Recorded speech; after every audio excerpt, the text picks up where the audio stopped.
Salam əziz və hörmətli dostlar, dildaşlar, vətəndaşlar, yoldaşlar. Xoş gördük. Mən İnsaf Əli Hidayət, düşüncə bağının aparıcısıyam. Bildiyiniz kimi, bu düşüncə bağında biz Güney Azərbaycan və İranda yaşayan türklərin siyasi partilərini dəvət edirik.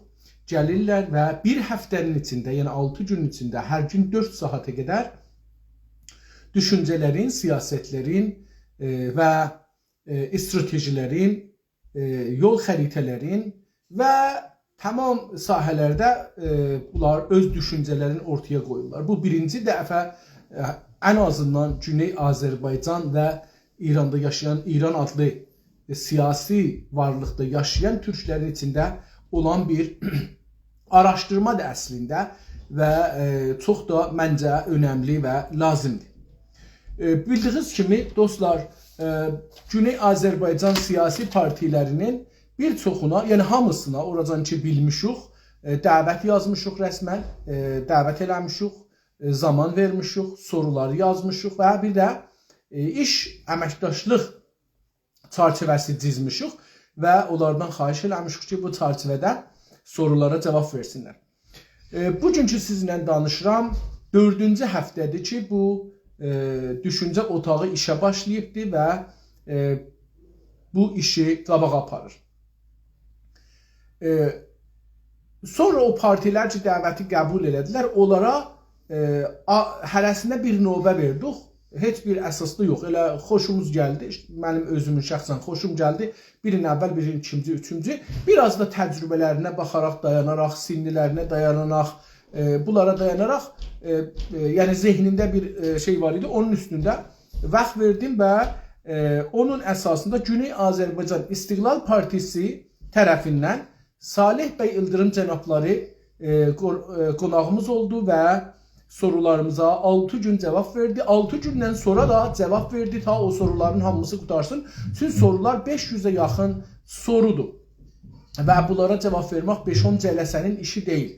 Üst-üstə 34-35 saat fikir edirəm ki, Salih bəy İldırım cənabları ilə bu haqda danışıq olubdur. Və soruları sonra da doldurublar, göndəriblər. Biz o əməkdaşlıq çərçivəsində Salih bəy Kamrani cənabları təşrif gətirdi. Dəvət eləyək, gəlsinlər üstə və sözümüzə başlayaq. Səs də salırdı. Umarım ki... Bəli. Salam aleyküm Salih bəy, sizi xoş gördük. Sağ olun, təşəkkür edirəm. Umarım yaxçısınız, hər şey yaxçıdır. Mən yaxşıyam, siz necəsiniz? Var olun, sağ olun. Biraz sizin səsiz bugün mənə alçaq gəlir. Bundan belə ki, mən bunu yap belə ahirəcən vurdum ki, əgər bir müşkili də olsa olmasın, amma mən bunu yenə də yap ahirəcən hamısı. Əlan necə düzəldi? Yox, mən elə o səs sizdə aşağı gəlir. Mən çıxım təzəşdən oldu. Tamam, tamam. Əgər hətta bir söndürüb açsaz telefonu kamil, o səs düzələr. Sağ olun, var olun. Əziz dostlar, bizim bu əməkdaşlıq çərçivəsində partilər ki, təşrif gətirirlər bura, onlara nömrə verilir. Əgər siyasi, politikal danışalar, əgər ədəbli, mərifətli, ədəb-ərkanlı müraat eləyirlər və bir öz düşüncələrini ortaya qoyurlar, birini nəqd eləməyirlər, birini həmlə eləməyirlər, onlara 3 dənə yaxçı nömrə veririk. Ən başda milli ərdəmli, yəni əxlaqı milli əxlaq sahabıdır. Əgər biraz ondan əşayə gəlsə, birinə işarə elədi, adını çəkdi, onu orada bir nəqd kimi istədi eləsin, orada ona bir ən ərdəmli deyirik. Biraz da ondan əşayə gələndə olur ərdəmli, ondan sonra geçir mənfiyə. Mənfidə də hər bir tohin, təhqir, istehza, pis sözlər işlədirsə, hər bir dənə mənfi veririk. Və beləliklə kollən nömrələr veririk. Salih bəy İldırım cənabları 5 gün milli ərdəmli nişanını məndən alıbdı və bir gündə ən ərdəmli. Sonraki səsləri özü zəbt edib göndəribdi. Onların hamısında da istisnaən demək olar ki, milli ərdəmliliği qazanıbdır. İkinci parti Güney Azərbaycan Demokratik Türk Birliği Təşkilatı Başqanı gələcək idi. Əjdər bəy Təqizadə cənabları özü gəlmədi. Sonra dostlarından birini dedi, o da gəlmədi mütəəssifanə. Üst-üstə gəlmədikləri üçün, əhdi peymanları vurduqları üçün hər gün 10 mənfi verdik. Beləliklə 60 mənfi ilə getdilər, ikinci hizb oldular. Amma 2-3 gün bundan qabaq, 2 gün əslində bundan qabaq xəbər gəldi ki, istəyirlər mərkəzi şuralarında yenə bu konunu danışsınlar və səlah görsələr iştirak edirsən, məncə lazımdır iştirak eləsinlər, çünki bu bir sənəd olaraq qalacaqdır tarix boyu. Ha belə kitab olacaqdır. Mən fikir edirəm ki, özləri gəlib belə bir kitab yazmağa da ciddi bir şeyləri olsun. Hər halda olsa da, yəni bu da bir işdir, o da bir işdir. Üçüncü təşkilat ki, dəvət elədik və təşrif gətirdilər, Azərbaycan Demokrat Partisi, Salih bəyin partisi istiqlalçı idi. Güney Azərbaycan Demokrat Türk Birliyi Təşkilatı da istiqlalçıdır, mən bildiyim qədər. Və Azərbaycan Demokrat Partisi isə federalçıdır. Bunun tərəfindən, bu partinin tərəfindən Yunus bəy Şamili cənabları gəldi. 6 gün huzuru oldu. Gözləyirəm ki, indi o 6 gündən sonra dünəndən başlasın, hələ başlamayıbdır.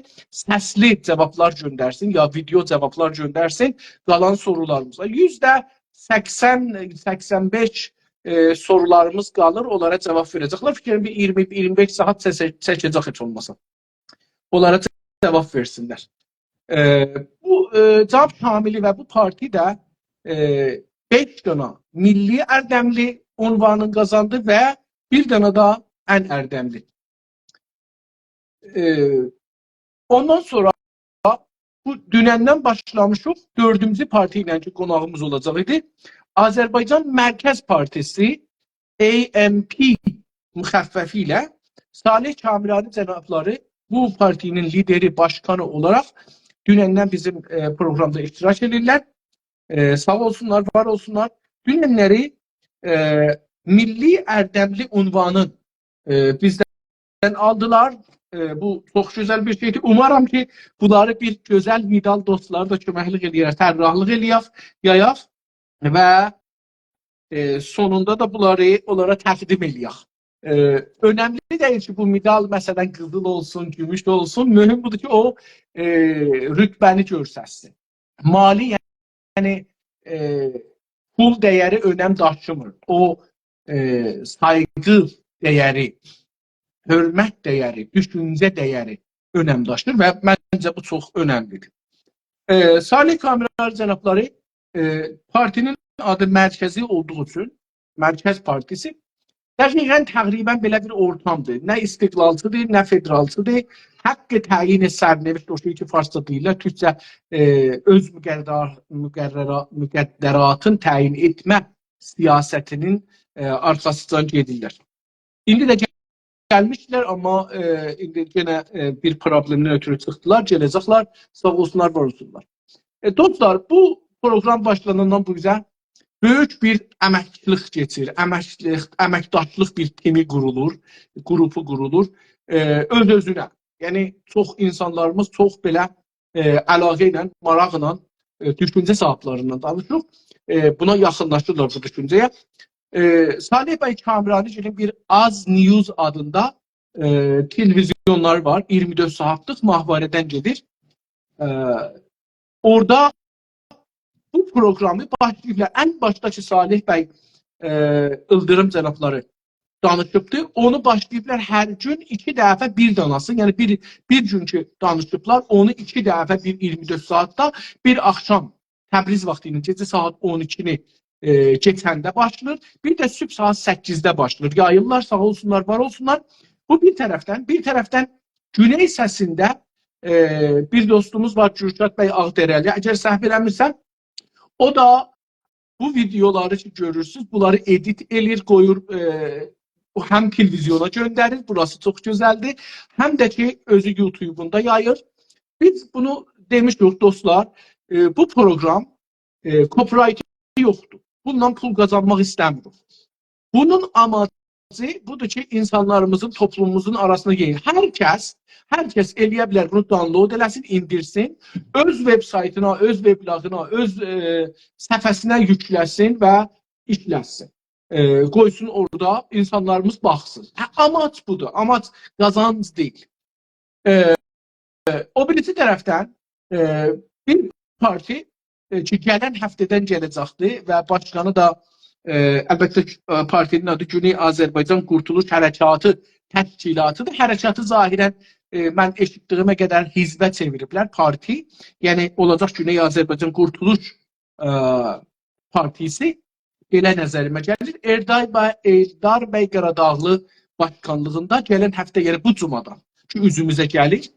Üzümüzə gələn cumadan Eldar bəyin xidmətində olacaq. Salih bəy təşrif gətirdi. Əleyküm salam Salih bəy.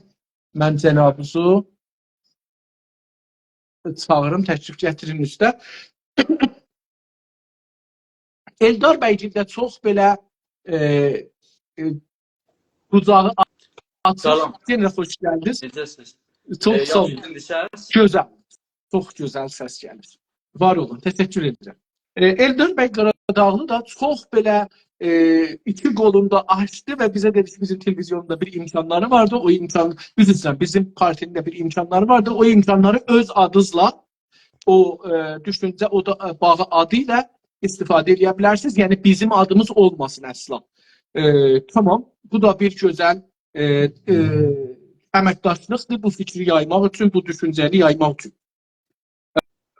Bu da bir tərəfdən. İndi qonağımız da təşrif gətirdi. Sağ olun Salih bəy, təşəkkür edirəm. Əziz və hörmətli dostlar, salam ərz edirəm xidmətinizə. Hər kəs ki, bugün baxır və hər kəs ki, gələcəkdə baxacaqdır, bizim salamımızı qəbul edin, hörmətimizi, saygılarımızı qəbul edin. Dostlar, biz 500 dana sualdan danışırıq. Əcələ eləməyin, darıxmayın, qoyun bunlar suallar bir-bir sorusunlar, cavablar alınsın. Hər sahədə sual vardır. Əgər sonunda suallar olmadı, həm parti mənsubları, həm mən xidmətinizliyəm o sualları göndərəsiniz, onları kətbi belə cavab alınır onlara. Yəni bu qədər önəmlidir sizin düşüncələriniz və heç parti bundan qaçınmağı düşünmür. Yəni bu da bir gözəl bir tərəfdir. Əgər biz müsahibənin ortasında eləyə bilmirik sizlərin salamlarınıza, sayğılarınıza cavab verək, illəti budur ki, ciddi bir müsahibədir əslində. Ciddi bir danışıq aparırıq, onu kəsmək biraz zülmüdür o düşüncəyə. Onun üçün bizi bağışlayacaqsınız. Sayın Salih bəy, biz dünənləri cənabınızla 2-3 mövzunu, qonunu danışdıq əslində. Bu günlər əsasnaməyə keçirik. Qısa cavablar versə sürətlə incələcək. Çünki əsasnamədə olan məsələlər çox məncə qıssadır. Sizin əgər istəyirsiniz salam əleykum deyəsiniz. Buyurun, mən xidmətinizdə olum. Əlbəttə, salamlar, saygılar hər kəsə. Sağ olun. Bu yaxşı bir işdir. Siz başladıbsınız. Maarifləndirmə açısından təsbit olma və arşiv olma açısından da çox önəmlidir və bizə qatılanlara da təşəkkür edirəm.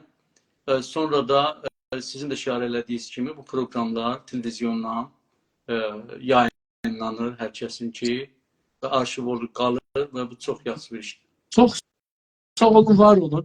Mən dünənləri çalışdım, şeylər tapdım, eləyə bilirsiniz, səslərə qulaq assın və onu yazıya çevirsin.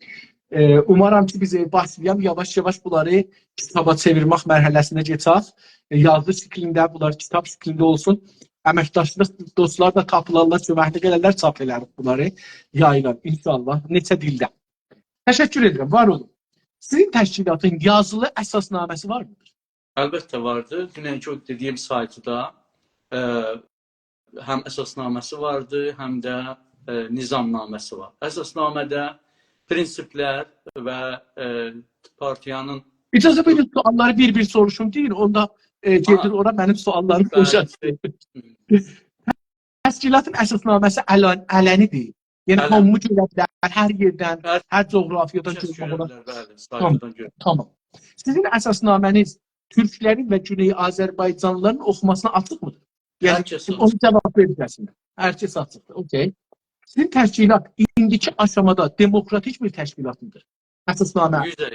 %100 demokratik bir təşkilat. Nədir Yəni. Çünki hər kəsin ora qatılması azaddır.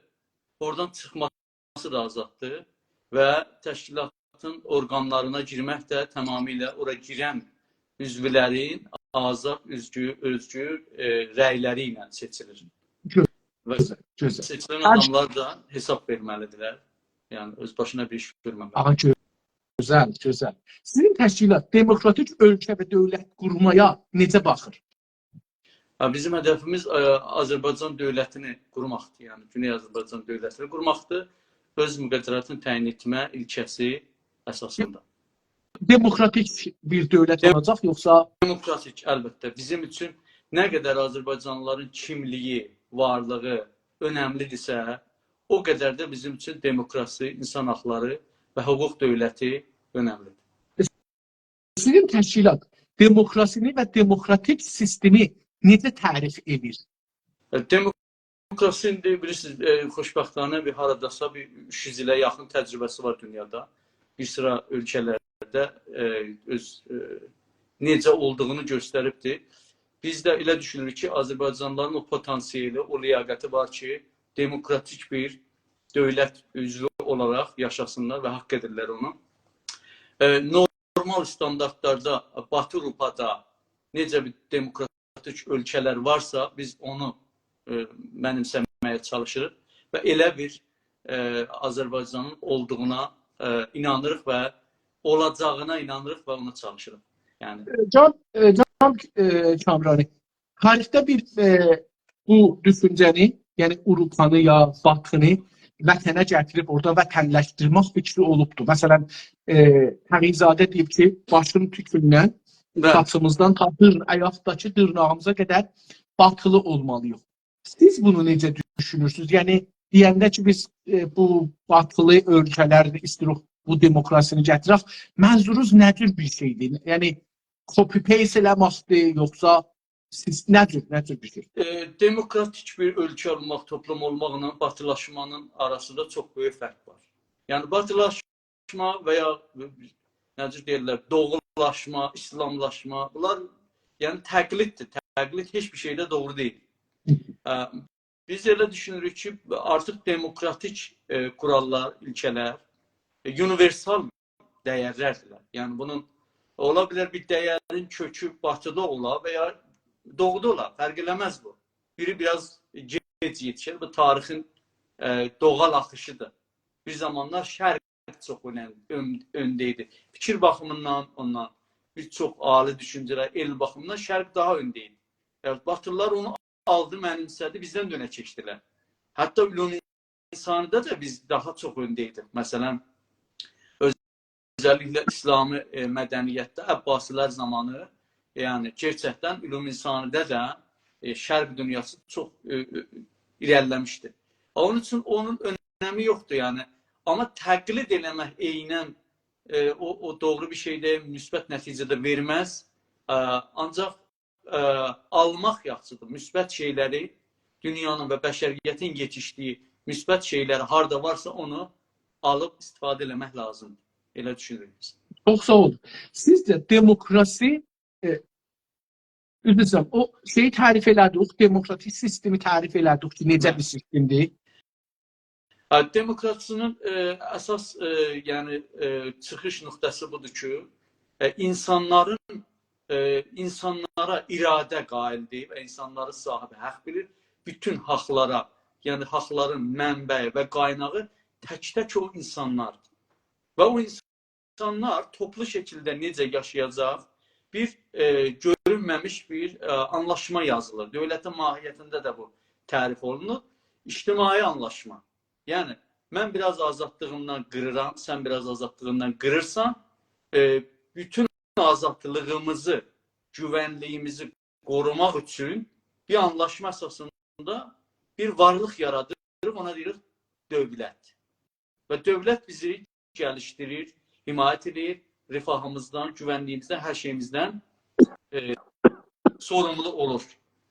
Onun üçün indiki dünyada demokrasi qaçınılmaz bir şeydir. Yəni, insanların iradəsi əsasında toplumun idarə olması, Buna deyirlər demokrasi. Gözəl. Amma bu sadə bir tərifidir.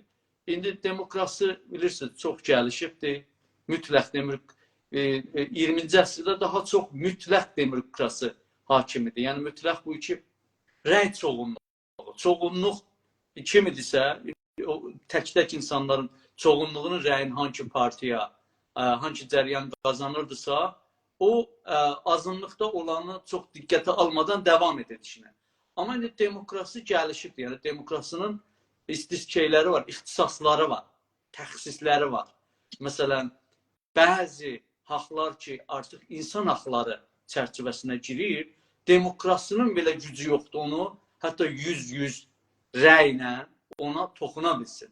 Məsələn, heç bir demokrasi deyə bilməz ki, qadınlarla kişilərin haqqını biz bərabər etmirik, ayrı bir nisbət qail olur.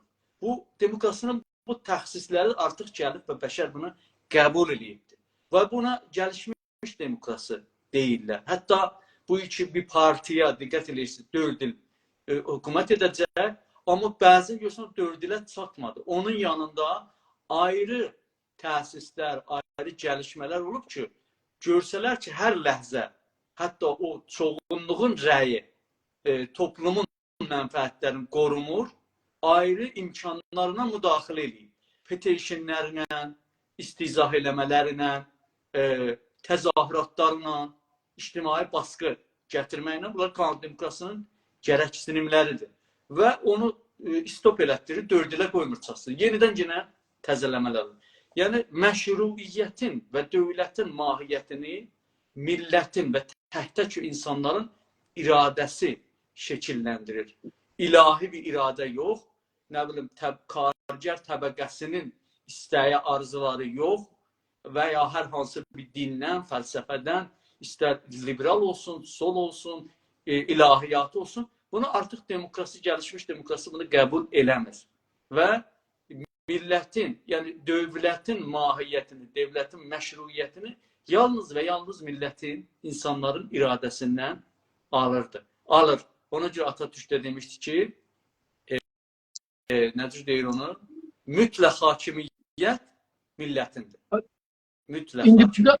Bir dənə burada söz sizin bu tərifdə bir fərdilərin iradəsinə dayanır demokrasi. İndi burada məsələn bir Azərbaycanda Türk milləti var, Qəşqayistanda Türk milləti var, Xorasanda Türk milləti var, Türkmənlər var, Lorlar var. Bax, bunların iradəsi millət olaraq və haqları millət olaraq nədir olur? Yəni bir milli iradə də var, istək də var, bir də milli nə deyirlər? Elə milli iradə deyək də, milli iradə var. Başa düşdüm. Baxın, bir çox eşidibsiniz də, yəni bir çox məxsus sol düşüncəsinə sahib olanlar deyirlər ki, haqq təyinsələnmişdir və ya millətlərə azadlıq, millətlərin müstəqillik haqqını daha çox sol düşüncənin çalışmaları nəticəsində, hətta haqq təyinsələnmişdir özünü belə Leninin çalışması nəticəsində bir konvansiyona dönüşdüyünü savunurlar. Bir anlamda, yəni tarixi bir kronolojik baxışlarından doğrudur sözləri, amma bu formuldur, mahiyyət məsələni yansıtmır.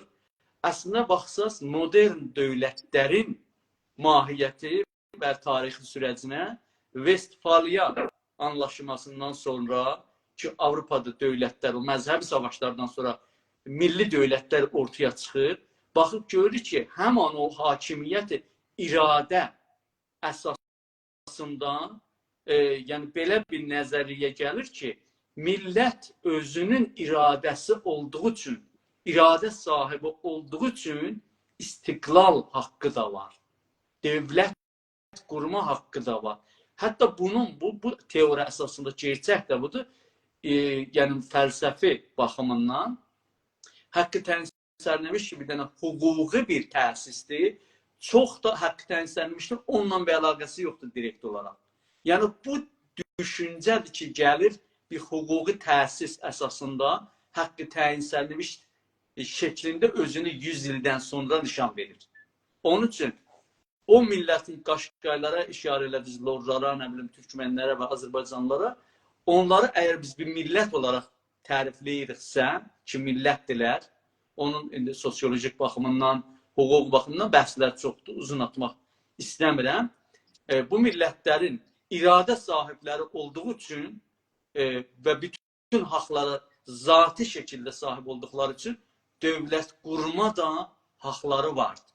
Yəni, deyək ki, məsələn, haqq tənzimlənmiş belə deyil. Deyək, bir millətin haqları o birisi bir millət tərəfindən, entiti tərəfindən aradan gedir və əsir alınırsa, ona və hüququ bəşəri sistematik şəkildə nəqz olursa, haqq tənzimlənmişdə dayanaraq bu millətin haqqı vardır ki, müstəqil olsun. Ya məsələn, bir ölkələr vardır ki, onun içində elə bir şey yoxdur.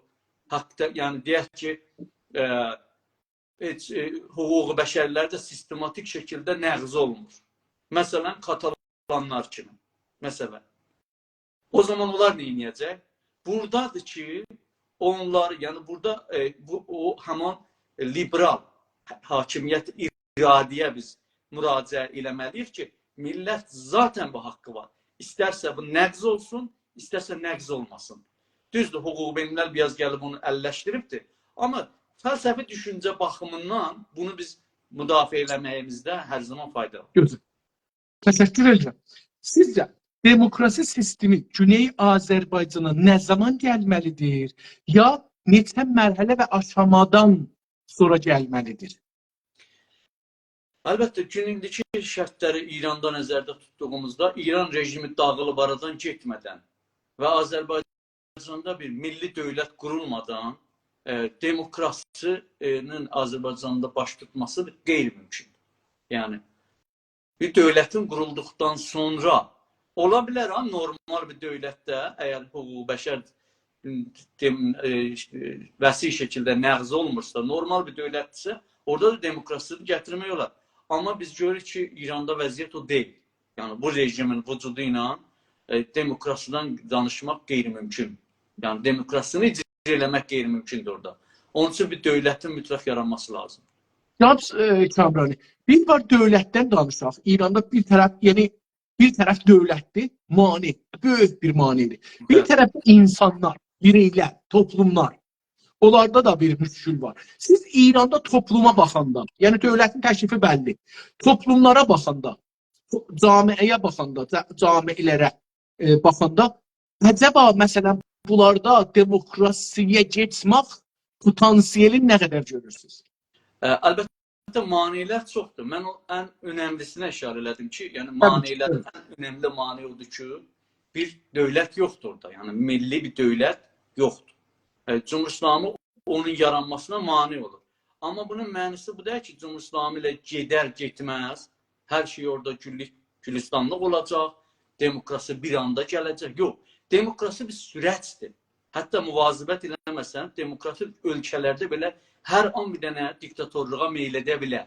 Zaten bu çəkişmə var. Məsələn, İsveçin özündəki demokratik bir ölkədir. Yəni bu demokratik təsisləri, insanlar həssas olmasalar, fədakarlıq eləməsələr, zəhmət çəkməsələr, demokrasiyaları aradan gedər. Bu bir gerçəkdir. Amma Orta Doğulu ölkələrdə, özəlliklə bizim toplumda da çoxlu maneələr var. Yəni, yapısal maneələr var, zehniyyətlərdir, siyasal İslami düşüncədir, xurafatdır və iqtisadi saxtarlar da buna mane olur. Bir çoxlu mühitizist məsələləri var. Bunların hamısı manedirlər. Yəni, bu təbii ki, sürəkli çalışmaq lazımdır. Amma bütün maneələrə baxmayaraq, mən elə düşünürəm ki, Güney Azərbaycanlıların demokratik bir topluma, bir dövlətə yaratma potansiyelləri çox yüksəkdir və o istək də çox yüksəkdir. Artıq diktatorluq, məzhəbi diktatorluq, qeyri-məzhəbi diktatorluq, rasizm, başqa millətlərin kontrolu altında olma, hamısı təcrübə eləyiblər. Millət artıq azad yaşamaq istəyir. Yəni, demokratik bir sistemdə yaşamaq istəyir. Təşəkkürlər. Düşmənlərlə savaş çağında, yəni ümumi danışırıq, haqqında Güney Azərbaycandan çıxdığı şey, ümumi bir sual. Düşmənlərlə savaş çağında, yəni istiqlal alıb, istiqlalı və əmniyyəti qoruma çağında, çabası çağında, milli hakimiyyəti qorumaq zamanında və milli hakimiyyəti iç və dış düşmənlərə qarşı müdafiə etmək çağında demokratik təşkilat ola bilərmi? Baxın, bəzi istisnalar olubdur. Yəni, hüquqda da buna çox ciddi yer verilibdir. Yəni, ölkənin güvənliyini qorumaq üçün bəzi demokrasını tətil eləmək anlamına yox, amma bəzi önləmləri almanı dövlətlərə o imkanı verir. Məsələn, bu günlərində Ukraynada savaşdı. Yəni, normal şəraitdə seçkilərə getməliydilər. Cumhurbaşqanlığı seçkilərinə getməliydilər. Amma bu savaş çağında nə cür bir seçki keçirmək mümkündür? Qeyri-mümkündür. Yəni, amma bu elə bu hakimiyyətdə olan iqtidarla davam etmək məcburiyyətindədirlər. Nə adına? Ölkənin bütünlüyünü, savaşı davam etmək adına.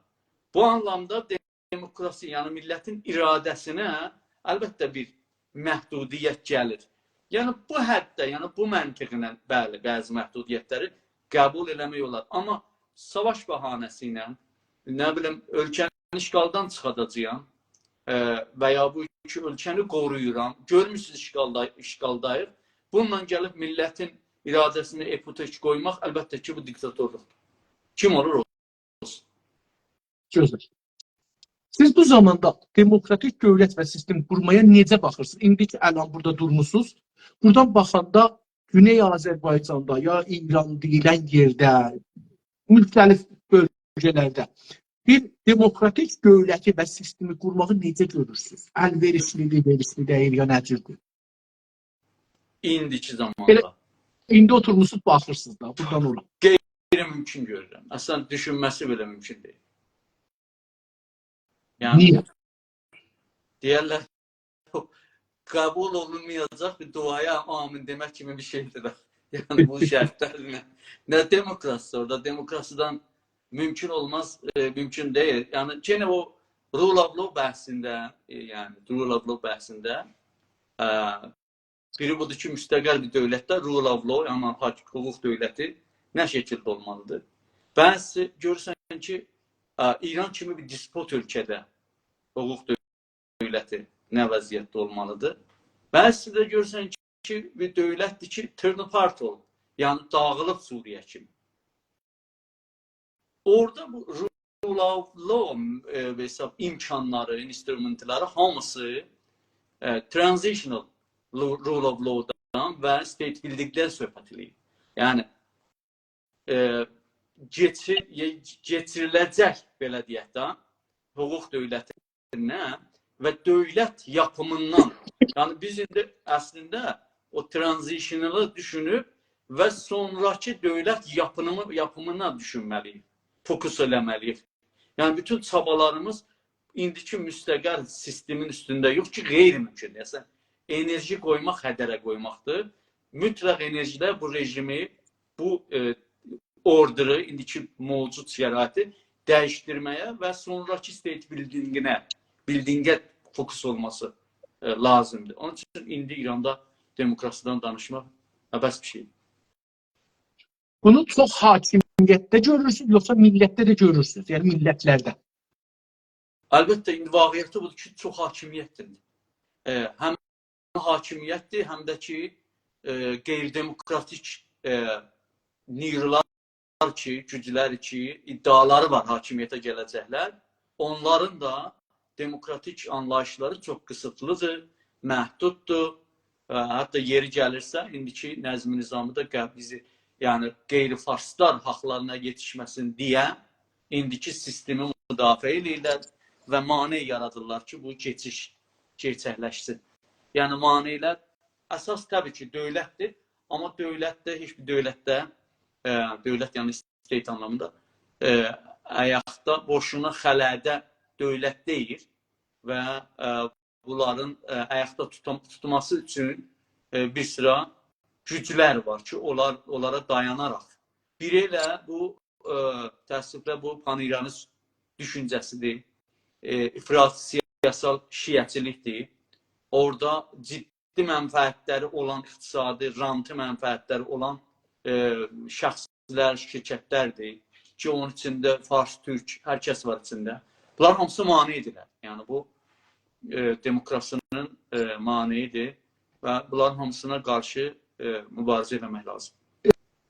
Sizin partiyə görə demokrasi öncəliklidir, yoxsa hakimiyyət, milli dövlət, milli hakimiyyət qurmaq öncəlikdir? Hangisi ilə? Bunlar indi artıq indi bir zamana gəlmişik ki, bu sualları biraz təcridi suallar kimi dəyərləndirirlər. Yəni heç birisini biz bir-birinə şey eləyə bilmərik. Necə deyirlər? Heç birisini biz ayıra bilmərik. Yəni bunlar həm zaman getməlidir. Yəni bir-birindən ayrılmaz bir məsələ. Zaten demokrasını ayırarsan dövlət qurmaqdan, deyərsən öncə dövləti qurun, demokrasi mühümdür. Sonra o dövlət, qurulan dövlət təzəşdən millətin həzinəsini o qədər aparar yuxarı ki, insanlar o qurulan dövlətdən belə bezərlər. Yəni ayrı şəkildə o dövlətin varlığı xətərə düşər. Və milləti 2 dəfə həzinəyə məhkum edər, 3 dəfə həzinə verməyə məhkum edər. Ona görə onu ayırmaq məncə doğru deyil. Yəni bir paket kimi hamısına bərabər baxmaq lazım. Nisbi şəkildə, yəni hangisinin də nə qədər azalsa da nisbi şəkildə azalması daha faydalıdır. Məsələn, bizim vəziyyətdə 2 dənə tarixdə misal varımızdır. Bizim bölgənin təcrübələrinə dayanır. Biri məsələn görürük ki, Qacarlar hakimiyyət əllərindədir, amma farsların əlində hissat yoxdur. Yəni türklərin əlində var. Farslar milli hakimiyyət qurmaq üçün gəlirlər, demokrasini dayandırırlar. Yəni kodeta və kodlən gedir. Yəni o gündən ki kodeta olur, mən fərman mirəhəm ya əmr mikonəm, elə oradan ki başlanır da gedir ta indi bu günəcən davam tapıbdır. Amma deyir ki, mən milli hakimiyyətin qurmaq üçün bu millətlərə demokrasini vermirəm. Çünki əvvəl mənim milli hakimiyyətim. Bir də var ki, indi deyək ki, bizlərdə məsələn deyirik ki, əvvəl demokrasi ya demokrasi ilə bağlı milli hakimiyyəti demokratik zamandakı məsələn savaş gedəcəkdir, iç düşmən var, xarici düşmən var. Bunlarda bu da var bizim içimizdə. Bu necə olar? Sizcə bunların hansısın ya necə aparmalıyıq? Baxın da farslar, yəni belə deyək də o mərkəziyyətçi güclər daha çox farsların mənfəətlərini təmin elədi. 100 ildən sonra görürsünüz ki, sabit bir vəziyyət yaratamıyor. Yəni onlar demokrasını tətil eləyim deyə özümüzə milli hakimiyyət quraq, 100 ildən sonra sabit bir vəziyyət öz hüquqlarını qaranti altına almaq üçün yarada bilmədilər. Yəni hər an bütün varlıqları xətərə düşə bilər. Yəni ola bilər zaman baxımından, yəni biz zərbə vurdular, bizə vurdular, amma bizdən əslində baxsan özlərini zərbə vurdular.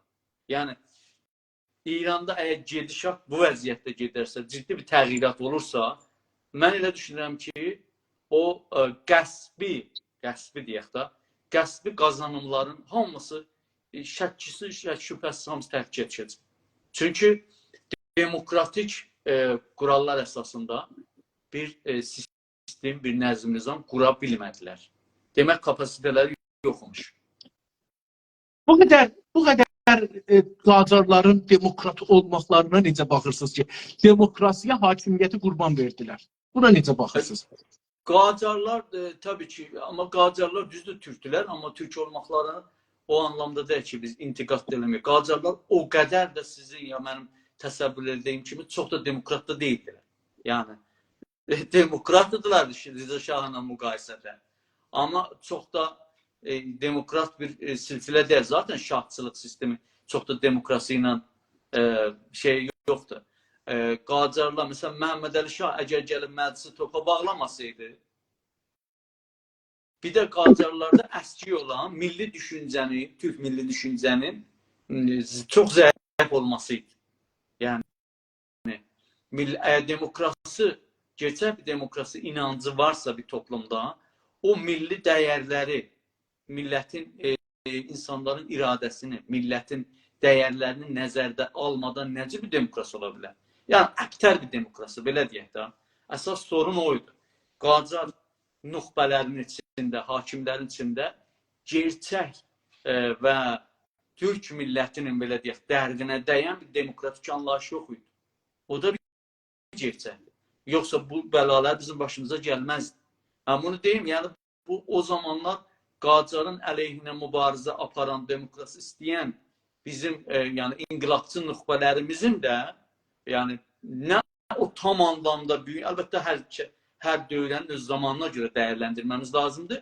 O qədər də çox demokrasiyadan yəni aydın və şəffaf bir anlayışları yox idi. İki, milli düşüncələri də yox idi. Yəni məsələn məşrutiyyət inqilabının inqilabçılarına biz nə qədər məsələn gerçək bir milli düşüncə sahibi olanlar kimi baxa bildik. Zaten bizim əsas boşluğumuz elə oydu. Amma indi biz çox bir mütəfavit vəziyyətdəyik. Həm milli məsələyə əhəmiyyət çox verilir, həm də yəni balanslı bir şey gedir hərəkətdə. İndi bu balansı qaçırsaq yenə mütəzərrir olacaq. Yəni demokratik dəyərləri, milli dəyərlər naminə zəifləşsə yenə müşkilimiz olacaq. Və əksi də düzdür. Yəni milli dəyərlər naminə demokrasiyasını, insan haqlarını filanı ən az öz içimizdə ayıqlasaq ki, əlbəttə bu meyli də mən çox güclü görürəm hərəkətdə və təhlükəlidir bu. Bunu hər halda biz balanslaşdırmalıyıq, tədil eləməliyik. Hərəkətin zaten tədil eləməsək bizim millətimiz indi 100 ildir assimilasyona məruz qalıb. Bizim millətimizin çox bölümü assimiliyyət ciddi şəkildə məruz qalıb. Dərəcələr fərqlidir. Bu demokratik dəyərlərlə milli dəyərləri çox belə ustacasına millətin anlaya biləcəyi vəziyyətdə bütün o 30 milyon, 35 milyona suna bilməsə, zaten bizim müvəffəqiyyətimiz sual altındadır. Və bu müvəffəqiyyətimizə mane yaratmada elə bu əyarı qaçırmalar çox zərbələr vurur bizə. Diqqət edirsiniz. Yəni, milli məsələni o qədər bəzən şişirdirlər ki, o insanların içinə mesajımızı getməsini əngəlləyirlər. Tamam. Teşekkür ederim. Dostlar lütfen səfəni dostlarınızla seyredin. Aşağıda kursiyada bir ox başı var. Onu vursanız dostlarınıza göndərə bilərsiniz. Salih Bey, demokrasi əlbəttə üstə bir işarə elədiniz. Amma mən bunu biraz ayrı bir sözlə də soruşum. Demokrasi tətil ola bilərmi bəzi şəraitdə? Tətil ola bilərmi? Dedim ona, demokrasi tam anlamda yox. Heç bir yəni demokratik sistem, heç bir hüquq sistemi ki, dövlət sistemi ki, hüquq dövləti əsasında qurulubdur, demokratik dəyərlər əsasında qurulubdur. Tamamilə demokrasinin tətil olmasına zaten tətil olsa da demokratik deyil.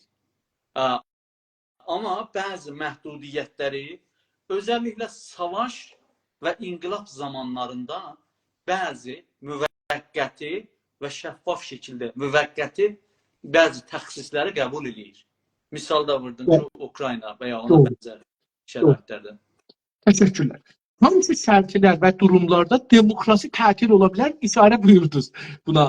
Əgər istərsiniz bir tozih verərsiniz o haqda, məsələn bizim özümüzə görə. Tozihi belə olardı. Deyək ki, məsələn, İranda şərtlər qarışdı. Hər kəs de facto olaraq biz öz Güney Azərbaycan torpaqlarını kontrol altına almaq zorunda qalmalı oluruq. Əlbəttə ki, onun da o ələviyyəti, yəni o bir şərait yaradır da. Birinci ələviyyət təbii torpaqların başqasının əlinə düşməməsi, orada cürmü, cinayət, hər kəs bir-birinin əleyhinə olmaması, nəzm-i nizamı sağlamaq üçün mümkündür o şəraitdə bir intixabata falan şərait olmayaq. Yəni, bəzisinin zehnindən vardı ki, bəli, bu rejim gedəcək, bu neyrolar ki vardı, indi Fars, Türk, Ərəb, Bəluç oturacaqlar bir ölkələrin birində anlaşacaqlar. Ondan sonra bu rejim getdi, buyurun, gəlin, indi biz intixab. Yəni, belə çox böyük ehtimal belə də olmayacaq. Yəni, çox belə öngörülməz bir vəziyyət yarana bilər və Allah eləməsin, yəni mümkün ola biləcək bu, iç savaşa doğru, hər kəs torpaq qazanmağa və hətta o Azərbaycanın öz içində bir sıra o yenc qruplar, nə bilim kimlər özünə güc qazanmağa, təbii ki, burada bir güc lazımdır ki, nəzm nizamı bərqərar eləsin. Amma yəni ilk yəni fürsətdə gərək seçkilər keçirdə, söz azadlığı, partiyalar azadlığı, ta hökumət və millət bir demokratik şəraitdə işinə davam edir. Belə bir şərait yarananda mütəəssifانه demokrasiyada xətərə düşür. Kimsə qaranti verə bilmir. Yəni o ilk ləhzədə gücü kim əlinə keçirdibsə, təəssüflə bu rahatlığa hazır olmur ki, onu demokratik bir keçiş vəsilələrindən millətə təhvil verər. Bu təcrübələrdə çox deyil. Mənim bu Güney Azərbaycan təşkilatlarını danışırıq. Buradan danışdıqlarımız görürük ki, buna mütəqiddirlər ki, demokrasi olmalıdır. Bir şəraitdə mümkündür azala. Məsələn, Salih bəy deyirdi ki, mümkündür az ola, bəli gərək ola. Yəni, hətta o şəraitdə belə o zamandakı torpaq işğaldan çıxartmaq istəyirdi. Hətta orada da az da olsa demokrasi ola. Çünki olmasa, Güney Azərbaycanda bu siyasilərin xüsusilə ədəbiyyatında varsa, təbii ki, bu məncə çox ədəbiyyat yeterli deyil. İnsaf Ali bəy, ədəbiyyat siyasətçilərin sözünə əslən çox diqqət eləməyin, əməllərinə diqqət eləyin. Yəni, biri gəlib demokrasiyadan çox gözəl danışa bilər, kitab da yaza bilər, şeir də söyləyə bilər. Amma o demokrasiyadan danışan şəxslərin, partiyaların, quruluşların biz rəftarlarını önümüzə qoyub ölçməliyik ki, indiki şəraitdə müxalif fikirlə nə cür davranır, söz azadlığını nə cür öz imkanı dairəsində necə onunla davranıbdır. Yəni, bu özü nişan verir ki, indiki bu şəraitdə necə rəftar edirsənsə, çox rahat, qəliz şəkildə o şəraitdə də siz o cəryanın, o şəxsin rəftarını görə bilərsiniz. Onun üçün demokrasiyadan nə qədər tərif-təmcid mən eləyirəmsə, faydası yoxdur onun. Hətta buna nümunə olaraq o xanım nə idi? Sansun Suçi, belə bir adı var idi o. Bəli, o məsələn caizə, hüquqi bəşər caizə saldı, amma elə ki, hakimiyyətə keçdi, qətnamə əldə qoydu.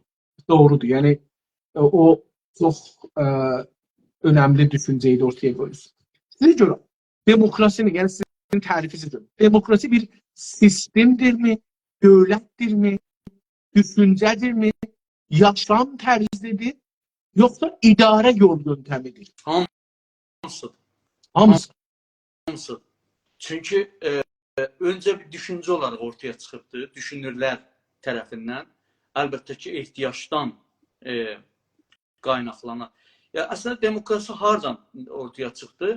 Dövlətin mahiyyətini tərifləmək bəhsinə gələndə, onda biz görürük ki, demokrasi nə zaman və nə üçün çıxıbdır? Bəzi fikirlər bu idi ki, dövlətin mahiyyəti nədir? Dövlətin mahiyyəti tənazü bəqa əsasında yaranmış bir varlıq. Hər kim güclüdür. Yəni, tarixin böyük bölümü elə belə idi.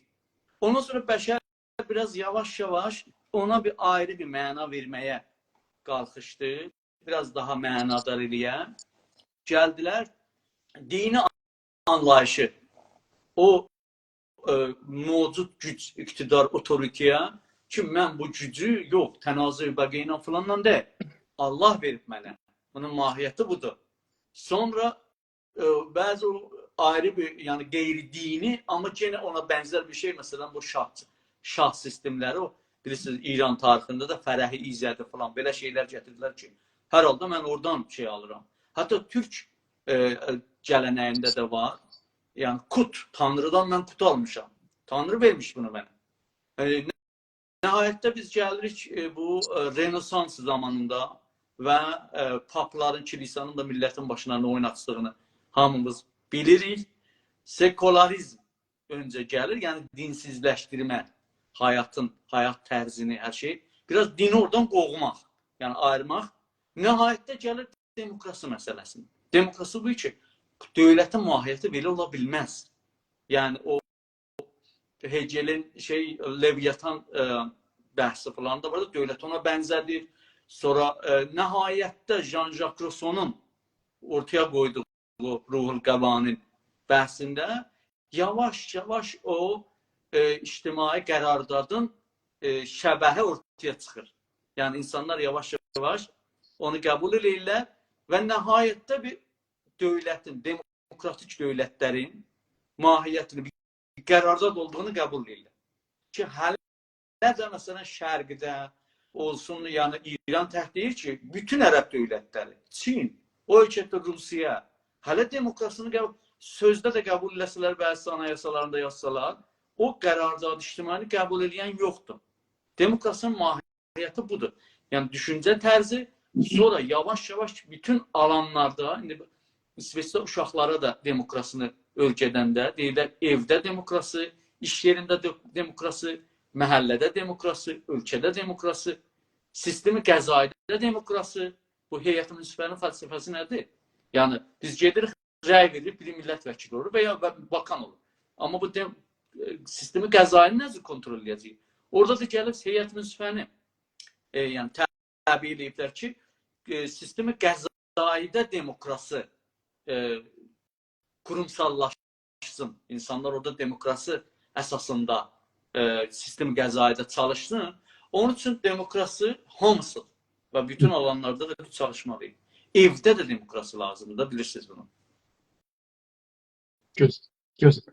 Bu bəhsi buradan qurtardıq əsasnaməni. İndi keçirik üyəlik bəhsinə. Yenə əsasnamənin üzərindədir, amma üyələrinizin haqqında. Sizin təşkilat kimləri hangi şərtlər əsasında üzv götürür?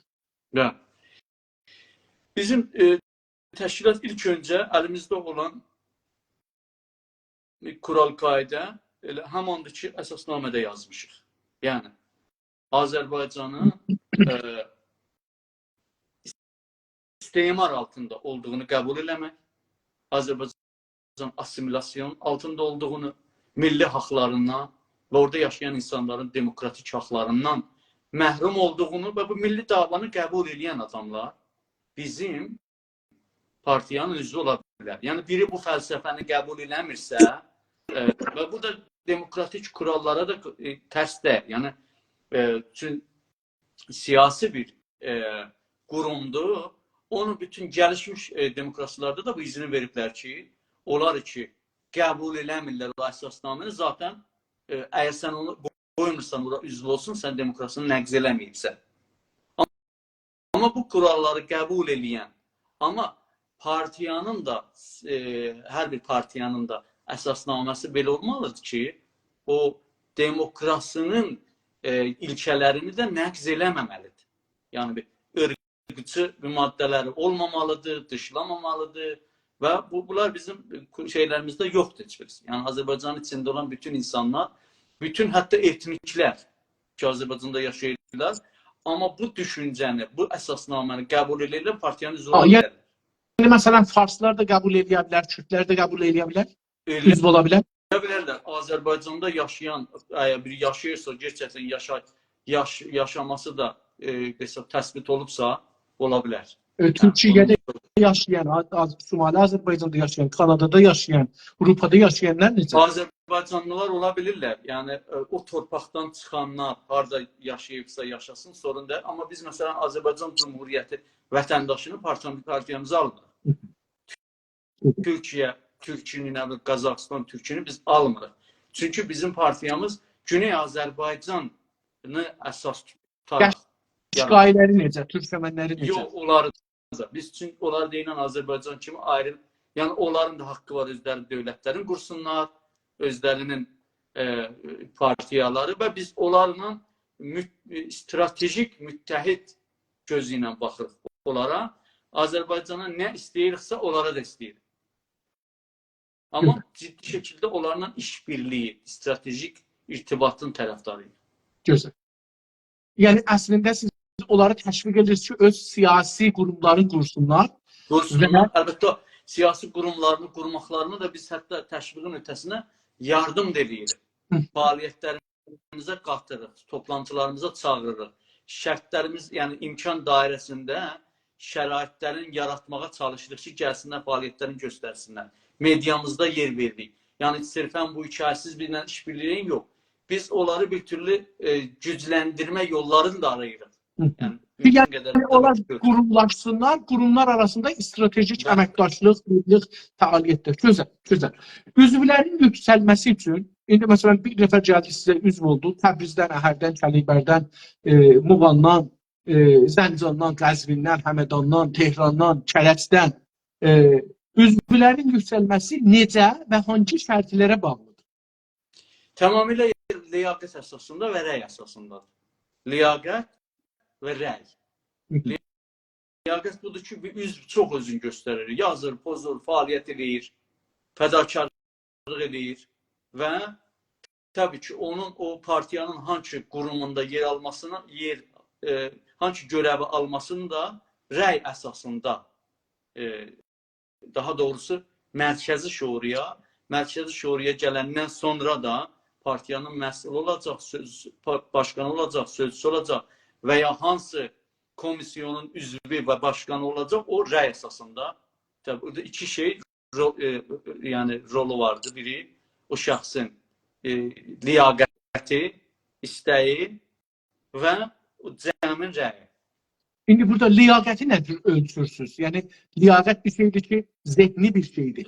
Siz onu nədir ölçürsünüz? Onu belə ölçürük. Deyir ki, məsələn, bu adamın bu başarıqları, bu təvanaları var. Və bu işləri də görübdür. Bu fədakarlıqları da eləyibdir.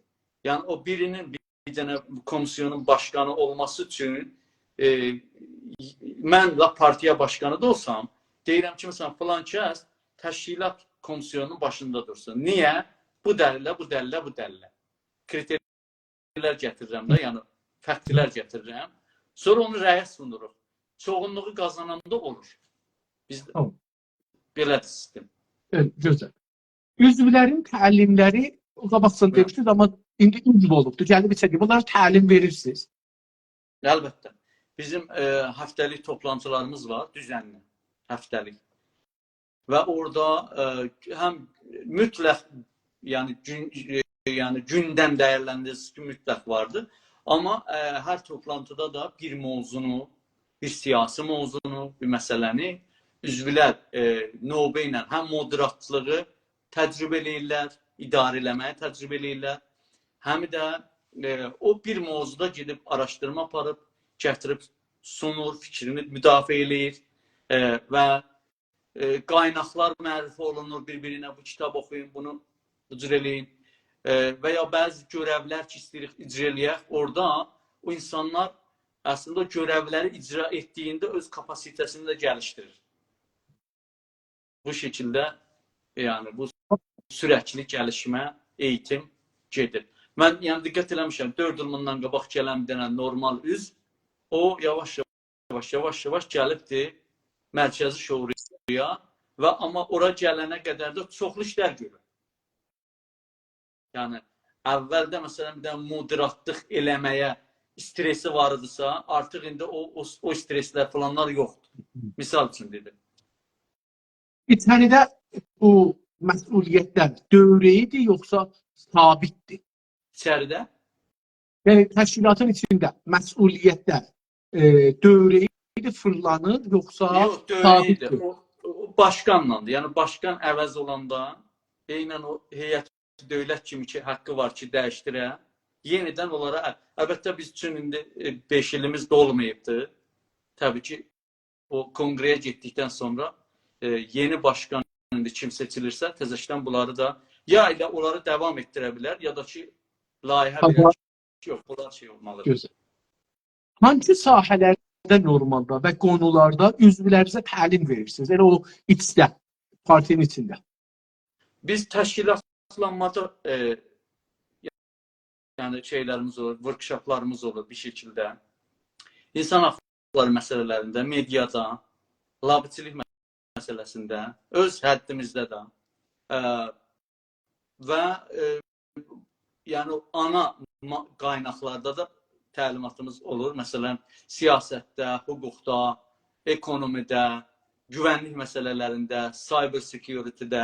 Yəni o həddə ki, öz imkanlarımız əlverişlidir bu məsələlərdə.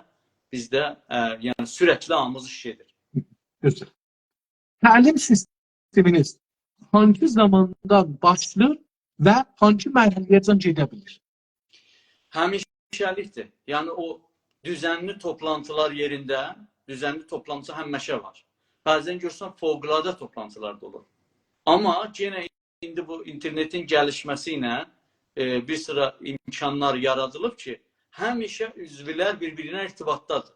Fikir alışverişindədir. Həmişə. Yəni birinin bir məsələsi var, atır ortaya fikir istəyir və ya bəzən görsən umumdan olmur, partiyanın mərkəzi şurasının üzvləri ilə ortaya qoyur, ya mənim özümlə ortaya qoyur. Bir məsələyə fikir bilmək istəyirlər və ya yeni bir fikir olsa onu artıya atır, o tartışılır. Bu şəkildə. Sizin təşkilatın içində təşviq sistemi və cəza sistemi var mıdır? Var. Təşviq sistemi var. Biri yəni ciddi bir fəaliyyət edərsə, özünü göstərərsə, təşviq olunur. Yəni şifahi təşviq olunur, yazılı şəkildə təşviq olunur. Yox, biri məsələn toplantılara düzənli gəlmir. 4 cələsədən artıq qeybəti var. Və qeybətinə də bir müvəccəh dəlil gətirə bilmir. O otomatik partiyadan qırağa qoyulur. Və ya məsələn bir hərəkət edir ki, partiyanın siyasətlərinə uymur, disiplin kuralları gərəyi. Yəni sosial şəbəkədə bir fəaliyyəti var, partiyanın siyasətlərinə uymur. Ona mütləq təzəkkür verilir ki, o rəftarını dəyişdirsin. Və ya onunla danışılır, deyilir ki, bu siyasət, o da ya qəbul edir, ya bəzən görsən ki, anlaşılmamazlıq olur. Əslən, anlaşılmır. Yəni, bizim də ayrı bir sanksiyonumuz yoxdur ki, yəni, nəhayətdə üzv qəbul eləməyəndə heç bir məntiqi, heç bir şeyi, nəhayətdə onun ixtiyarında olan olur ki, istefa versin. Və ya bizim ixtiyarımızda olan olur ki, biz, yəni, o nəzakət riayət olunsun deyə deyirik ki, sən də artıq istefa verəcəksən. Və ya mərkəzi şuradasan, sən də qərarla gedir ümumi şuraya. Belə, yəni bunların hamısı olur. Gözəl. Sizin partiyanın neçə dənə iş qrupu var? İş qrupu? Bəli. Qolları var. Neçə qolları var? İçdə işləyən məmləkətlərdə yox ha? İçində neçə qruplar var ki, işləyirlər, iş görürlər? Bizdə komisyonlar var. Yəni, təşkilat komisyonu var, hüquqi komisyon var, xarici siyasət komisyonu var, qeyri-Azərbaycanlılar və qeyri-farslarla ilgili olan komisyonlar var və ehtiyac gərəyi lazım olursa komisyonlar da oluşturulur. Məsələn, xanımlar üçün, ya cavanlar üçün, gənclər üçün. Və bizim xanım üzvümüz də var, onlar da var. Tamam. Sizin təşkilatın içində seçim nə cürdür? Seçim. Bəli. Yəni, seçim bizim təşkilatın içində Mərkəzi Şuranın üzvlərini seçmək üçün gerçəkləşdirilir. Bir də komisyonun üzvlərini və məhsullarını. Onlar açıq şəkildə olur, rəy alınır, amma rəy verən gizlidir. Rəy verən, biz bilmirik ki, məsələn, bu üzv kimə rəy verdi, o gizli saxlanır. Gözəl. Sizin təşkilatda uzmanlığa, həmin təxəssüsə necə baxılır? Bəzi insanlar vardır ki... Çox məzəlisən, bunu o birisi partilərə dediyim üçün sizə də ərz edeyim. Buna görə ki, İranda məsələn bu fikir yarandı ki, təəhhüd və təxəssüs bir-birinin qabağında durur. Bunu sormaq istəyirəm. Sizdə təxəssüsə, təəhhüdə necə baxırsınız? Əlbəttə, bu iş bölümündə komisyonlara falan ki, şəxslər seçilir. Onun təxəssüsü əsasında seçilir. Yəni, birinin media, sosial şəbəkələrdə falan da təxəssüsü varsa, təbiətən onu gətirib strateji bölümünə qoymuruq. Birinin amma bu anlamda biz təxəssüsü öz içimizdə. Bir də ki, bəzi məsələlərdə bəzi şəxslər var ki, deyək ki, partiyanın üzvü deyil. Amma məsələn, televizyonda çalışır. Partiyanın da üzvü deyil. Və ya bu ki, heç nə televizyonda çalışır, nə üzvüdür, nə filan. Amma bizlə yaxşı irtibatı var və təxəssüsü var. Bir mövzuda biz onu dəvət edirik, komisyonlarımıza yardım edirik.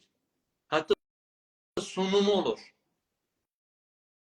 Yəni bu şəkildə təxəssüs əlbəttə ki, hər zaman olmalıdır və biz də mümkün qədər ona Sizdə təxəssüs, hizbə təəssüs öncədir, yoxsa təxəssüs öncədir? Hangisi? bizim üçün ikisi də mühümdür. Yəni bir şəxs ki, məsələn deyək Mərkəzi Şuranın üzvüdür, əlbəttə ki, bunun gərək həm biliyi, o səviyyəsi yuxarı olan, həm də ki, siyasi sabıqəsi də ona yetərli olur.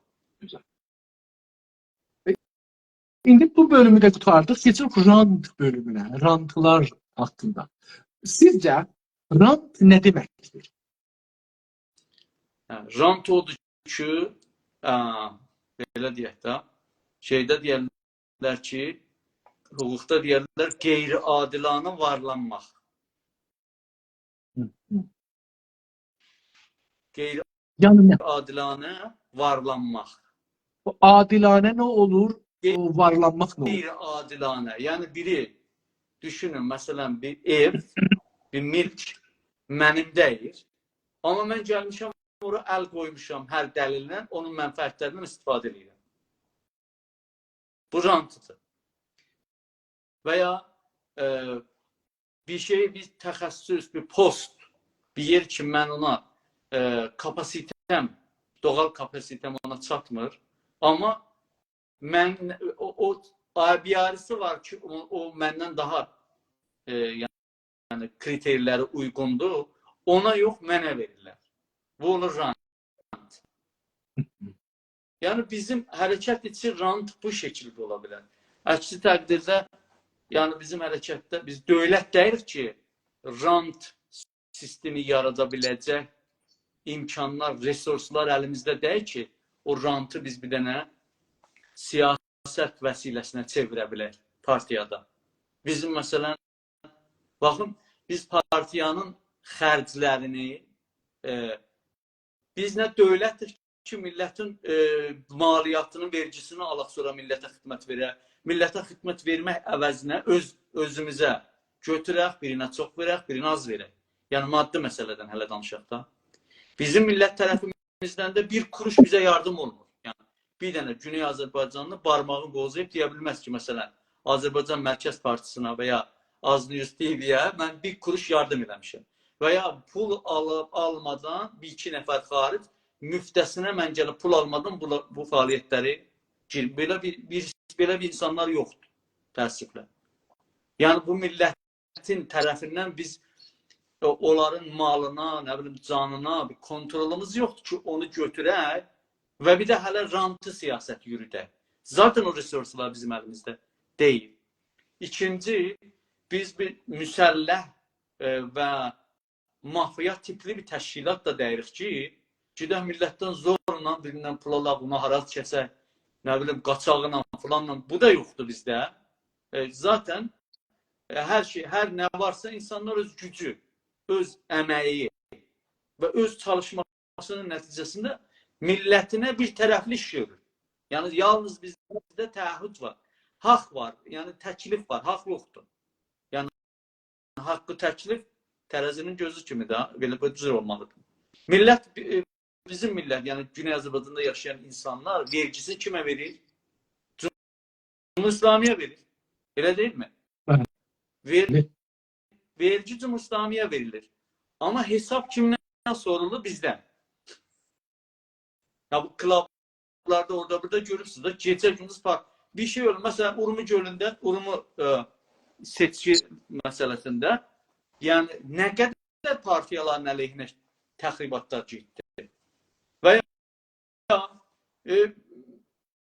siyasi hərəkətlərdə o istədikləri, millətin istədiyi düzeydə fəaliyyətlər olmayanda, ya məsələn bu iki partiyalar niyə labıçılıq eləmirlər, niyə məsələn İran International kimi televizyonlar ortaya qoyamırlar, niyə, yəni, amma bunun o tərəfinə də baxaq da, qardaşım, siz bu intiqad edənləri deyirəm, intiqad haqdır, amma məntiqi intiqaddır. Məntiqi intiqad əgər məntiqi olmasa, maddi fəqdə olmasa, o artıq intiqad deyil. O əziyyət eləmədir, o təxribdir. Bilirsiniz nə deyirəm? İndi bu partiyaların yani rant məsələsi ən az Güney Azərbaycan mən çox yəni zərsi qatı ilə deyə bilirəm. Bu partiyaların heç birisinə əslən bu etiraf, bu sual varid deyil. Mövzu kontekstdən xaric tutulur. Ranta necə baxırsınız ondan? Yəni sizin təşkilatda ranta necə baxırsınız? Rant bu cürdür da, rant bir dövlətdir. Yaradıbsan, sən hakimsən orada, hakim partiya, ələ gələn resursları, yəni maddi qaynaqları ki, millətin büdcə, təsvib olunmuş büdcə əvəzində onun Bakıda dedikləri kimi təyinatına xərc eləmək yerinə sən onu götürsən insən, dostu var, qardaşı var, nə bilim, hizbinə, ona xərc edirsən, gedir. Yəni, irtişad eləmirsən, yəni qoyursan, o təyinatdan xaric özünü gücləndirmək üçün məsəf eləyirsə, öz cəryanını, öz çevrəni. Bu olur rant. Gözəl. Ya məsələn, deyək ki, Təbriz şəhərdarısı da, bələdiyyəsi. Bizim hizbimiz hakimdir və Təbriz bələdiyyəsi də bizim hizbin əlindədir. Orada müzahidələr, münaqisələr falanlar olur da bir sürü. Biz münaqisədə elə əl atırıq ki, bizim partiyanın siyasətini dəstəkləyən iş adamları və ya üzvlər münaqisəni qazanır. Buna deyir rant. Bir misalını dedim. Bizim də hakimiyyətdə deyək ki, rant siyasəti emal edir. Yox, necə baxılır, yəni nə tür yaxınlaşır? Fəsaddır da, yəni corruptiondur da, rant nə olacaq? Corruptiondur. Zülmüdür ki, görə ondan mübarizə olmur. Gözəl. Rantı ləyaqətlə necə ayırt edirsiniz? Meritokrasi ilə rant. Əslən, meritokrasi ilə rantın ayrı-ayrı məsələlərdir. Biri, zaten bu da bəhsi şeydə gəlir, bu hüquq idarədə bəhslər gedir, meritokrasi ki, birinə sən məsuliyyət verirsənsə, harada, hangi idarə bölümü olur olsun, istər bir bələdiyyə məmuru olsun, istərsə gəlsin, başbakan olsun, nə bilim, əlbəttə onlar daha çox rəynəndir, falanlandır. Yəni, bu bürokrasi bölümünü deyək də, orada insanların meritinə baxacaqsan da. Məsələn, biri məsuliyyəti budur ki, xiyabanların çəkilməsinə nəzarət eləsin. Ya, bunun təxəssüsü olur, bu meritini doldurmalıdır da, nə mənəsi var. Sən bunu nəzərdə almadan, bunun mühəndislik təxəssüsünü, təcrübəsini, bunları nəzərdə almadan, sən gəlsən bunun yerinə ayrısını seçib qoyursan ora. Bu da artıq olur nepotizm. Yəni bu rant məsələsi daha maddi qaynaqları o tərəf eləməyə şamil olur ki, onun içindən neçə cürmlər çıxa bilir də, tərklər fərqlidir. Amma bu liyaqət əsasında, yəni meritokrasını riayət eləmədən nepotizm, familbazlıq, dostbazlıq bunlara gedirsən, o ayrı məsələ. O da rant hesab olur ya? Yox, rant deyil, o ayrı bir cürmüdür. Cürmüdür, rant deyil amma. Sizin rant daha çox maddi məsələlərdə, rant maddi məsələlər, yəni maddi qaynaqları qeyri-qanuni və qeyri-adilanə bölüşdürməyə deyir. Şey də, o siz dediyiniz məsələ nə idi? Liyaqət məsələsi. Liyaqət. Ümumi postlara, məqamlara insanların meritlərini nəzərdə almadan, yəni merit nə oldu? İstədiyini, bu da discrimination olur. Birisi bunu rant deyil, ayrı bir cümlə. Tamam. Arz edeyim ki, sizin tərifiniz rantıdan nədir? Bizim rantıda. Rant dediyim kimi də resursları dövlətin, millətin resurslarını, millətin rifahına, ehtiyaclarına, mənfəətləri doğrultusunda yox, onun dışında bəzi məcralara, şəxslərə, cərəyanlara axtarmaq. Gözəl. Rant hangi şəraitdə və hangi sistemdə ortaya çıxar ya da rant sisteminə dönüşə bilər? Təbii ki, o dövlətlər ki, orada şəffafiyyət yoxdur, qeyri-demokratikdirlər, ekonomik baxımından ekonomidə yenə bir kriter var. Bəzi dövlətlər rant yox, rentier dövlətlərdirlər. Rentier dövlətlər, yəni o ki, onun ümumi xərcləri, büdcəsi %40%-dan üstə, %40% ən azı yerdən çıxır, resurslardan gəlir, çalışmadan. Onlara deyərlər rentiyer dövlətlər. Bu normal bir şeydir ya. Yəni məsələn İran ki rentiyerlərdəndir, Azərbaycan rentiyerdir, bu cür Kuveytdir, Ərəbistandır, filandır filan. Bəzi dövlətlərin xərci yox, yerdən, nəftdən, mədəndən filandan gəlmir. Bu millətlərin çalışıb bu şeydən toplamalıdır. Vergidən toplamalıdır. Yəni təcrübə nişan verir ki, rant, fəsad, rentiyer dövlətlərdə daha müsaitdir. Daha müsaitdir. Əgər ciddi, yəni doğru düzgün çalışan demokratik, şəffaf bir sistem, dövlət olmazsa, o çox müsaitdir ki, həm müxtəlif korrupsiyonlara, ranta, dostbazlığa falan bunların hamısına müsaitdir. Yəni yenə də onu kontrol edən gerçək bir demokrasiyadır. Demokrasi yoxdursa, çox gözəl bir mühit yaranır bu ümumi inhiraflara, ümumi cürmlərə. Buna görə demokrasi çox önəmlidir. Çox önəmlidir. Hətta təşkilatın içində də doğrudur. Sizin təşkilatın içində ləyaqətləri necə və hangi standartlarla ölçürsünüz ki, rant olmasın? Siz onu dediniz, idari corruption. Mən onu rant falan işlədim, amma sizdə buyuran da yerində olsun. Bizdə daha çox o meritokrasını nəzərdə tuturuq da, meritləri. Məsələn, bir nəfər gəlir deyir, mən partiyaya üzv oluram. Biz çalışırıq ki, buna nə discrimination olsun, nə də ki, haqq etmədən gəlib bir yerdə. Hətta bu adından ki, bizim partiyanın üzvü çox görsənsin deyə, biz genə də onu bir çox adamlar olub ki, biz partiyaya almamışıq. Amma qırmadan, insanların o inteqritetəsinə toxunmadan. Çünki görmüşük ki, o kriterləri doldurmur. O kriterlər nədir? İndiki şəraitdə bizə. Bir, ən başda güvənlik kriteri gəlir. Yəni bir insan güvənilirdir ya yox. Nə baxımından güvənilirdir? Bizim əleyhimizə bir yerdə danışıb intiqad edib, bu önəmi yoxdur buna. İran rejimi ilə hər hansı bir irtibatı var ya yox. Yəni bu bizə güvənlik kriteri çox-çox mühümdir. Üzvü partiya almaq üçün.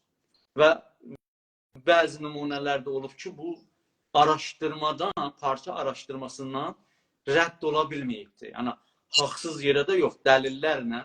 Məsələn, bir dənə üzvümüzə müraciət edib, o üzvümüz gəlib müdafiə edib ki, bu alınsın. Partiya biz də ən son mərhələdə o üzvü gətiririk, ondan açıq müsahibə alır. Sorular verirlər Mərkəzi Şura tərəfindən, Məclis Şuranın bəzi üzvləri tərəfindən o komitə içi üzviyyət alır orada. Sorular verir, yəni öncədən bilgiləri alınır, təhqiqləri olunur, ən sonda da müsahibə alınır və sonra 2 ilə 3 həftənin ərzində ən son təhqiqat olunandan sonra qərar verilir ki, üzv oldu ya yox. Burada o güvənlik kriteri bizim üçün çox önəmlidir. Bəzən görsən bu güvənlik kriterlərindən keçə bilmir şəxs. Çoxlar, inanın, bir çox adamlar bu güvənlik kriterindən dolayı biz keçirdənməmişik. Bunun mənası da bu deyil, biz keçirdənməmişik, həttəmən bunlar rejim adamıdır, yox. Amma bizim imkan dairəmizdə keçməyib. Heç mövqeylə də nə onların adını açıqlarıq, nə ayrı məsələ. Və ondan sonra ayrı kriter budur ki, dediyim kimi, bizim əsasnaməni nə qədər qəbul edir. 3-cü kriter, milli məsələ ilə nə qədər tanışdığı vardır. Əgər tanışdığı azdır ya sıfıra yoxundur, amma güvənlik sorunu yoxdur, istəyi var, həvəsi var, bu məsələni qəbul edir. Sorun deyil, o partiyanın üzvü olur, amma getdikcə gəlişdirir özü. Normal üzv kimi, belə deyək. Getdikcə özünü gəlişdirir. Təbii ki, bütün partinin üzvləri də parti başqanı daxil nəzarət və təşkilat komitəsi tərəfindən həmişə rəftarları şey olur. Yəni, kontrol altındadır. Ki, məsələn, partiya bir şey təsvir verir. Mən gedib ayrı partiyanın siyasətinin dışında, bizim partiyanın siyasəti haqqı təyin sərnişdir. Mən gedəm deyəm ki, yox, biz istiqlalçıyıq və ya federalçıyıq. Ya bu əsasnaməni sındırmaq. Bizim yani liyaqət məsələsində kriterlərimiz dediyim kimi güvənlik məsələsi, ondan sonra milli məsələyə də nə qədər vurudunun olub olmaması üçün ona uyğun məsuliyyət alacaq və ya iş tapşırmaq olar. Dil qabiliyyəti neçə dil bilir, bilmir. Dil qabiliyyəti özəlliklə xaricdə olduğumuz üçün. Onun yanında əgər başqa bir başarısı varsa, məsələn biri sosial şəbəkəni yaxşı bilir, qrafik işi bilir, nə bilim, buna bənzər işlər. Bunlar meritdirlər də. Yoxsa heç əhəmiyyət yoxdur. Birinin lisansı var, diplomu var falan, mühüm deyil bu. Yəni bunlar amma yazılır. Görəv verəndə təbii ki, məsələn, bir dənə seminara biz 2 dənə partiya üzvü yollayırıqsa, geçsin bir dənə beynəlmiləli seminarda şirkət eləsin və ya webinarda, misal üçün bizim o Covid zamanı düzənli hər 4 ayda Avropa parlamenterləri ilə bizim müxtəlif mövzularda, bizim partiyanın da qatılımı ilə müxtəlif mövzularda webinarlar keçirdi. Yəni webinarı şirkət eləyənlərinin birinin mən misal versəm, xanım Anna Fotiga, Lehistanın geçmiş xarici işlər naziri ki, Avropa parlamentində mavini. Yəni bu tip adamların qatılımı ilə. İndi bizim partiyada biz istəyirik bir nəfər orada geçsin, çıxış eləsin. Tabii ilk kriter budur ki, bu İngilis dilini bilməlidir. Və o mövzuda, o siyasi mövzularda onda təxəssüsü olmalıdır. O məsələləri suna bilməlidir. Biz tabii bu kriterləri qətlən bu meritləri əslən deyək ki, xahiş edirəm ki, nəzərdə almayaq. Biri İngilis dili bilmir, yollamışıq belə bir seminara. Neynəyəcək orada? Və görsən, məsələn, yürüşlərdə bəzi üzvlərimiz vardı ki, bunların gerçəkdən o sazmandehi şeyləri var. O, necə deyirlər, kapasiteləri var. İnsanlarla yaxşı irtibat qura bilirlər, toplaya bilirlər. Və ya bəzi üzvlərimiz vardı ki, bunlar güvənlik məsələləri yaxşı bilirlər. O yürüşdə, məsələn, 1000 nəfər, hududan 1000 nəfər adam yığışmışdı ora. Yəni, orada polis də bizə tövsiyələri vardı. Deyirdi, güvənliyinizi, yəni sizin partiyanın məsulunun güvənliyini özünüz qorumalısınız. Və eyni halda polisdən əlavə ən az 15 nəfərdə biz yürüşün güvənliyini də özümüz qorumalıydıq. Bunu biz hardan, bu partiyaların içindən seçilirdi bu şəxslər. Və sonra bunlara biz kurs qoyduq ora getmədən qabaq. Bir dənə güvənlik uzmanı gəldi, adını deyə bilmərik, yəni anonim şəklində, yəni parti başkanları bilirdi, 2-3 partinin başkanı, o güvənlik uzmanı kimdir? Gəldi bunlara treyn verdi. Yəni bu, zaten indi 21-ci əsrdə yaşayırıq. Bu təxəssüslərdən, bunlardan istifadə edilməsə işi görmək mümkün deyil. Acaba sizin təşkilatda standartlar hamı üçün, hamı üzvlər üçün standartdır, yoxsa bəzilərinə biraz çox standart, bəzilərinə biraz az standartdır? Nə standartı yəni? O kurallar ki vardı. Kurallar ki vardı, partiya üzv olma, partiyanın orqanlarında çalışma, onlar hamısı yazılır zaten. Və o hamı üçün bərabər şey olur. Yəni icra olunur. Bunun bir yox, heç kəsə biz təbiz qail olmarıq. Yəni hüquq dövləti ki deyirik, hüquq dövlətinin şərtlərinin biri budur ki, hər halükarda bir kural varsa, o kural hamı üçün bərabər icra olunmalıdır. Yəni birinə bir kuralın bir gərəksinimi var. Bir üzvə mənlə dostdur, daha çox səbiqəsi var və ya mən daha yaxşı, mənlə yaxşı anlaşır, ona riayət eləməyək, o birisini eləyək. Yox, belə bir şey yoxdur. Ailə və əqrəba üzvlərini, bu təhsilin təşkilatı yox, kollən, bunu soruşan kolli bir sualdır. Ailə və əqrəba üzvlərinin bir təşkilatda olmasını rant sisteminə bağlırsınız ya yox? Heç əlaqəsi yoxdur. Heç əlaqəsi yoxdur. Necə ki, hər bir şəxsin haqqı vardır ki, təşkilatlara üzv olsun. təşkilatın başqanı olsun, təşkilat qursun. Mümkündür bir ailədən neçə nəfər bir təşkilatda olan və ya ayrı-ayrı təşkilat. Bu ola bilməz, yəni ranka getməz. Hər halda orada ailə eləyə bilər ki, birinə rəy versin. Zahirən dondu. Əziz və hörmətli dostlar, xoş gəlmisiniz. Səfa gətirmisiniz. Təşəkkür edirəm ki, huzurunuz vardı. Bizim saygılarımızı, hörmətlərimizi və salamlarımızı qəbul edin. Tamam, Salih bəy etdi.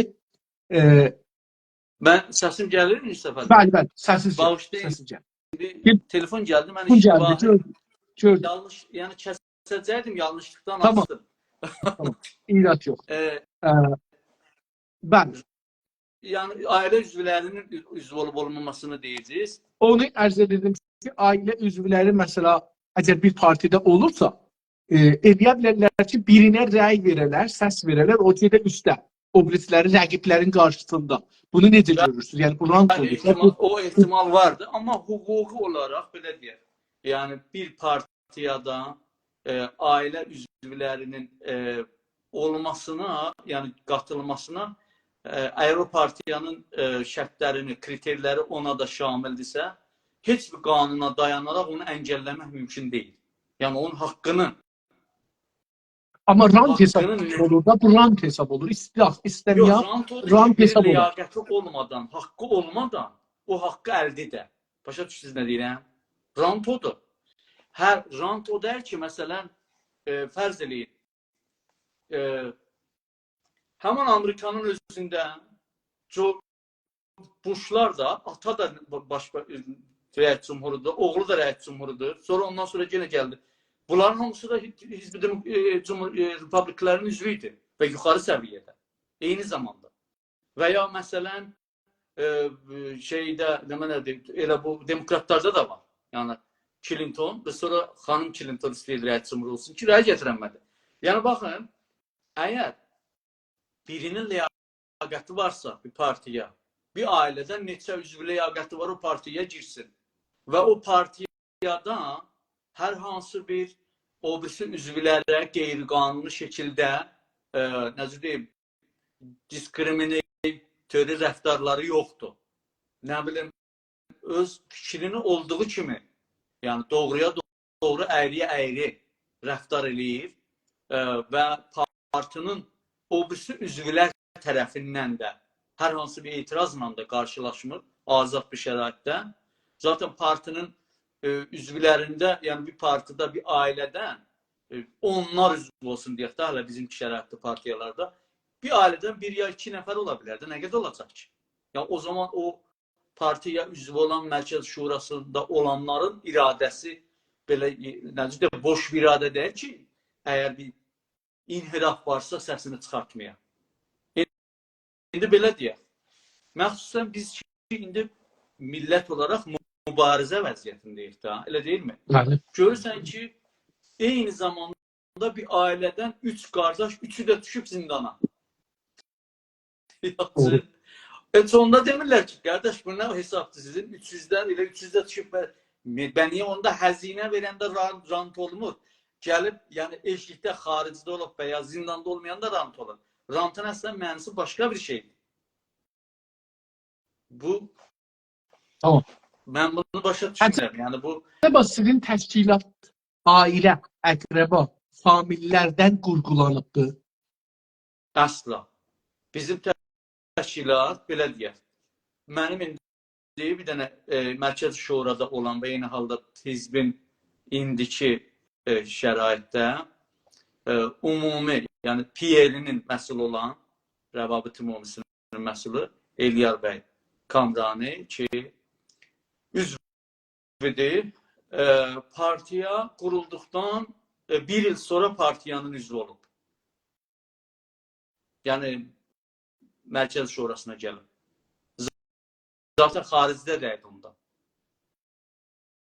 Amma Eliyar bəyin də bu partiyadakı məsuliyyətlərində partiya üzvlərinin istər adlı üzvlər olsun, istərsə Mərkəz Şurada olsun, heç birisi hər hansı demək olar ki, bir sorun yaşamayıb.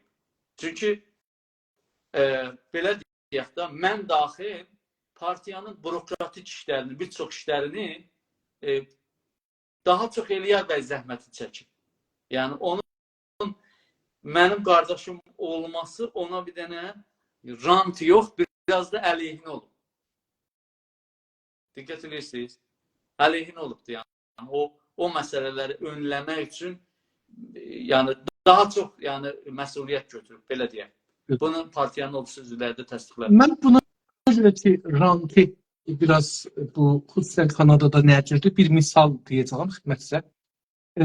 Kanada sistemində əgər sizin bir baqqallığınız var, mən işləmişəm ona görə, bunu baqqalda işləmişəm.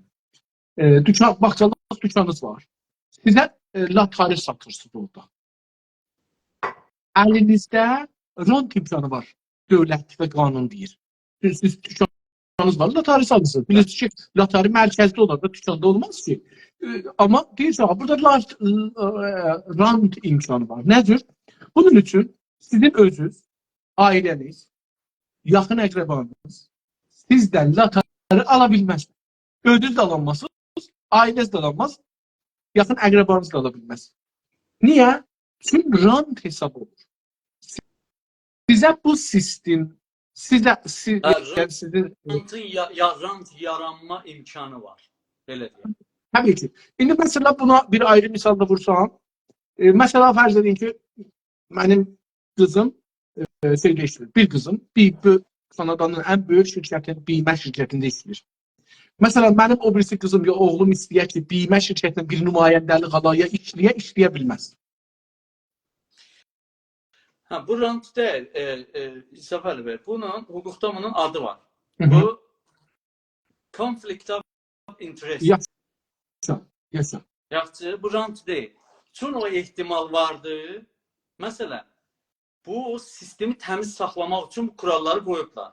Məsələn, bir komonda deyək, bir bələdiyyədə 5 il müşaviri hüquq olub, sonra gəlir, o bələdiyyədən eynir, vəkil olur. Çıxır oradan, vəkil olur, azad vəkil olur.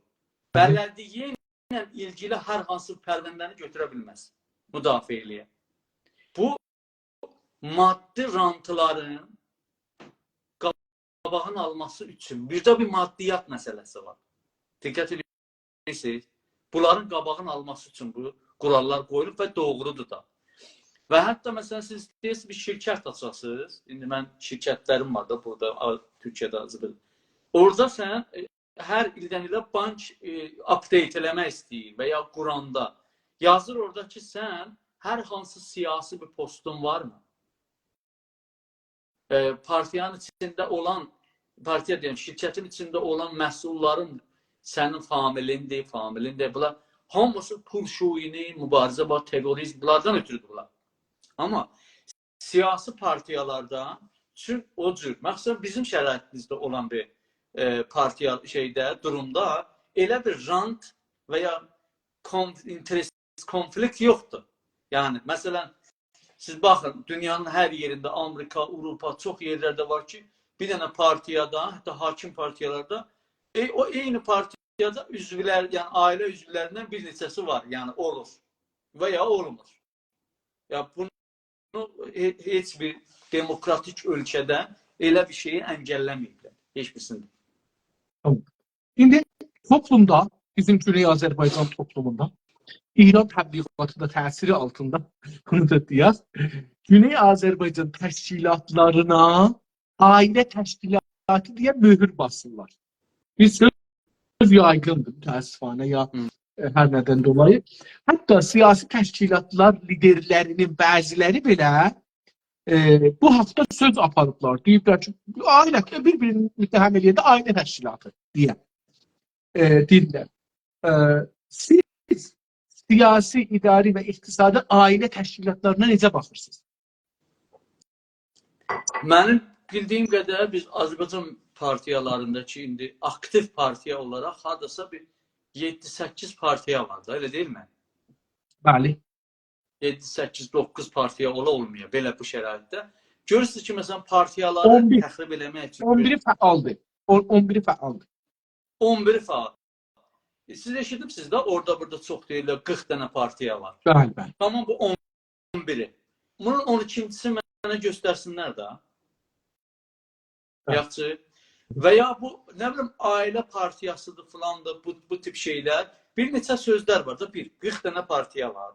Hərəkət təzyiq eləmək üçün və təşkilatlanma ruhunu öldürmək üçün bunlar atılır. 2. Ailə partiyası. Ailə partiyası nə demək yəni? Mən Azərbaycan Milli Hərəkətində ailə partiyası bir şey tanımıram. Yoxdur belə bir şey. Bəhsini də elədik də. Ailələrin üzvü, bu mübarizə partiyalarıdır bunlar. Biz mübarizənin içindəyik. Hətta sabah gedib ölkəmizi qurandan sonra da bu mübarizlər sabahları Təbrizdə oturublar, partiyalar qurulub, registr olub, rəsmi partiyalardır. Hansı qanuna, hansı beynəlmiləri və daxili qanuna dayanaraq biz bir ailədən neçə nəfərin bir partiya üzv olmasını qabağını ala bilirik? Nə dəlillə? Belə bir şey yoxdur. Urfa anlamda, əgər bir partiya, urfa anlamda, o da cürmü deyil, şey deyil. Bir partiyanın deyək ki, bütün üzvləri bir ailədəndir. Və ya əksəriyyət üzvləri ailə üzvüdür. O ailə partiyası sayıla bilər. Amma gerçəkdən bu keyfiyyətdə Güney Azərbaycanda belə bir parti varmı? Ola bilər bir partiyadan, bir ailədən 2 nəfər, hətta 3 nəfər də ola bilər. Amma görək ki, o 3 nəfər o partiyanın qurucu üyələri və ya idarə edici orqanının əksəriyyətini mi oluştururlar? Əgər əksəriyyətini oluştururlar, o intiqad variddir. Yox, belə bir durum yoxdursa, kəsinliklə təxribatdır. Əlbəttə, siz bir dənə argüment gətirdiniz ki, məsələn, bir dənə ailədən 3 nəfər tutulubdur, 4 nəfər tutulubdur. Siyasi kişilər elə onlar özü bir təşkilat da əslində. Mübariz təşkilatdır. Təbii ki, təbii ki. Acaba bir təşkilatda ailə üzvləri olursa, rant əsaslı təşkilata çevrilə bilərmi? Bizim indi mübarizə şəraitində olan şəraitdəki varıq, yox, mümkünü yoxdur. Çünki partiyanın nə qaynağı var ki, əlində bir də ranta çevrilsin. Amma hakim partiyalarda, deyək ki, məsələn, ya önəmli partiyalar, deyək Türkiyədə məsələn, CHP, MHP, AK Parti, hər hansısı imkanları var da, bunların resursları var. Onların mərkəzi şurasında ən az 25 nəfər adam var. Yəni, bir ailənin hər halda o qədər üzvü olmaz ki, orada partiyanın əksəriyyətini əlinə keçirdə və orada, nə bilim, bir rant əldə eləyə. Yəni, bir partiya fasiddirsə, onun orada ailə üzvləri olub-olması çox bir şey dəyişdirməz. Yəni, o partiyanın zaten siyasəti rant ilə məşğul olmaqdır. Məncə, heç siz görürsünüz, məsələn, Türkiyə ki, indi bu şərq dünyasında o tərəfdə olan ölkələrin, belə deyək, Ərəb dünyası, İslam dünyası, Çin, Rusiya, Orta Asiya, ən demokratik ölkə budur da seçim demokrasisi falan. Siz heç görürsünüz ki, o partiyaların içində rant ki, məsələn, deyərlər ki, bu partiya ailələr üzvləri buranı dolandırır, ailə üzvləri olduğu üçün rantı var. Eşidirsiniz belə polemik, belə bəhs? Yox, eşitməmişəm. Zahirən heç Türkiyə partilərində ailə üzvləri gəlmir. Vardır. Xüsusən başda olan o şurayı mərkəzində ailə üzvləri olmur. Yəni biri olur. Yəni partinin özündə olur. Amma o mərkəzi şurada ailə üzvü olur. Olub da, baba buş, oğul buş, falan hamısı bir partiyanın üzvüdürlər və yuxarı yüksək səviyyədə. Amma mərkəzi şurada deyildi. Məsələn, baba üçdə olmadan şurada deyirlər elə. Yüksək səviyyə. Gedin İkisi də. Dədəbala ikisi də. Tamam, mən bilmirəm onu. Məsələn, nə cür misal vurum sizə? Amma çox İslamda fasid sistemlərdə bunlar var. Təbii ki. Məsələn, Laricani qardaşları heç nə partiya üzvüdürlər, nə filan ayrı yerdədirlər. Yəni, sistem fasid olursa, ailə üzvlərindən oluşmasın, o fəsadını eləyəcək. Yəni, sizin argümentiniz budur. Mübarizə dövrəsində ailələrlə ittifaqən daha ciddi işləmək olur. Biz təşviq eləməliyik ki, daha çox ailələr faal olsunlar, aktiv olsunlar. Gözəl, gözəl. Gözəl argüman. Acaba bir təşkilatda ailə üzvləri olursa, aha, onu dedik ki, yox demədik. Acaba bir təşkilatda ailə üzvləri olursa, standartlar qurğulana bilərmi? Yəni değişilə bilərmi? Onların nəslinə. Dediyim kimi, yəni əgər bir partiyanın mərkəzi şurasının çoğunluğu ailə üzvlərindən oluşursa, əlbəttə orada bir sıra şeylər doğru getməyə bilər. Yəni teorik olaraq. Amma bir partiyanın çoğunluğunu ailə üzvü oluşturması da biraz mümkün görünmür axı ilk şərtlərdə. Doğru, doğru. Acaba bir təşkilatda ailə üzvləri olursa, yüksəlmək imkanı onlarla o birilərinin arasında bərabər şans ola bilərmi? Dediyim kimi, qalıb o teydat çox ola yaz ola. Əgər teydat normal vəziyyətdədir, orada partiyanın ümumi siyasəti, kuralları nədirsə, o şəkildə gedəcək. Əgər partiya demokratik isə və demokratik kurallar əsasında idarə olunursa, ailə üzvünün olub-olması bir şey dəyişdirməz. Amma partiya demokratik deyirsə, ailə üzvlərindən də orada varsa, yəni partiyanın başında olan demokrasi etiqadı yoxdur. Rəftarı da onu göstərmir. Yanında da ailə üzvündən biri, ikisi varsa, əlbəttə ki, o da onun xüsusi alanırsa. Yəni bu ailədən də bir üzv olması təbii ki, daha onu demokratik kurallardan çıxardır. Amma yenə üçün mübarizə şəraitindəyik biz. Məsələn, deyək ki, bir partiya var, ailəsindəndir. Çox da demokrasiya falana etiqadı da yoxdur. Amma bir partiya oluşturublar. Zaten biz o partiya nə vermişik ki, nə də hesab soraq. Rəftarlarına baxırıq, milli mənfəətlərimiz doğrultusunda. Əməllərinə bir iş görürsə təhsin olur. Bir iş görmür, boş-boş sözlərlə məşğuldur və gəlir hamıdan da tələbkarlıq edir. O da vicdan, yəni qəzavət edən əfqar umumidirsə sözünü deyəcək. Gözəl. Harbi sanksiyon yoxdur. Sağ olun. Sizin təşkilatda üyələr arasında güvən sistemi necə yaranıb və qorunur? Təşkilatın adı üzvlərin arasında güvənələr bir-birlərinə və qoruna bu güvən. Biz çalışırıq ki, partiya üzvləri arasında söz azadlığına biz çox önəm veririk. İnsanlar necə düşünür, sözünü rahat desin. Yəni qalmasın ki, problemə çevirə. Və diyaloqla məsələlər həll olsun. Əgər diyaloqla iki partiyanın, iki üzvünün arasında bir sorun çözülmürsə, onun içindəki qurumlar məsələni həll edir və nəhayətən başqan. Bu şəkildə biz çalışırıq ki, aralarında və ya bəzən görüşmələr, fiziki görüşmələr mümkün olursa, partiya üzvünün sorunu varsa mümkün qədər çalışılır o partiya üzvünün sorununu həll eləməkdə və ya dostluq yaratma aralarında, məhəbbət yaratma, müxtəlif imkanlarla, şəraitinə çalışırıq ki, belə sorunlar olmasın. Hər partiyada da eyni ailələr kimi bəzən bəzi sorunların olması normaldır, olur. Olmur deyil. Təbii ki. Bu bəhsi də qurtardıq. İndi geçirik yasalanma bəhsinə. Sizin təşkilat hangi qanuna dayaraq yaranıbdır? Yəni, hər təşkilatın yaranması bir qanuna dayanır. Sizin parti hangi qanuna dayanaraq yaranır? Bizim partiya İsveç qanunları əsasında yaranıbdır. Tüm mərkəzi şura, rəhbəriyyəti burada daha çox üzvlər, Avropada belə deyək, yəni görünən üzvü. Burada da kurallar belədir. Hər 3 nəfər yığışdı bir yeri eləyə bilər partiya yarasın. Amma tüm biz İsveç partiyası deyirik.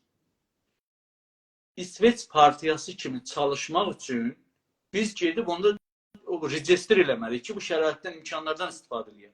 Biz İsveçdə aktiv olmayacağımıza görə, əslən, mövzusu və zəminəsi yoxdur. Ona görə bizim burada register eləməyə də ehtiyacımız yoxdur. Ona görə qanunen bizim İsveçin qanunlarının bizə verdiyi haqq əsasında biz partiya qurmuşuq. Yəni bizim partiyamız qanunidir. Hətta register olmasa belə. Çünki bu partiyanın qanuni olması üçün, yaranması üçün register olması lazım deyil. İsveç qanunu, Avropa kuralları budur. Hətta bunun üçün Avropa Parlamentinin bu məsələ ilə ilgili kuralları var qanunları var. Çox da belə uzun bir müfəssəldir ki, partiyalar necə qurulmalıdır, nə şəraitdə bir parti qurulmuş sayılır, necə idarə olunmalıdır, malı qaynaqları hardan gəlməlidir, necə sorumluluqları nədir, haqqı nədir, seçkiyə nə cür qatıla bilər, bunlar hamısı. Amma o ilk şeyini tutun ki, bu qanunlar bizə izin verir ki, partiya açaq. Gördük. Sizin təşkilat hangi ölkənin qanunu əsasında qurulub dediniz İsveç? Düzdür? Avropa Birliği belə deyək. Avropa Birliği. Tamam. Sizin təşkilat hangi ölkə qanunları əsasında çalışır indi? Yəni acaba bir qanun çərçivəsində çalışırsınız yoxsa qanunsuzluq bir çərçivədə? Əlbəttə bizə də qanun hakimdir. İndi bu partiya gələməsə irqçılıq eləyə. Nə bilim xuşunəti təbliğ eləyə.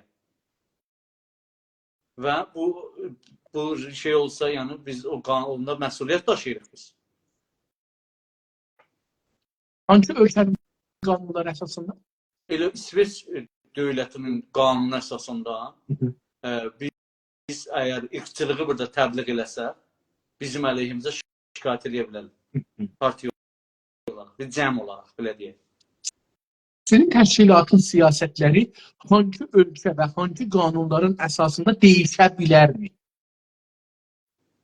Yəni istəsiniz siyasətləri değişdirəsiniz. Yəni partinin siyasətlərini değişdirəsiniz. Partinin siyasətlərinə İsveç qanunları, Avropa Birliği qanunları siyasətin mahiyyətinə heç vurudu yoxdur. Yəni qanun belə şeylərə girməz. Niyə girməz? Çünki anayasa sənə söz azadlığı verir. Ona girməz. Heç mövqedə bu dəyişməz. Anayasa bir səndən müdafiə edər, bir də ayrısından müdafiə edər ki, ona zərər dəyməsin. Necə zərər dəyməsin? Sən xuşunəti tərbic eləməyəcəksən. Sən reisizmi tərbic eləməyəcəksən. Nə bilim, xuşunətli əməllərə əl vurmayacaqsan. Yəni, bu qanunlar ümumi qanunlardır. Yəni, burada belə bir sual gəldi. Sonralar soruşacağım bunu. Əlbəttə, indi İsveç dövləti və ya hər hansı Avropa Birliği dövlətinin ki, biz burada mən yaşayıram, belə deyək, onun nə qanun belə bir izini verir, nə də belə bir rəviyyə var, nə də bir siyasət var. Sən, məsələn, filan ölkəyə görə, Cumhur İslamiyə görə, kimə görə, hangi sosialisti siyasət aparsan apar, əleyhinə çalışsan çalış, heç belə nə bir haqqı var varid ola, nə də belə bir şeyə girər. İndi mən bir daha soruşum. Diktator ölkələr, hə, orada əgər partiya bir fəaliyyətə istəsə əl atar, deyəğəm, mən İranı istəyirəm, protest edeyim. Biz getdik Berlində protest elədik də Cumhur İslamini. Nə bilim, Brükseldə elədik, burada Stokholmda eləmişik, çox yerlərdə. Bizə heç bir mane yaratmayıb da, bir kömək edib də, yəni dövlətin resurslarını da gətirib orada, polisini falanını, orada əslində bu büdcədir da, millət, bu dövlətlərin büdcəsindən sərf olur. Biz Cumhur İslamini mübarizə aparmaq üçün ümumi şeylərdən buranın şəhribəndə olduğu üçün istifadə edirik bu şəkildə. Heç mövqenin bizim apardığımız siyasətlərin içəriyinə girmirlər. Belə qanunlar o izini də vermir onlara. Amma bu Avropada belədir. Amma Avropa dışında, Orta Doğuda olan ölkələrdə sən 5 nəfər, 3 nəfəri toplayıb gedib İran səfirliyinin qabağında İran siyasətdən tənqid edə bilərsən? Halbuki haqqın var. Sizin fərmayişlərinizdən mənə bir sual gəldi. Burada bu sualların içində yoxdur, bəlkə sorular olacaqdır. O da budur. Siz buyurursunuz ki, məsələn, Avropada bu reisist məsələləri istəməsəniz. İndi biz İranda farslarla müşkülümüz var. Yəni, bir reisizmə qurban gedirik. Acaba bunu orada danışsaq nədir olur? Məsələn, çox ki, farslar... Reisizmin əleyhinə danışa bilərsən, deyərsən, bu əməl reisizlidir. Amma reisizmlə mübarizədə sən özün reisizli fəaliyyətlər eləyənməzsən. Yəni, bir folk qrubu, burada deyirlər folk qrup, yəni bir qrup, mərdum qrupu da belə deyək. Sən onu nəzərdə, bir qrup olaraq nəzərdə tutaraq, ona aşağılayıcı şeylər, sifətlər verə bilməzsən. Məsələn, deyəsən, filan dinə mənsub olan adamlar, filan din, filan dil, bunlar pis adamdırlar, bunlar oğrudurlar. Bunlar, nə bilim, Ya dediyini gəl sabit eləyəsə, yoxsa reisizm sayılır. Ha, bizim əleyhimizə reisistli fəaliyyətlər var İranda, siyasətlər var. Biz onu açıqlaya bildik. Babaların bu işləri reisistlidir. Amma reisizmlə mübarizədə biz Ama indi özümüzdə gəlin mesela reisistlik Türkler birleşsin. Farsların aleyhine diyebildik bunu. Mesela diyebildik ki Türkler Farsların aleyhine birleşsin. Türklər farsların əleyhinə birləşsin. Yox. O. Amma Türklər farsçılıq siyasətinin əleyhinə birləşsin. Onu deyə Tamam. bildik. O reisizmlə mübarizə. Anladım. Anladım. İndi geçiyoruz məramnaməyə. Biraz məramnamədən soruşaq. Sizin təşkilatın yazılı məramnaməsi var. Bunu dünən də ərz elədim. Bəli, yazılı məramnamə var və saytımızda. Siz buyurdunuz ki, əsasnamə var, nizamnamə var. Məramnamə, yəni fəlsəfə deyək ya ideoloji. Bizdə əsasnamə var. Məramnamə ilə əsasnamə bir bölümdə gəlib. Ha, tamam. Hə. İki sənəd var. Yəni bizdə iki ana sənəd var. Əsasnamə, məramnamə bir sənəddə gəlib ayırd etmədən və nizamnamə də ayrıdır. Gözəl. O Məndən beləsi, yəni əsasnamə üyələri üçündür. Nizam nizamə deyil. Məramnamə həm üyələr üçün, həm də eşidləşilər üçün. Məsələn, eşidləşilərin əsasnaməni bilməyə o qədər yoxdur. Yəni mesela burada o məramnamə yazmaq, sonra bir dənə əsasnamə yazmaq, sonra da bir nizamnamə yazmaq daha çox ya o klassik İranda fəaliyyət edən cəryanlar, partiyalar belə əməl ediblər. Amma İsveçdə mən baxdım, bir müddətdə mən özüm burada Moderat Partiyasında üzvü idim. Elə indi o partiyanın başkanı, buranın şeyidir, başbakanıdır. Yəni moderatların ki, Sosial Demokrat Center Parti falan filan, bunların hamısının əsasnamələri var, açıq. Ya da məramnamə adında bir şey yox. Axıcı onlar da qurulublar da, yəni qurudu dövlətdir. Quruluq hazır dövlətləri var. Fərq eləməz ki, yəni, sən əsasnamədə əsas məsələni, məramnaməni, yəni bir dənə kulli bir şey, yəni gətirmək də olar, gətirməmək də olar. Yəni yol xəritəniz varmı? Yəni indi deyək ki, yol xəritədən danışaq da, yol xəritəniz varmı? Məsələn, hara gedirik? Necə gedirik? Yol xəritəsini, yəni stratejiləri təbii ki, sən açıq bəlli eləməzsən, sənin stratejin nədir? Ana xəttlər əsasnamədə gəlir. Sonra sənin fəaliyyətlərin onu nişan verir.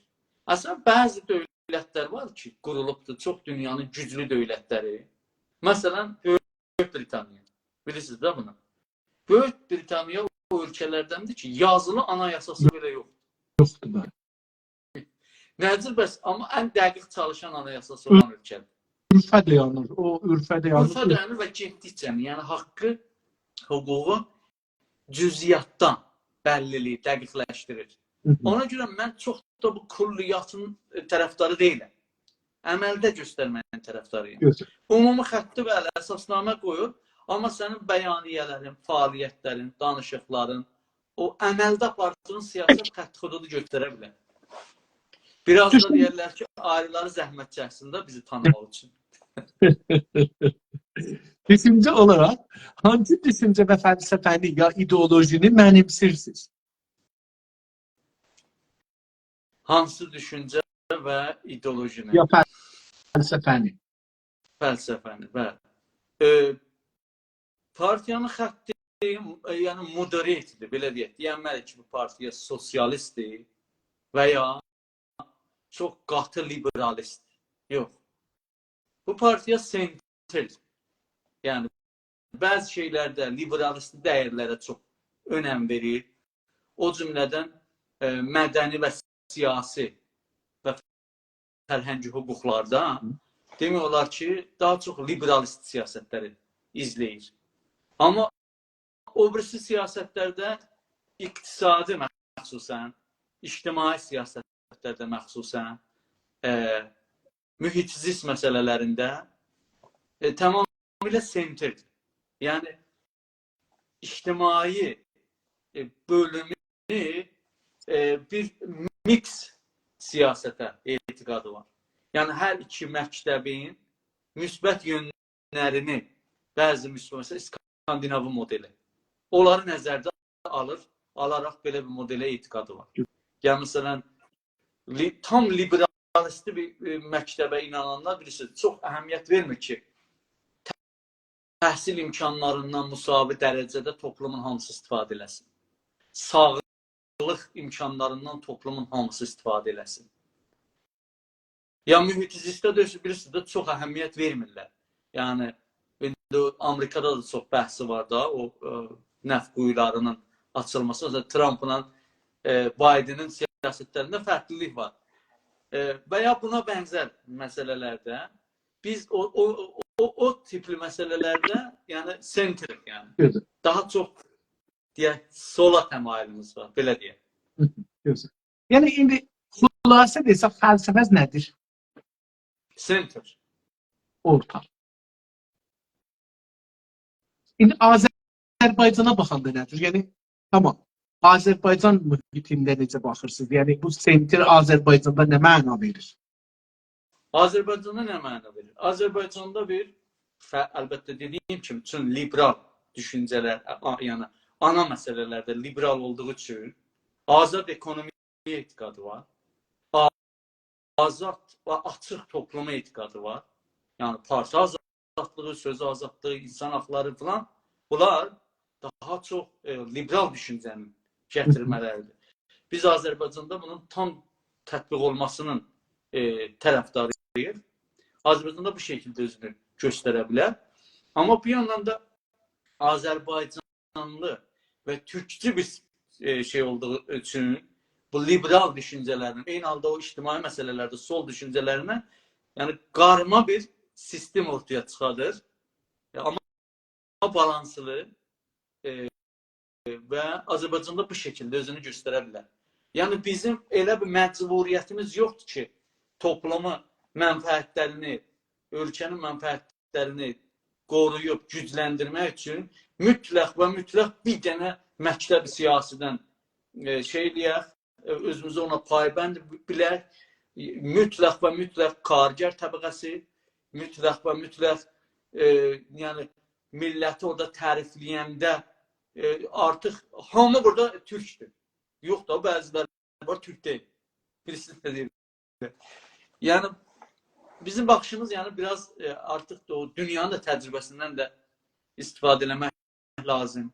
O deyərlər ki, təyyarı yenidən kəşf eləməyə ehtiyac yoxdur. Gözəl. Sizin məramnamənizdə, çərçivənizdə, ilk çərçivənizdə bir 2-3 dana, 5 dana önəmli qonu nədir? Yəni, orada önəmli siyasətlərinizin, istəklərinizin içində ən önəmli 5 dana sayısaq nə sayarsınız? 5 dənə saysaq. 1. Azərbaycanın tarixi, coğrafiyası və ərazi bütövlüyü. 2. Azərbaycanın hüquqsuz və hətta hüquq altına düşürüldüyü durumu. 2. Bu bizim üçün çox önəmlidir. Bunu tanıtdıraq, yəni bilgiləri bu mövriddə dərinləşdirək və promote edək. 3. İnsan haqlarının dəyərini, ki, içində hamısı var, qadın falan hamısı vardır, insan haqları məsələsi, söz azadlığı falan, hüquq dövləti və onların hamısında nəhayətdə sütunu öz müqəddəratını, Azərbaycanın öz müqəddəratını təyin etmə haqqının olması. Sağ olun, təşəkkür edirəm, pes oldu. İndi çox vətən bəhsinə, qısa burada bir bəhs eləyəcək, amma sonra bunu biraz geniş bəhs eləyəcək. Sizin təşkilat vətəni necə tərif edir? Vətən yanı nə? Bizim anlayışımızda vətən yalnız torpaqdan, kəsrəkdən, sudan ibarət deyil. O mühüm bir bölümünün biridir, amma vətən tərif eləmək üçün maddi bölümü var, mənəvi bölümü var. Fiziki bölümü var, qeyri-fiziki bölümü var. Fiziki bölümü coğrafiyası təbiətən. Azərbaycanın coğrafiyası, vətənin coğrafiyası, coğrafiya olmadan vətən olmaz. İkinci, Azərbaycan insanları. bizim üçün çox önəmlidir. Yəni, hansı düşüncəyə malik olur olsun, hətta asimilə olanlar, hətta öz varlığını qəbul eləməyənlər, bizim üçün bu Azərbaycan vətənində bu insanların olması, vətən oluşturmaqda olmazsa olmazlardandır. Niyə? Çünki biz bu vətəni yalnız öz hüviyyətini bilib, qazanıb və o yolda mübarizə eləyənlərlə qurmayacaq. Mümkün də deyil.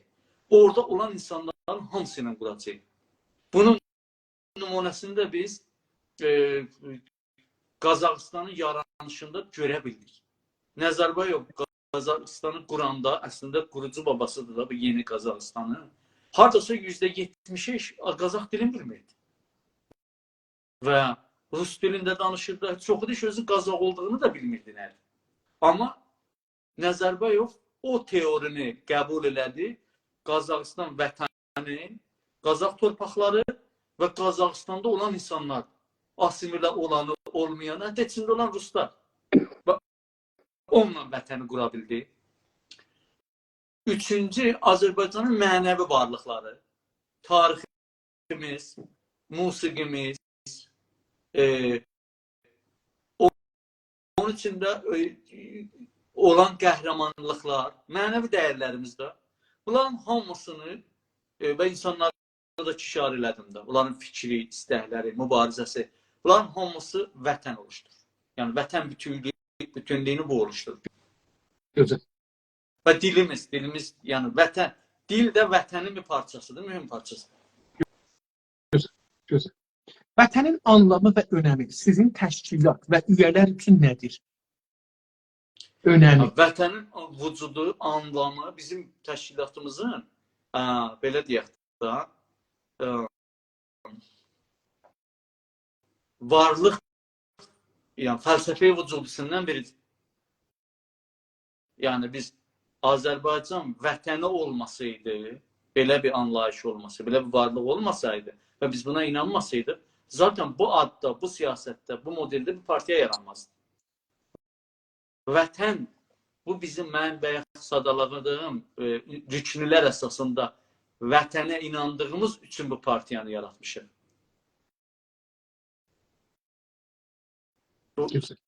Sualınız oydu. Sizin təşkilat vətənin sərhədləri necə təyin edir? Yəni, o tarixi vətən ki buyurdunuz, onu necə təyin edir? Tarixi vətən. Bizim anlayışımız, biz deyirik ki, coğrafiya qədərdir. Coğrafiya özü bir qədərdir. Amma bu coğrafiyanı təyin etməkdə tarixin nə qədər rolu var? Tarix dediyində bəşəriyyətin vücuda, yəni mədəniyyət qurduğundan, vücuda toplu şəkildə yaşadığından bu ana qədər tarix olur da. Tamam. Biz bu tarixin hakimiyyət təyini coğrafiyamızı bəlli eləmək üçün əsas tutmalıyıq. 100 il bundan qabaq, 10 il bundan qabaq, 1000 il, 2000 il, 5000 il bundan qabaq. Yəni, coğrafiya təyin eləmək anlamında fəqət bunu söyləyir, amma yoxsa sonra state building başlayacaq, milli güvən artırması, indi də onun rolu vardı, tarixin neçə fonksiyonu var da. Amma coğrafiya bəlli eləmək üçün hansı tarixi biz məqdə tutacaq? Tarixin karbordu fəqət bir yerdədir. O da, uluslararası hüquqda bir teori var. Artıq qaidəyə çevrilir. Daxili istemarı aradan aparma qaidələri. Daxili istemar. Bu daxili istemar bir sosio-politik nəzəriyyə olaraq vardı siyasi və hüquq düşünürlərinin içində. Amma hüquq bilimlilər bir türlü bunu qəbul eləmir. Nəhayətdə getdikcə o elementləri özündən nişan verdiyi və ən son nümunəsini getdi Orta Doğuda bizə yaxın, İraqda, İraqın 140-cı anayasasında, 140-cı maddəsində qəbul edən. Kərkukuna, yəni Kürdistan bölgəsel Kürt yönətimi ilə mərkəzi dövlət arasında ixtilaflı bölgələri nə cür təyin edəcəyik? Meyar nədir? Yəni, Kürdü danışdırsan, deyir, mən 2000 ildə oradayam. Yəni, Aşoru deyir ki, yox, mən daha çox oradaydım. Kəldanı deyir, mən daha çox oradaydım. Türkmen deyir, zaten tartışmaya ehtiyac yoxdur. Bırak onlar Türkmenlərindir. Ərəblər də deyir ki, yox, zaten bura Ərəb dünyasının bir parçasıdır. Gəlin onu həll edirlər. Həkim. Yəni, mən hüquq açısından deyirəm ki, tarixin rolu nə mənədir? Yoxsa o ayrı faktorlar hissəlilik. Belə bir qayda yaranır ki, o məqtədən ki, modern dövlətlər, yeni dövlətlər yaranır və dövlətlər bir plan əsasında etnik mühəndisliyinə başlayırlar. Kimsə bu şəhərin etnik nüfusunu müxtəlif siyasətlərindən dəyişdirib, bu etnikdən yox, o birisi etnik çoxaldaq. Kərkükdə biz bilirik ki, Səddam iş başına gələndən sonra orada bir proses başlayır, ərəbizə işi. İndi bu 140-cı maddə və həman o dekolonializm qaydası əsasında bir yol indi bunu de-ərəbization eləməlidirlər də. O məqtədən ki, ərəbləşdirmə siyasətləri o ölkədə, yəni bir siyasət əsasında mühəndisi şəkildə başlayıbdır, o məqtəyə əsas tuturlar. Ki, bu məqtədə, bu tarixdə oranın etnik tərkibi çoğunluğu hansı etnikdən oluşurdu? Orada, indi sonra oradan etnik tərkib dəyişib də, onu təsbit ediləyəndən sonra bir referandum olur. Və referandumda da sirfən o nisbətlər əsasında referandumun nəticəsi sayıla bilər. Yəni, mən bunu biraz elə o misalı ki vurdunuz, onun üstündə gedin, amma biraz onu misal göstərdiniz ki, kamil dərk edin. İndi ola bilər ki, o zaman bütün araşdırmalar bunu nişan verir ki, o ərəbləşdirmə siyasəti başlayanda oranın çoğunluq tərkibi ən azı 53-55, %55-i türkmen imiş. Yəni, çoğunluq orada. İndi deyək ki, Kürdlər də olub orada, olub məsələn 60. Bir dənə də referandum oldu. O zaman Kürdlər deyək orada 10% demişlər. Referandum olsa indi, nə qədər şirkət eləyirsin, Kürdlərə 10% sayacaqsın. Yəni, o sirfən bunu bəlli eləyir ki, bu torpaq hangi federal dövlətin, müstəqil dövlətin və ya hər hansı tərkibin içində olsun. Sirfən bunu bəlli eləmək üçün. Yoxsa o birisi hüquqlar hamısı yerindədir. Yəni, orada çoğunluq deyək, Kürd çox olubdur. Onun mənisi bu deyək ki, sabahlar deyək, orada Türkmen iyaləti yarandı. Onun mənisi deyək, sabah Türkmenlər onları oradan qovacaqlar. Yox. O Türkmenlərin, Türkmen iyaləti sayılır. Türkmenlərin torpağı olur, amma Kürdlər vətəndaş olaraq orada qalırlar. Ərəblər vətəndaş olaraq qalırlar orada hüquqlarından. Müdafiə olur. Bəli, malkiyyət haqlarından, dilləri, filanlar. İndi Azərbaycana gəlincə, ən son İranda bu siyasi coğrafiyaya daxili dəyişimlər 1316-da olub. Yəni, Rıza Şahın iş üstə gələndən sonra ki, gəliblər 10 dənə ustan yaradıblar. Yəni, rəsmən bir dənə mühəndisi etniki. İranın 10 dənə ustanı özdə nümerə veriblər. 1, 2, 10'a qədər. Çox gülün. Sonra görüblər ki, çox gülməli oldu. Başlayıblar, o şeyi götürüblər. Ondan qabaq İran 4 dənə iyalətdən ibarətidir və bu 4 iyalət bu tarixin olağan axışının ortaya çıxartdığıdır. Mühəndislik nəticəsində deyil. Bu imperatorluqlar bir-birinə həmlə eləyiblər falan, onlar olub da. Amma heç bir dövlət gəlib plan töyməyib deyək ki, bura Kürt çox olsun, burada Fars çox olsun. Yəni, bu təbii bir nəticə, gedişat nəticəsində ortaya çıxmışdır. O zaman Azərbaycan iyalətinin çərçivəsi haraydı? Və ya hətta ondan öncə deyək ki, Azərbaycan iyalətinə, deyək məsələn, Tehran iyaləti, Tehran şəhəri düşmür. Amma Tehran şəhərinin bu mühəndisi demografik başlamadan öncə tərkibi, etnikisi nə idi? O məqtədə. Yenə görürük ki, əksəriyyət Azərbaycanlıdır. Və üstünə bizim dəxalətimiz olmadan bizim əleyhimizə işlənən bir siyasət nəticəsində Tehranda, Kərəcdə biz tərkibi qovumu istəməsələr də bizim ləhimizə daha çox yoğunlaşır. Amma burada mühəndisi qovum eləyən bizdəyik, bizim əleyhimizə olan siyasətdir. Yəni bu mülahizələri, yəni bu qaydəni biz həm fars İndi bu qayda hüquqi beynəlmiləldə bir qayda olaraq keçibdir, təsbit olubdur. Mən bizim partiya bunun tərəfdarıdır. İndi Azərbaycan bu qaydanı nəzərdə tutaraq, eyni halda bunu təkmilləşdirmək üçün, yəni təkmili dəlillər olaraq, indiki durumda da oranın mütləq çoğunluğu türkdür Azərbaycanın. O yerlər ki, çoxunluğu türkdür. Baxmayaraq ki, hər məxdərdə gəlib bir üstan yaradıb, bir ad qoyublar üstünə. O bir şey dəyişdirmir. Üstünə hüquq beynəlmiləldə ayrı bir konvansiyonlar da var ki, konvansiyonlar ki, Indigenous People Right-ı əsas tutur. Sizin Kanadada və ya İsveçin bu samilərlə ilgili də bu çox şey vardı, karbordu vardı. Yəni, hətta sən istəyirsən şəhristan yaradasan, lap monoetnik bir ölkədə. Yəni, o cürdə əlavə bir xətt keşalatsan, şey eləyəcəksən. Keçəcəksən. Yəni, şəhristanlığının da özünün bir hüviyyəti var, bir tarixi var. Məsələn, bizim Qaradağ məntəqəsində mahallar var. Səncə bunu nəzərdə almadan vur dağıtçına. Yəni, millətin hafizəsini sən, o vətən dediği var, mənəvi bölümü var. O mənəvi bölümü, o inteqrətini sən vursan bir-birinə. Yəni, onun üçün Azərbaycan bir bütündür. Hafizəsi ilə, tarixi ilə, ekonomi yapısı ilə, mühitizist yapısı ilə. Bu təqsim bəndilər, ustan bəndilər bizim batildir bu, yəni cürmü dəstə.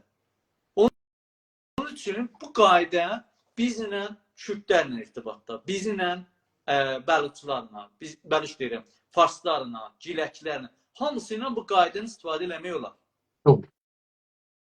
Və bu əsasda biz Azərbaycan, Güney Azərbaycan coğrafiyasının içində Tehran Kərəci də görürük. Bir də bizim peyvəstəciyi coğrafiyayı da var bizdə. İrtibat coğrafiyaya qırılmır da. Yəni, Azərbaycan hududlarından, Türkiyə hududlarından başladı ta Tehrana, Kərəc, Həmədan, Qəzvin, bunlara gelənə qədər də arada ayrı bir millət girmir araya, ayrı bir etnik qomu yox. Hamısı Azərbaycanlıdır. Yəni, bu da bizim ləhimizə olan bir qaydədir. Təbiətən, bu artıq bir seçim deyil. Biz məcburuq Azərbaycanın oranı ərazi bütövlüyünü təyin eləmək bir seçim deyil ki, bir məcburiyyətdir. Sən deyəməzsən ki, biz qərar verdik ki, bura olsun ya bura olmasın. Yəni, əgər bu yandan tarix də bizə köməkli edir, ən azından yaxın tarix də köməkli edir bizə. Məsələn, Yaqut Həməvi yazır da Azərbaycan haradır, İraq Əcəmdən Dərbəndə qədər. O birisi, mən tarixçi deyirəm, amma çoxlu sənədlər var. Və bir çox şeylər bizim ləhimizə bunu təsbit edir. Onun üçün Azərbaycan, biz o məxdəri tarixini nəzərdə tutub, o bölgəni ola bilər ki, bəzi şəhərlər, kəndlərdə görürsən ki, dövlətlər arasında da var da o demarcation, delimitation da indi Azərbaycanda qavası var. Ola şeylər, kiçik-kiçik, cüzlü şeylər olar, amma ümumi yerlərdə hər halda biz Azərbaycanı yəni, məxsusən Azərbaycanın qərbinin hamısını biz Azərbaycanın ayrılmaz parçası bilirik. Hətta Mahabat ki, əksəriyyəti çoxu kürdləşibdir. Bu bir şey dəyişdirmir. Bu, Azərbaycan iyaləti olan zamanda Azərbaycan içində idi və əksəriyyəti də Azərbaycanlı idi, Türk idi. Hətta indi də hələ Cumhurbaşqanlığı doğruya genel ustanın adı Azərbaycanın qərbidir. Onun mənsibi deyil, biz oradan Kürtləri qovmaq istəyirik, onların haqqı malikiyyətini falan da, yox, belə bir şey yox. Amma ora Azərbaycan torpaqlarıdır, onlar ancaq orada Azərbaycan qanunları əsasında hüquqlarından istifadə edə bilərlər. Onun üçün, bizim partiya, mənim şəxsi özümə, hər kim nə deyir, nə yazır, nə çizir, bu bizim ana xəttimiz, ana siyasətimizdir. Kürt partiyası ilə onu danışdı, bunlar boş-boş, yəni mənfi təbliğat və təxribatdan ötə bir şeydir. Tamam. Bizim ana siyasətimiz bu. Sizin təşkilat vətəni qorumanı necə düşünür? Nədir vətəni qorumalıyıq? Vətən öncə insanlarını gücləndirərək vətəni qorumaq olar. Yəni vətənsevər insanlar vətəni tanımaq üçün insanları maarifləndirmək, insanları gücləndirmək ki, vətənini tanısın və vətəni üçün mübarizə eləməyə və hər şeyindən geçməsinə. Belə bir toplum yaranmazsa vətəni qorumaq mümkün deyil. Gözəl. Və sonra da vətəni bütün imkanlar ki, yəni bu imkanlar ki əlimizdə vardı, şəraitə uyğun vətənimizi, bütünlüyünü, maddi və mənəvi bütünlüyünü təbii ki qorumaq hər millətin haqqıdır, bizim də haqqımızdır. Gözəl. Gözəl. Vətən üçün sizin parti savaşa girər mi? Müdafiə üçün əlbəttə girər. Yəni bir təbii haqqdır. Şəxsliyi ilə biz demokratik ölkələrdə yaşayırıq, qanun dövlətində. Sənə biri həmlə eləsə, ayrı bir imkanın olmayacaq ki, sən onu dəf eləyəsən, sən özünü qorumaq üçün difai məşru eləməlisən də. Hətta mümkün də onun içindən sən tərəfi öldürmək zorunda qalasan. Amma bu difai məşrudur. Difai məşru çərçivəsində. Amma bizim partiyanın indi hətta vətəni qorumaq üçün belə feylən silahla qorumaq üçün bir siyasəti yoxdur. Bu bəhs burada vətəni bir belə, sonra bunu geniş danışacağıq yox. İndi millət və qovum məsələsinə gələndə bunu da biraz danışaq ki, İranda çox ciddi bir məsələdir. Bizim də millətimizin içində bu çox bəhs olur. Bir, sizin təşkilatın tərifi millətdən nədir? Hangi özəllikləri bu millət tərifi içinə alır? Millət. Millət dediyimiz həman nation, nasyon, bir sıra insanlar ki, bir çox insanlar deyəkdən, müştərək tarixləri var, bəyə işarə elədik, müştərək tarixləri var, müştərək hafizələri var, tarixi hafizələri var, müştərək kodları var. Məsələn, bizim musiqi kod yəni nə?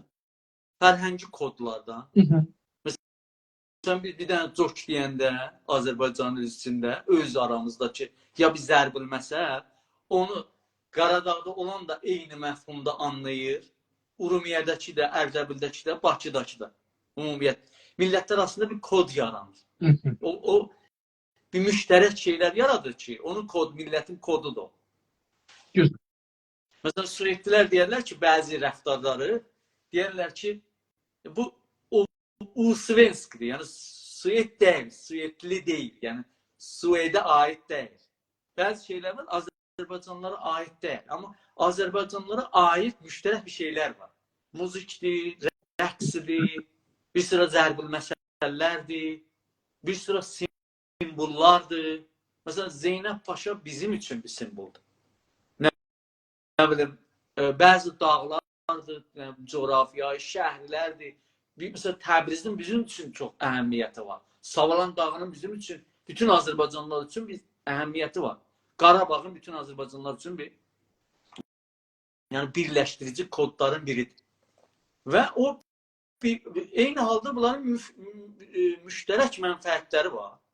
Və üstünə bunlar o mənfəətləri, varlıqları, o kodları, dəyərlərini qorumaq üçün və ya əldən gedibsə geri almaq üçün müştərək əməl eləməyə hazırdılar və eləyirlər.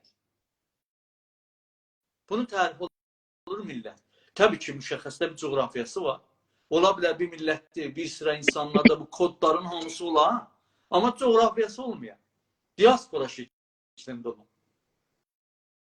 Amma yenə millət olmaqdan onları çıxartmır. Dövlət olmaq üçün həm insanlar, keçmiş coğrafiya, müştərək istəklər, ehsaslar, planlar, bunlar lazımdır. Amma dövlət olmaq üçün onunla bərabər eyni halda sənin coğrafiyan da olmalıdır. Və ona vəsl olmalıdır o insanlar. Və onun üstündə iradəsi də lazımdır. Və siyasi bir üst ali siyasi orqan ki, olur dövlət da, onu idarə edən. Onda bir nation, millət statə çevrilir. İndi Güney Azərbaycanlılar bir millətdir, Amma state deyirlər. Bu gerçəkdir.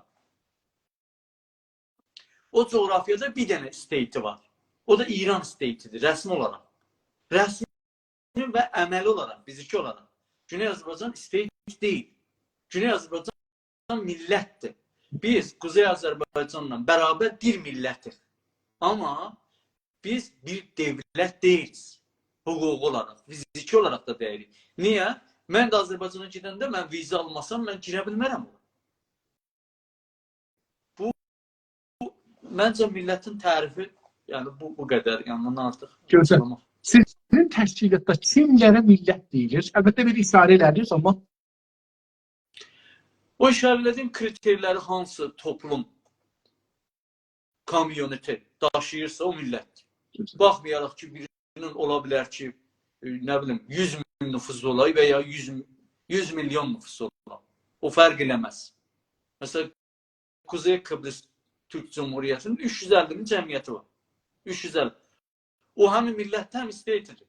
Amma 35 milyonluq Azərbaycan, Güney Azərbaycan millətdir, amma state deyil. Bəzilərdə var ki, millət deyil. Misal üçün, İranda məsələn talışları biz necə millət saya bildik? Tabii bir sıra insanlar var, hafizə müştərəkləri də var, müştərək dilləri də var, coğrafiyaları da var. Amma onu bir dənə millətə çevirmək üçün hansı mübarizəni üzlərindən göstəriblər? Elə bir istəkləri varmı? dövlət üçün ya millət üçün? Millət üçün, millət olmaq üçün mübarizə lazım. Dövlət olmaq üçün millət olmaq ön şərtdir. Öncə millət olacaqsan ki, dövlət ola biləsən də. Yaxşı. Yəni biri dövləti hədəfləməsi özündə millət ola bilməz ki. Millət olmaq üçün bəzi etniklər var ki, onlar yəni etnik həddində qalır, qom həddində qalır. Qomi və etniki dayanışma ola bilər içlərində. Amma onun ötəsinə keçmir. Və hətta bəzi orqanları da ola bilər, bəzi təşkilatları da ola bilər ki, elə bir şey açıqcasına da deyə bilər. Amma millət içində ümumiləşdirə bilməz onu. Yəni o kapasitəsin, qabiliyyətini nişan verə, yəni onu ispat eləmək üçün yetərli olmaya bilər. Bu Ermənilər, sizin bu tərifizə, mənim nəzərimdə ermənilər, yahudilər İran adlı yerdə, varlıqda bu tərifə girir. Amma məsələn, talişlər girmir. Çünki talişlər millət olmaq şeyi var içində. Yəni torpaqdır, bir tarixdir. Bunlar orada da var. Amma siyasi iradə məsələsi gələndə ki, dövlət qursun ya yox, o bir başqa məsələ. Mən yəni bunu hüququ verilənlər açısından Azərbaycanlılar, yəni Güney Azərbaycanlılar üçün eyni millətdən bir dövlət də var. Biz hüquqi olaraq national minority hesablanırıq. National minority. Amma talış national minority deyil. Niyə? Çünki talışın bir dənə dövləti yoxdur. Eyni millətdən bir dövlət yoxdur. Ya məsələn, Kürtlər də hətta İranda olur ya yox. Kürtlər də eyni olur ya yox. Kürtlər. Kürtləri çox tam anlamında deyə bilmərik. Çünki onların da dövləti yoxdur. Nasional dövlətləri yoxdur. Amma national minority deyirlər. Yəni sosiolojik anlamda millətdirlər. Hüquqi anlamda deyirlər. Okay. Biz həm sosiolojik anlamda millətik, həm hüquqi anlamda. Niyə? Çünki bizdən olan bir dövlət var. Onun üçün İranda olan ermənilər nə qədər varsa da, onlar national minority. Çünki dövlətləri var. O millətdən olan dövlətləri var. Təşəkkürlər. Sizin təşkilatın düşüncəsi qovm sözündə nədir?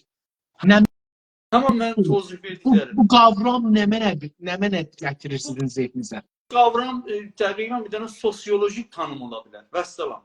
Yəni hüquqi məna taşımır. Qovm üçün insanlar özünü hər cür tərifləyə bilər. Azaddır da söz azadlığı. Yəni hüquqi olaraq, siyasi olaraq çoxlu araşdırmalar olur.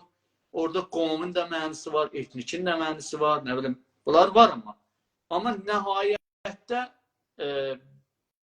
hüquqdur ki, tərifləyir və onun hududu-suğurun bəllidir. Məsələn, qovm olmaq hansı haqları verir bir topluma national olmaq, millət olmaq hansı haqları verir? National minority olmaq hansı hüquqları sənə qail olur? State olmaq hansı haqları verir? Yəni bu rədədir da. Məsələn, qovumun deyə bilir ki, Bunda təbizə giririk da, yəni bunları qoyanda beləsi deyək ki, məsələn, qovum bir hüquq gətirir, etnik bir hüquq gətirir, nation bir hüquq gətirir, state bir hüquq gətirir, onda biz toplumda təbizə giririk. yox, Yəni bu şeydir, bu kriterlərdir, bu səlahiyyət məsələsidir. Yəni, məsələn, sən istəyirsən vəkil olasan. Deyək ki, İranda 80 milyon cəmiyyət var. Hamısının haqqı var, vəkil olsun. Burada bir təbiz yoxdur çünki. Düzdür. Bəli. Amma o vəkil olmaq imtiyazlarını istifadə eləməsi üçün sən bir sıra kriterləri doldurmalısan. Ki, o kriterlər də hamı üçün müsavə olmalıdır. Elə deyilmi? Ya biri məsələn gedib hüquq danışacaqsın, qutarmayırsa, bu necə vəkil ola bilər? Aya, o birisi ki, dedim 80 milyon haqqı var, istəyir olsun. Amma onu ya döktürür, peziş olmaq üçün və ya hər hansı şey. Yəni bu məsələdə hüquq bilimlərdə nəhayətdə o təbiz baxımından elə baxmaq olar da. Bir millət ki, mübarizə edir. Eynən o bir vəkilin kriterləri qazandığı kimi. Gerçəkdən də buna əhəmiyyət verirlər. Hətta dövlətləri tanıtma, recognition bölümündəki dövlətləri tanımaqda bir dövlət, bir toplumu tanınansa milləti olur, dövlət olur, ya olmur. İki nəzəriyyə var, işim yox. Hər halda o ikisində də deyir ki, bir dövlətin dövlət olması üçün gərək özündən elə bir kapasitə, başarı nişan verək ki, əvvələn beynəlmiləli nəzmi nizamdan ixtilal yaratmaya, boşluq yaratmaya, sistem çatışması yaratmaya, o kapasitəni özündən nişan verir. İndi bu dövlət və millət sifətini hər bir topluma versə, uluslararası hüququn da əsas hədəfi olan nəzmi nizamı qorumaqdır, barışı sağlamaqdır. O zaman o uluslararası hüququn zatına mütəzad olur, yəni tərs gəlir bu. Onda gərək bəlkə 2000-3000 dənə dövlət yaranır. Hamıda o kapasite yoxdur, hər toplumda yoxdur o. Acaba hüquqda yoxdur, yoxsa millətlərdə yoxdur, yoxsa güclər qoymurlar? Burada belə bir məsələ gəlir. Millətlərdə olmur. Baxın, məsələn, Avropada, misal bıraq da, dünya insan haqları bəyaniyəsi bütün insanlara dünyanın hər yerində hakimdir. Düzdür. Amma onun üstündə bir də Avropanın özünün insan haqları şeyi var, standardı var, bir konvansiyonu var. O biraz insan haqları, dünya insan haqlarındakı olan kriterlərin üstünə çıxır. Yəni daha çox himayət və protection sağlayır. Diqqət buyursunuz. Və sonra onun üstündə bəzi ölkələr, məsələn Sued ki, bu Avropai Hüquq Bəşər Konvansiyonu Suedə hakimdir. Gərək riayət edək ki, insan haqları konvansiyonunun biraz üstündədir standartlar. Amma öz şəhri rəndinə, vətəndaşına gəlir, daha üstün bir kriterlər qoyub ortaya, imkanlar. Onu ancaq, onun üstündə ancaq Sued vətəndaşları yararlana bilər. Və hüquq beynəlmiləl də buna qarşı deyil və təbiz də sayılmır. Yəni bir həddəqəl standartlar var. Mən beləsi deyirəm, yəni mənim sözüm buydu. Məsələn, Azərbaycanlılar, Qəşqailər, Türkmənlər, Bəluçlar, Ərəblər dövlət qurmaq kapasiteləri var. Amma bir dənə güc var üstə. Haqları var. Kapasitə maddi bir şeydir. Maddi bir testidir. Objektiv və maddi testidir. Haqları var. O Giləkin də haqqı var. Nə bilim, Talışın da haqqı var. Haqqı olaraq var. Amma ona yetişmək üçün kapasitəsi olmalı. Kapasitə də deyəndə bu oyunu oxşamaq falan deyil. Bir kriterləri doldurmalıdır. Aya, onu idarə eləyə biləcək elə bir sazmanları varmı? Mübarizə eləyiblərmi? Uzun müddətli bir mübarizə tarixləri varmı? Məsələn, buna bir dənə indi məsələn deyək, İranda Fars dövləti keçən yüzildə bunu bu imkanı hamıdan ala bəlliyindən. Onu hamı bilir. Yoxdur. Bizim dəlimizdən alıb, onların Tamam, dəlimizdən onun alıb. üçün məsələn indi Azərbaycan məsələn yox, Azərbaycanlı ötürsələr ehtimalən özlərini idarə eləyə bilməyərlər. Ehtimalən. Demirəm elələr ya yox ha. İstəyirəm yəni bir dənə şeydən keçid daha, bir dənə işğal və istemardan keçid. Amma İran O güc dövləti və qoymur. ya hər dövlət, insaf edin, İran dövləti və ya hər dövlət, onlara hüququ beynəlmiləldə o dövlət gəlib demir ki, mən bunun hüququnu məhkə eləmişəm, mən imkanını əlindən almışam. Bu deyil, mənim ərazi bütövlüyüm var, haqq hakimiyyətim var və bunlar mənim minoritələrimdir. Buna əsaslıdır, mən bu işləri görürəm.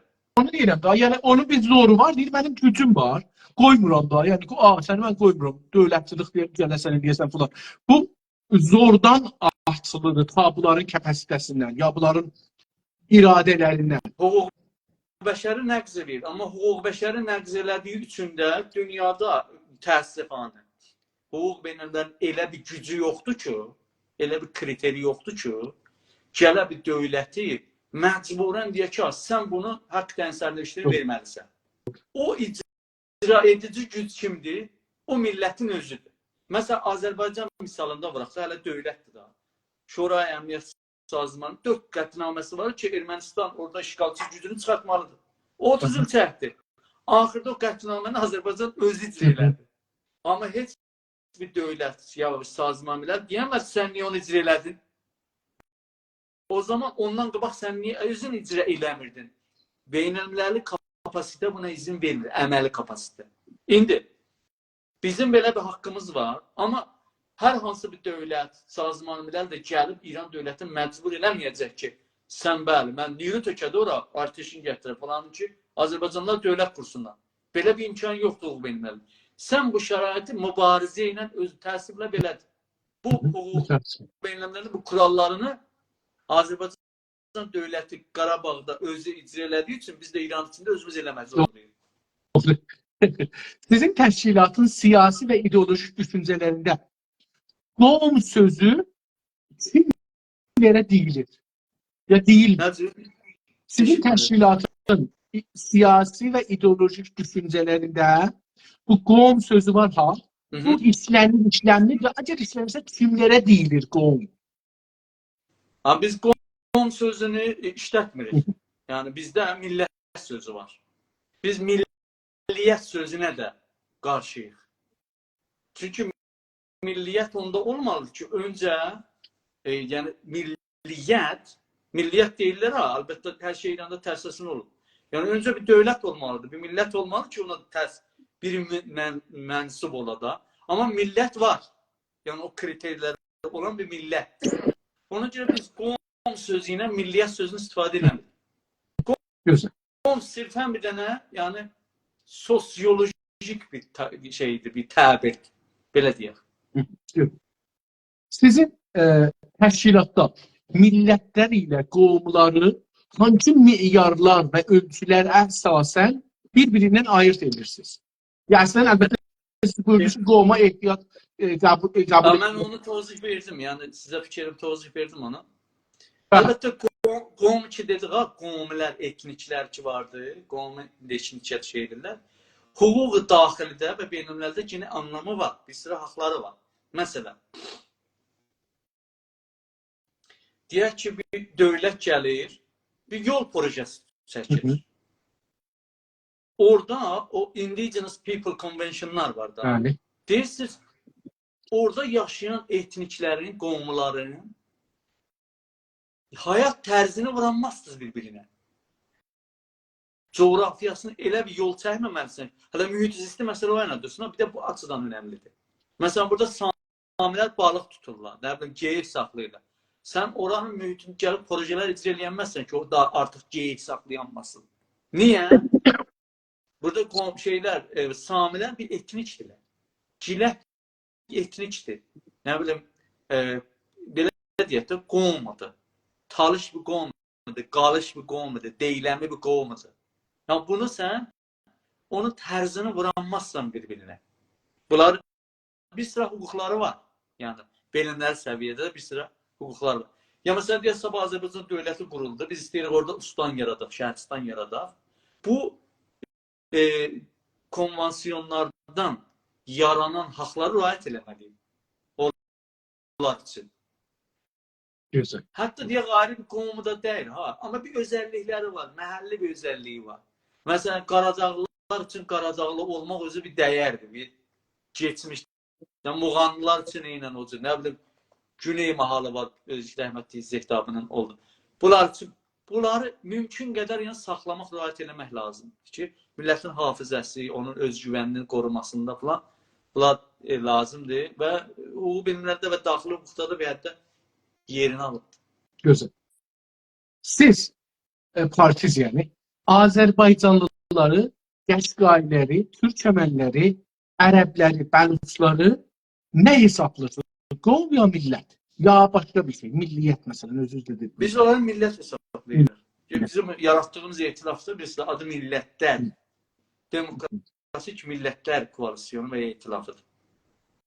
Siz farsları millət görürsünüz, yoxsa qovm, yoxsa farsların və farslığın başqa bir anlamı var sizin təşkilat üçün ya sizin üçün? Valla biz onları millət görmək istəyirik. Yəni millət hər halda bir o qovmi xüsusiyyətlərini böyük ölçüdə əldən veriblər. Yəni çoxdular.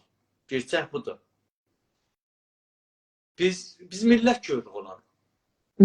İndi hər bir, məsələn, Azərbaycanlıları, Qəşqailəri, Ərəbləri, hər kəsin öz millətinin öncülləri, siyasiləri, düşünürləri tərif edir. Bir millətli varam, millətdir, bu da mənim vətənimdir. İndi farsların öncülləri, roşənfikirləri, siyasiləri Fars adında bir millət tərif eləmirlər və Farsa vətən də tərif eləmirlər. Nədən məsələn bizlər ki, özümüzü tərif eləmişik, düşmən də deməyək onu. Deyək ki, başqasını tərif eləmiş, o özünü tərif eləmir. Biz onu tərif edirik. Niyə? Millətləri tərif eləmək fəqət özünün ixtiyarında deyil ki, necə biz gəlib tərifləyiblər, Azər adı qoyublar. Biz istəməmişik ki, biz eləyiblər də. Bu artıq bir siyasi bəhsidir, hüquqi bəhs deyil, sosiolojik, antropoloji bəhs. Şayad o kriterlərdən keçirsə, farslar millət deyil. Çünki o xüsusiyyətlərin çoxundan keçmirlər. Amma biz Azərbaycan Mərkəz Partiyası olaraq farsları bir millət tərif eləməyimizi Güney Azərbaycanın ali mənfəətlərinin təmin olunması doğrultusunda gərəkli bilirik. Biz olaraq məcbur olmayacaq Azərbaycanın tarixi torpaqlarından, mənafeyindən keçək verək olaraq. Məsələn, o yerlər ki, deyək, məsələn, qədim tarixdə o 4 dənə ustan olan zaman Qacarların sonunda məşrutə hərəkatından sonra 4 ustandır. Məsələn, orada baxırıq, görürük ki, Azərbaycan çox böyük bir yerdir. Yəni, Gilan bu üçün onun üçün tərif elədiyimiz Azərbaycanda farslar yoxdur axı. Ya bu cür bizim tərif elədiyimiz Farsda və Azərbaycanda, bizim tərif elədiyimiz Azərbaycan coğrafiyasında, territorial integritisində Fars yoxdur. Bizim tərif elədiyimiz Fars milləti Azərbaycan territoriyasının dışında.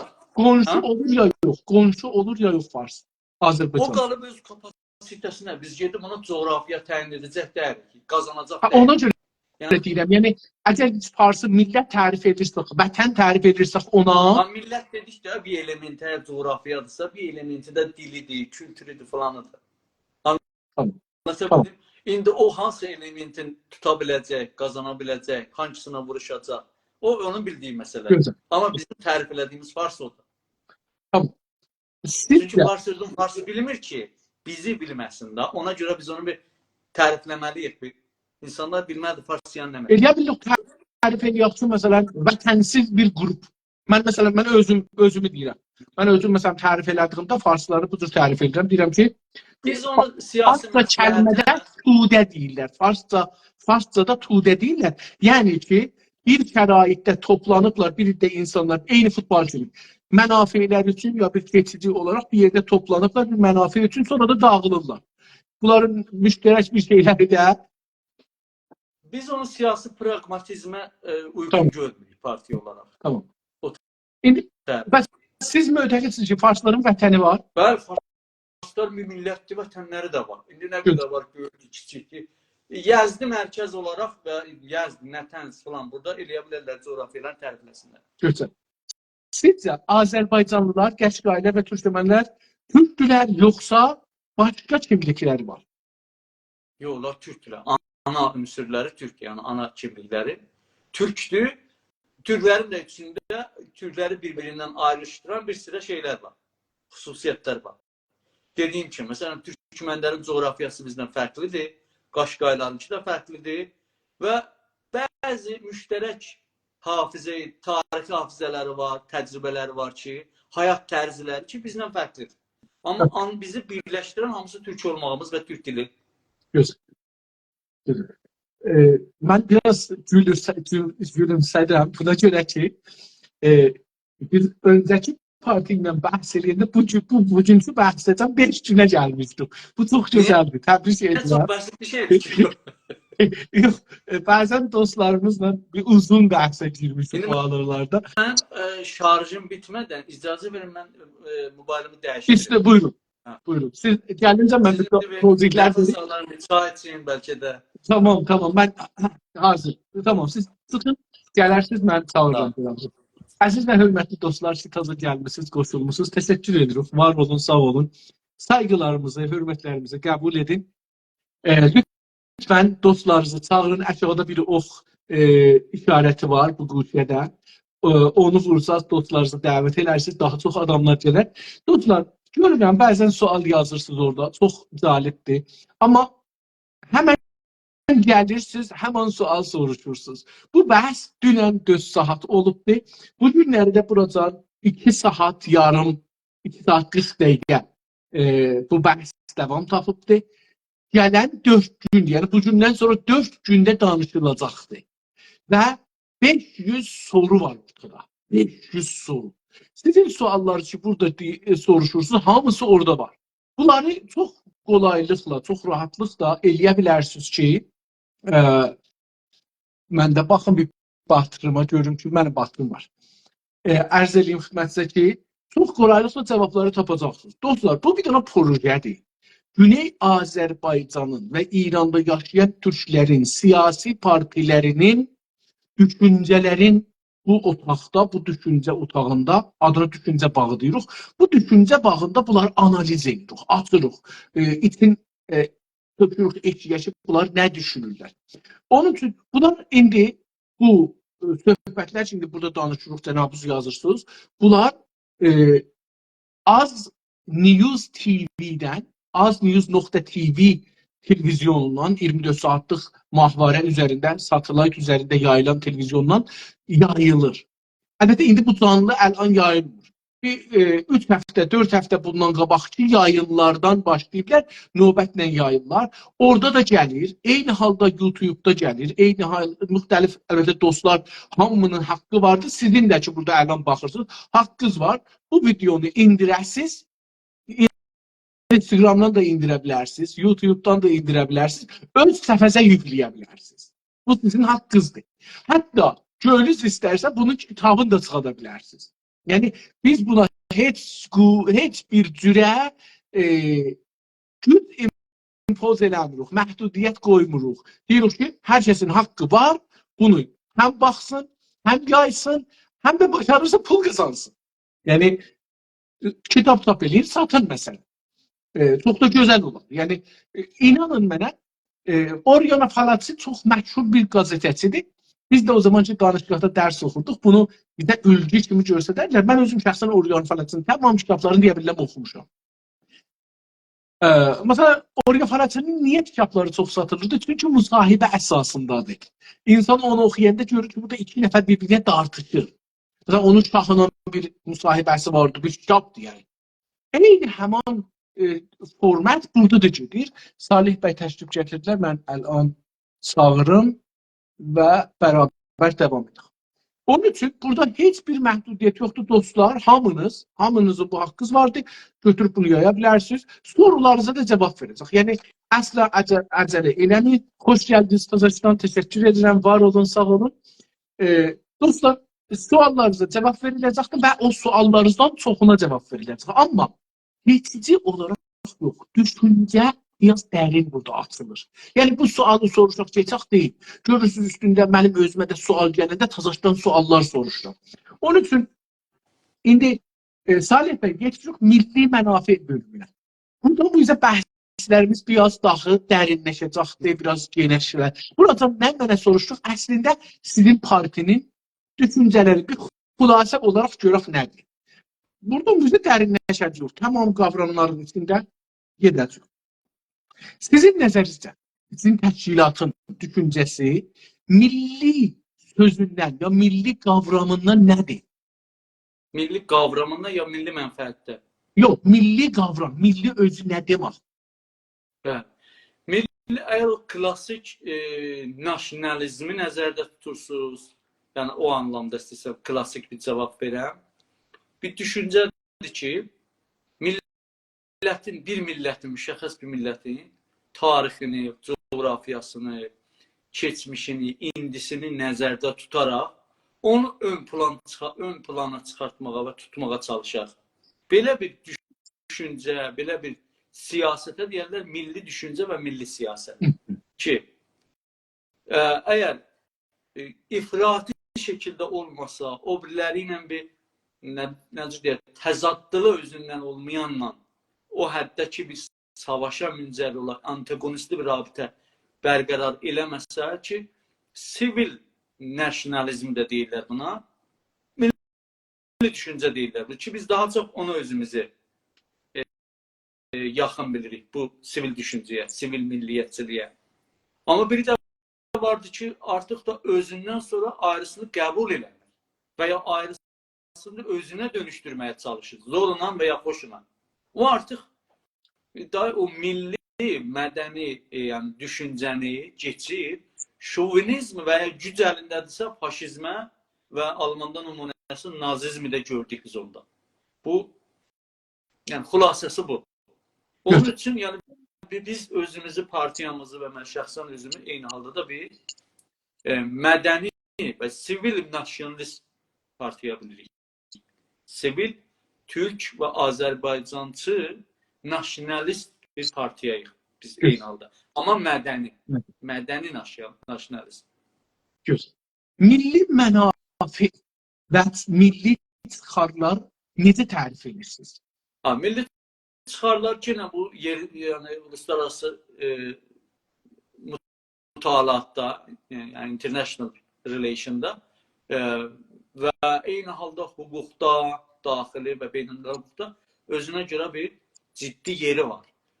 Bunun yerini daha çox rəsmi dövlətlərin kontekstində elmi və əməli olaraq çalışılırdı ki, milli mənfəətlər nəyə deyər? Milli mənfəətlər hər hansı o hər hansı çıxarlar, mülahizatlardır ki, bir dövlətin, bir state'in varlığını xətərə salır. Yəni, onda deyir ki, milli mənfəətlər xətərə düşüb. Və ya milli çıxarlarını ki, millətin o çıxar, orada yaşayan state'də olan hamının umumun mənfəətlərini təmin edir. Ona deyirlər milli mənfəət. Məsələn, torpaq bütünlüyü onlardan biridir. Bir şəhrin, bir dənizin, yəni görsən ölkələr arasında suları bölməkdə müşkil var, ixtilaf var. Biri deyir ki, bura kimi mənim sularımdır, o birisi deyir, yox, bura kimdir səninki. Orada milli mənfəət, çünki orada suyun 1 kilometr oyanlıq olub, buyanlıq olması bir millətin ləhinə, bir millətin əleyhinə olur. Millət dediyində orada yaşayan insanların hamısının mənfəətini təmin edir. Amma bir düşüncə kimi parti özünə götürübdür, ideolojiyi. Deyək ki, məsələn, hardan misal vuram? Bir partiya ki, məsələn, Əxvanül-Müslimini, siyasal İslamdan Əxvanül-Müslimini düşüncəsi var. Və istəyir ki, bu düşüncəni daşıyan ayrı cərəyanlar ki, o birisi ölkələrdədir, onlar gücə gəlsinlər, qüdrətlənsinlər. Məsələn, Həmas İxvanül-Müslimi bir ideolojik baxımından o siyasi təfsiri qəbul edib özünə. Bir dövlətdə hakim bir partiya onun mənfəətləri, yəni onlar güclənsin deyə ümumi çıxarların xətərə salır. Nə adına? Milli çıxarlar adıyla. Bizim milli çıxarlarımız icab edir ki, filan yerdə, filan hərəkətdən himayət edir. Ya məsələn, Cumhur İslamı misal olaraq da bariz nümunəsi Hizbullahı niyə yaradır? Demir ki, Hizbullah Şia olduğu üçün mən ondan müdafiə edeyim.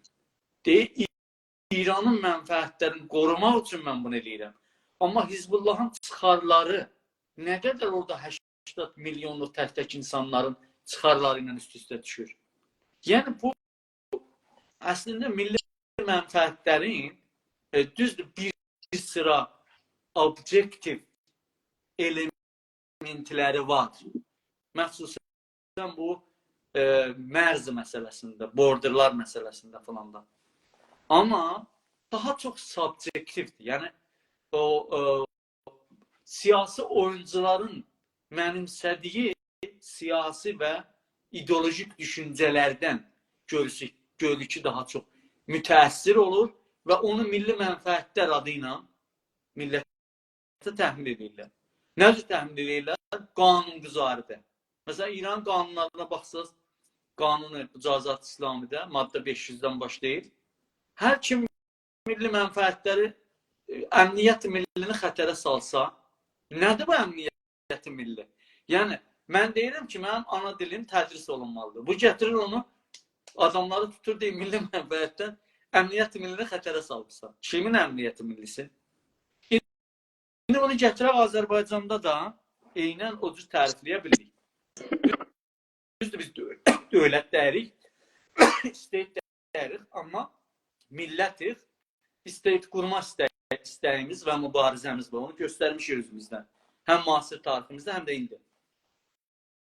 Milli mənfəətlərimiz bizim nədir? Biri budur ki, bir cərəyan siyasi deyir ki, gəlir deyir, bir düşüncəni ortaya qoyur ki, və onu da çox ciddi şəkildə müdafiə edir. Deyir ki, Azərbaycanların dövləti var da, elə İran dövlətidir, state. Azərbaycanlara dövlət lazım deyil. Bu bizim tərif elədiyimiz Azərbaycanın hərəkət-i millinin, biz bunu hərəkət-i millinin kontekstindən qıraqda görürük, bu düşüncəni. Və bu milli mənfəətlərimizə ziddir bu düşüncə. Amma biri gəlir, deyir ki, yox, sən milli mənfəətləri təmin eləmək üçün mütləq və mütləq federalcı olmalısan. Əgər sən bunu bu qəbul eləmsənsə, sən milli çıxarlarımızı rəayət eləmirsən və ziddi millisən. Bu qəbul olunur. Bəllidir ki, bu subjektivdir. Tərsinə də bir də deyir ki, yox, sən milli mənfəətlərimizi, milli dövlətimizə yetişmək üçün hər şəraitdə, hər şərt siyasi şərtlər nə olur olsun, sən açıq şəkildə hər hərəkətində deyəcəksən ki, mən istiqlalçıyam.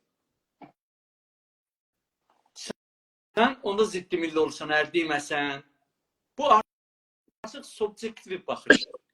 Bu baxış özü milli mənfəətlərimizin çıxarına deyil. Baxışı mən deyirəm.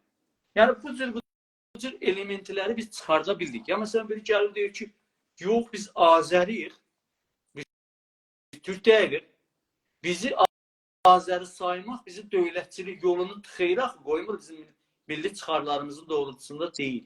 Ya biri gəlir deyir ki, Azərbaycanın siyasi coğrafiyası elə bu 4 ustandır da. Qərb Azərbaycanda da gedə bildik. Yəni, biz bir şey deyə bilmərik ona. Onu parlamanımız qurulandan sonra oturarıq, onları danışarıq. Başa düşdük. Yəni, bunu da mən milli mənfəətlərimizin doğrultusunda görmürəm. Yəni, bu tipli şeylərlə biz milli mənfəətlərimizi tərifləyə bildik. Ya, məsələn, hətta bizim anlayışımızda, Mərkəz Partisinin anlayışında çeşitliliyi qəbul eləməmə tərzi fikri. Ya, bir millətin bir mübarizəsi olar, bir partiyası olar, yəni, bu nə qədər bizim milli mənfəətlərimizin doğrultusundadır. demokratik ilkələri kökündən rədd eləmək, söz azadlığını, parti azadlığını və ya bir ki, bir parti, bir şəxs gəlir deyir ki, mən dediyim meyarlar, çizgilər ki, mən tutmuşam, hər kim bunun dışında rəftar eləsə, bu artıq da milli deyil, yəni milli adam deyil, milli partiya deyil. Bunları da mən ziddi milli hərəkətlər görürəm. Gözəl. Mən şəxsləri demirəm, amma bu hərəkətlər Bəli. İndi siz buyurdunuz ki, milli çıxarların bir çoxu zehnisel, subjektif. Tərifi. İndi əcəba bu sizin partinin də hətmən varıdır subjektiv təriflər. Qaçınılmazdır. İnsanıq da. Təbii. Əcəba bu hələ olan ki, objektivdə olan yox. Çünki hələ bir ikisi də soruşum. Əcəba siz objektiv və subjektiv milli mənafeydən, milli çıxarlardan vaz geçər misiniz sizin partiyi? Biz keçmək yox. Onu, yəni keçmə haqqımız yoxdur. Madam oranı biz, məsələn, deyirik ki, Azərbaycan coğrafiyası buradır və bunu tərifləmişik milli mənfəətlərimizin çərçivəsində. Bunu nə heç bir müzakirə ilə, heç bir şeylə var. Yəni, sən onlar tartışılmaz. Mümkün deyil belə bir şey. Ya məsələn, Azərbaycan türkcəsini... Əcəba bunun mənası budur ki, tartışılmaz savaşçılar onlar üçün? O şərtlərə bağlı. Savaş, mədəni savaş, diplomatik savaş və şərtlər icab elərsə, yəni sıcaq bir savaş. Şərtlərə bağlıdır. Hər şey, baxın, bu qədər dəyişkənlər, mütəğəyyirlərin olduğu yerdə yüzlər mütəğəyyir var da və zamana əvza və əhvala, yəni sırf konstansa bağlı bir şeyləri biz nə cür indidən qıfıllaya bildik onu? Bizim əlimizdə deyil ki, siyasət eyni halda şəraitə bağlı olan bir fenomendir. Sən çərçivəni çizə bilərsən, plan çizə bilərsən, amma onun icrasında icra şərtlərə bağlıdır. Bir şəraitdə görə, məsələn, Azərbaycan %20-25% torpaqlarını itirmişdir. Yəni, realitə buydu. Amma plan, düşüncə, milli mənfəətlərinin çərçivəsində təriflədiyi milli mənfəət buydu ki, ora Azərbaycandır. Ancaq 30 il müzakirə elədi. Məcbur oldu müzakirə eləyə. Ki, bəlkə müzakirə ilə qaytara bilər. Amma müzakirəsinin heç birisində demədi ki, yox.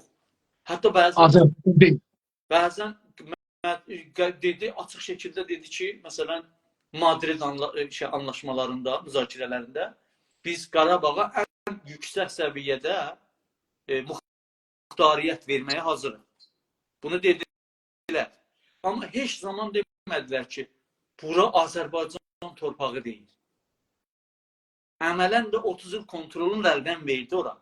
Amma şərtlər uyğunlaşanda icra elədi. O milli mənfəət ki, tərifləmişdi, icra elədi. İndi bizim də düşüncəmizdə Qərbi Azərbaycan, hamısı Azərbaycanın torpağıdır. Mübarizə gedir.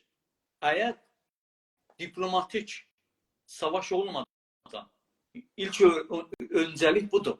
Diyaloqla, müzakirə ilə. Bunu qazana biləcəksə, daha yaxşı. Millət sədəmə görməz.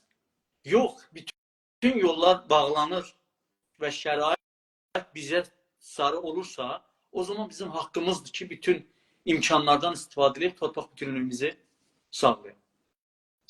Təşəkkürlər.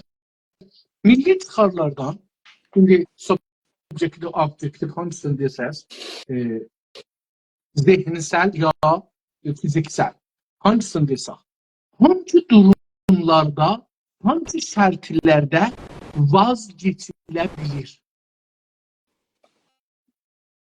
Milli mənfəətlərdən heç bir şəraitdə vazgeçilməz. Heç bir şəraitdə. Heç bir şəraitdə vazgeçmək olmaz. Amma şərtlər əmələn səni zorlaya bilər ki, mövcud şəraiti müvəqqəti olaraq qəbul etmə zorunda qala bilərsən. Və bu bizim üçün də hər yerdə olub bu cür elə bir şeylər. Müvəqqəti, yəni o kəlmə çox önəmlidir, müvəqqəti. Şərtlər zorlaya bilər. Güzel. Şimdi tersi bir sual soruşuram. Nələr milli mənafi deyil? Nələr milli mənafi deyil? Məsələn, Azərbaycan Mərkəz Partiyasının illa və billah o dövlət qurma mərhələsində dövləti yalnız Azərbaycan Mərkəz Partiyasının qurması. Bu milli mənafi deyil. Və ya hər işi, hər müzakirəni, hər şeyi illa və billah A partisi, B partisi, filan kəs, bəhman kəs görməli və onun təkəlində olmalı, bu milli mənfəət deyil.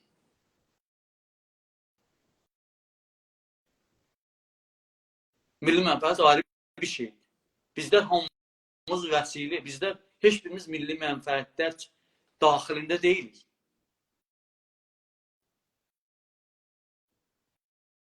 Azərbaycan dövləti quruldu. Hətmən gərək bir liberal siyasət aparsın orada iqtisadi idarə etmə modelində və ya sosial bir düşüncə ilə dövləti qursun. Bunlar milli mənfəətlər içində deyil. Milli mənfəətlər sosial düşüncə ilə də təmin oluna bilər. Milli mənfəətlər liberal düşüncə ilə də təmin ola bilər. Bunlar Diktatörlüklə da təmin ola bilərmi? Diktatörlüklə də ola bilər. Diktatörlüklə də bəzi milli mənfəətlərin yəni əxəs mənada ola bilər. Məsələn, bilirsiniz də bəzi ölkələr üçün, Amerika üçün, insan haqları özləri üçün özgür seçim bunların ölkə varlıqlarının, millət varlıqlarının vazgeçilməz elementlərindəndir.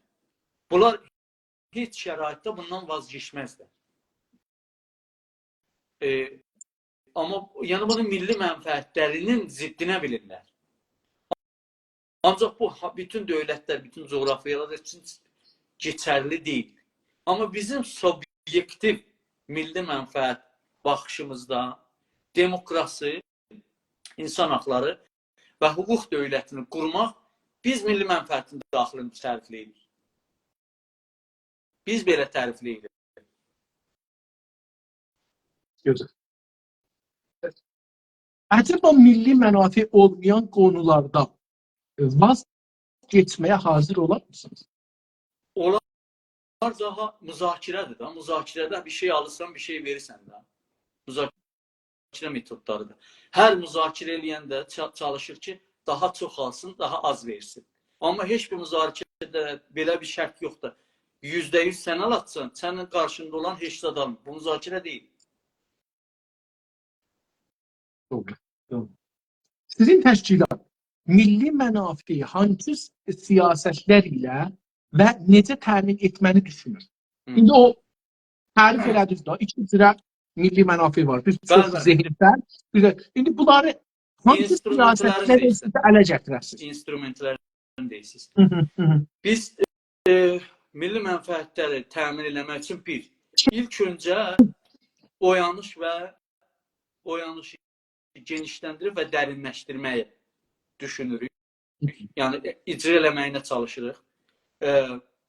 Media gücü ilə, yazı ilə, iqna eləməklə, məcazi və vaqi şəbəkələr yaratmaqla, müxtəlif dövlətlərin müsbət nəzərin Azərbaycan məsələsində qazına cəlb eləməklə, milli fəallarımızın içində dayanışma ruhunu gücləndirməklə, təşkilatlanmanı yaymaqla və bir rəftar biçiminə gətirməklə və çoxlu şeylər var, imkanlar var. Olmayan imkanlarımızı əldə etməyə çalışırıq, olanları daha effektiv istifadə eləməyə çalışırıq. Bunlar milli mənfəətləri təbii ki, bunlarla təmin eləmək olar. Güzel. Milli çıxarlar yolunda lazım olursa savaşa girər misiniz? Yəni millətin varlığını, bütünlüyünü qorumaq üçün ayrı bir imkan qalmayıbsa, əlbəttə ki, o ən son çarədirsə, o bizim haqqımızdır. Məsələn, nümunə misal vururam ha, zehnimə gəldi elə indi. Məsələn, Urmu gölünün nəcatı üçün lazımdır bizə gedək, məsələn, Kürdistandan o çayı gətirək bura. Məsələn, lazım olursa savaşa girər misiniz bunun üçün? Özlüyündə bir savaş səbəbi ola bilməz. Savaşın bir tərifi var da. Bəli. Amma bizim həyatımız ona bağlı olsa, bizim həyatımız ona bağlı olursa, həyatımız tamamilə ona bağlı olsa, ayrı bir çarə qalmasa, əlbəttə. Teorik olaraq əlbəttə. Yəni bunu məntiqə də uyğundur. Amma mədəni hərəkətlərin dışında da əgər ayrı imkan yoxdursa, məsələn, gedib səddləri sındırmaq. Məsələn deyirəm. Elə bir şey icab edərsə və o effektiv olursa və ayrı çarə qalmazsa, elə şey düşünmək olar. Amma o effektiv olmadığı üçün biz onu düşünmürük. Əməli olmadığı üçün. Təsiri o qədər olmadığı üçün. Əməli bəlkə də ola bilər, amma təsiri o qədər. Təsiri olmaz. Yəni, Urmu gölünü diriltmək üçün, yəni sirfən oradan Urmu gölünü diriltməsi üçün səddlərin deyək ki, biz sındırmadıq, təbiət sındırdı. Gəldi, o suda doldu ora. O, Urmu gölünün tam anlamında nəcat tapma anlamını gəlmir. Yəni, orada çoxlu elementlər var, çoxlu planlar, nə bilim, əkinçilik sistemi dəyişdirmək lazımdır, çox işlər görmək lazımdır. Və orada bir dövlət var. Yəni, Urmu gölünü ancaq bir dövlət nəcat verə bilir. Yəni, Urmu gölünün nəcatını biz özümüzün dövlətimizin olmasında görürük. Bunu mən 2015-də BBC-də demişəm ki, bizim özümüzün müstəqil dövlətimiz olsaydı, əlbəttə ki, izin verməzdik ki, Urmu gölü qurusun. Doğru. İndi bir neçə misal əlbəttə buradan vurdunuz, amma bu soru misalları istəyəcəkdir sizdən. Milli mənfəətdən bir neçə misal vurub siyasətlərinizi onların haqqında, məsələn, biri Urmu gölü, onların haqqında izah edir. Misallarla dedik. Bəli. Milli mənfəətlər, məsələn, biz millətimizin öz müqəddəratını təyin etmə haqqını tartışılmayacaq və əgər onu göz ardı edərsə, milli mənfəətlərimizin zədələndiyini düşündüyümüz üçün heç bir müzakirədə, heç bir etilafda o haqdan vazgeçməyi düşünmürük. 2. Hər nə alternativ sistem yəni ehtimal yaranması varsa gələcəkdə, istərsə bir federal dövlət qurulsun, yəni federal dövlət qurulmasında bu ehtimal var da, biz əsla heç bir şərt altında Azərbaycan torpaqlarında fars dilini rəsmi bir dil olaraq qəbul eləmir. Azərbaycan torpaqlarında fars dilini türk dili ilə bərabər bir rəsmi dil status qazanmasını qəbul eləmir. Və bunu biz milli mənfəətlər çərçivəsində tərifləyirik. İkinci, ərazi bütövlüyümüzü federal sistemdə də ərazi bütövlüyümüzün bir santını o yan olmasının müzakirə mövzusu eləmir. Federal sistemində də. Yəni, bu kimi misalları vura bilirəm.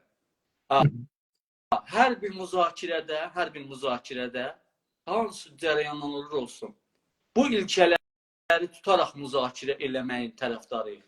Və bu müzakirə, yəni bəzi şeylər vazgeçiləcək şeylər var, vazgeçilməyəcək şeylər var. Vazgeçilməyəcək milli mənfəətlərimizdən biri ərazi bütövlüyümüz və dilimizin rəsmiyyəti, inhisari rəsmiyyəti. Bu iki dənə misal yetər. Yəni biz Evet, hər evet. müzakirədə bunu biz şərt bilirik. Çok. Amma bir federal dövlətdə deyək ki, Loristan məsələn federal dövləti. Hətta Qaşqay federal dövləti, Türkmen Qaşqay dövləti ki, bizdəndirlər. Onlar özləri qəbul edirlər ki, fars dili də onların dilləri ilə bərabər rəsmiyyət olsun. Biz onda dirənmərik. Çalışarıq qəbul olunmamasına. Amma o bizim milli mənfəətlərimizin daxilində deyil. Güzel. Şimdi geçiyoruz başka bir konuya. İstiklal meselesi. Siz istiklalcı değilsiniz. Buna rağmen bu soruları sizden soracağım.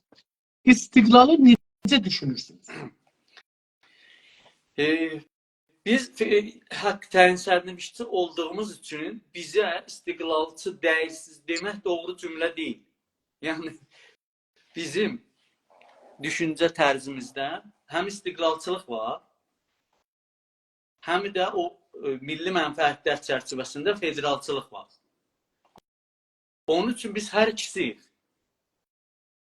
Amma bizim federalizmə də baxış açımız, o departure pointimiz da, əzimət nöqtəmiz fərqlidir. İstiqlala da fərqlidir. Biz istiqlalı bir, necə deyim,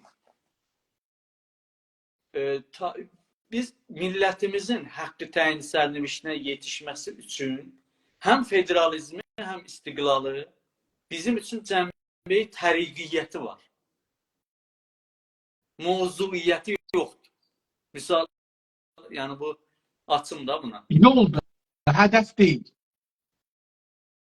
Hədəf Öyle mi? millətin öz müqəddəratını təyin etməsidir. Güzel.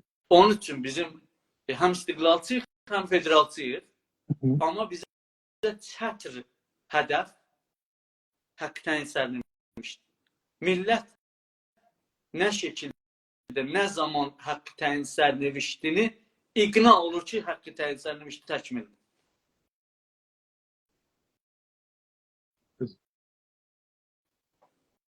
Şimdi sizin bu ikisini de yani kabul edirsiniz. İstiklal da size okeydi, federaldı. Şimdi istiklalı siz ne tür tarif edirsiniz? Yani tarifiniz istiklaldan nedir? Tərifimiz istiqlaldan klassik dünyada standart müstəqil dövlətlər nədir? Biz də onu düşünürük. Yəni ayrı bir şey kəşf edəməyəcəyik. Nə? Müşəxəs bir territoriya var ki, Azərbaycan territoriyasıdır. Müstəqil dövlətdir. UN-in üzvüdür zaman sürəsində. Dövlətdir da, bir dənə dövlət nə cür fonksiyonları var, o cür bir dövlət düşünür. Güzel. İstiklalı Azərbaycan Demokratik Cumhuriyyət. Güney Azərbaycan Demokratik. Güney Azerbaycan Demokratik Cumhuriyeti. Güzel. İstiklalı hangi sahelerde görürsünüz, düşünürsünüz? İstiqlal, bilirsiniz, mütləq istiqlal yoxdur. Hətta müstəqil dövlətlər də mütləq müstəqil deyil. Çünki şərait dəyişibdir və dövlətlər arası irtibatlar o qədər genişlənib ki, tam müstəqil bir dövlətdən söhbət eləmək, hər şeydə müstəqil bir dövlət əgər varsa, o dövlət münzəvi bir dövlətdir. Ancaq məsələn, müsamihi ilə o cür bir müstəqil dövləti biz Güney Koreyanı bəlkə tək. Onun da genə bir irtibatı var Rusiya ilə, İranla, Çinlə falanla. Yəni mütləq müstəqil bir dövlət təsəvvür etmək mümkün deyil. Lazım da deyil, hətta zərərlidir. Yəni nisbi şəkildə, mütarif şəkildə bir müstəqil dövlət nə cürdsə, o cür bir dövlət, standart bir dövlət. İstiqlal onu düşün.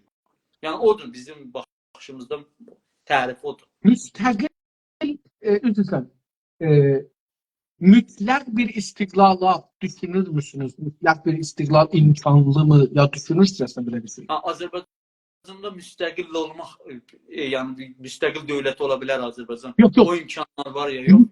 Mütləq istiqlal. Mütləq istiqlal. Hər yerdən kəsili bir istiqlal. Düşünür müsün? Yəni bir dövlət ki, heç bir dövlətlə də müravidə siyasi, iqtisadi, ictimai bir şey yox. Mütləq istiqlal. Belə bir müstəqil dövlət yoxdur dünyada. Tarix boyu da olmayıb. Ola bilməz, yəni elə bir dövlətin təsəvvürü belə, o elə bir dövlət zərərlidir. Ancaq bəlkə bəşəriyyətin əvvəl zamanında da topluluqlar yaradıba, şikarla falanla keçirdilər. Yəni, o elə bir şey mümkün deyildi. Düzdür. Sizin təşkilatın yol xəritəsi Güney Azərbaycan istiqlalına yürüməni necə tərsim edir? Necə tərsim edir? Biz pragmatik bir partiya olduğumuz üçün siyasətlərimizdə imkanlara baxırıq. Əməlgəra, pragmatik yəni əməlgəra, Əməlgəra, hətta meydana hərəkətlərə görsə əməlgəraya daha çox önəm veririk. Yəni bu beynimizdə olanı zahirdə göstərməni tərəfdarıyıq. Təzahüratlar şəklində, seminar, içəridə təzahürat. Yəni bunu əmələ yönəlməni daha çox əlverişli metod gözləyir. Yəni iddiaları əməldə isbat eləmənin tərəfdarıyıq.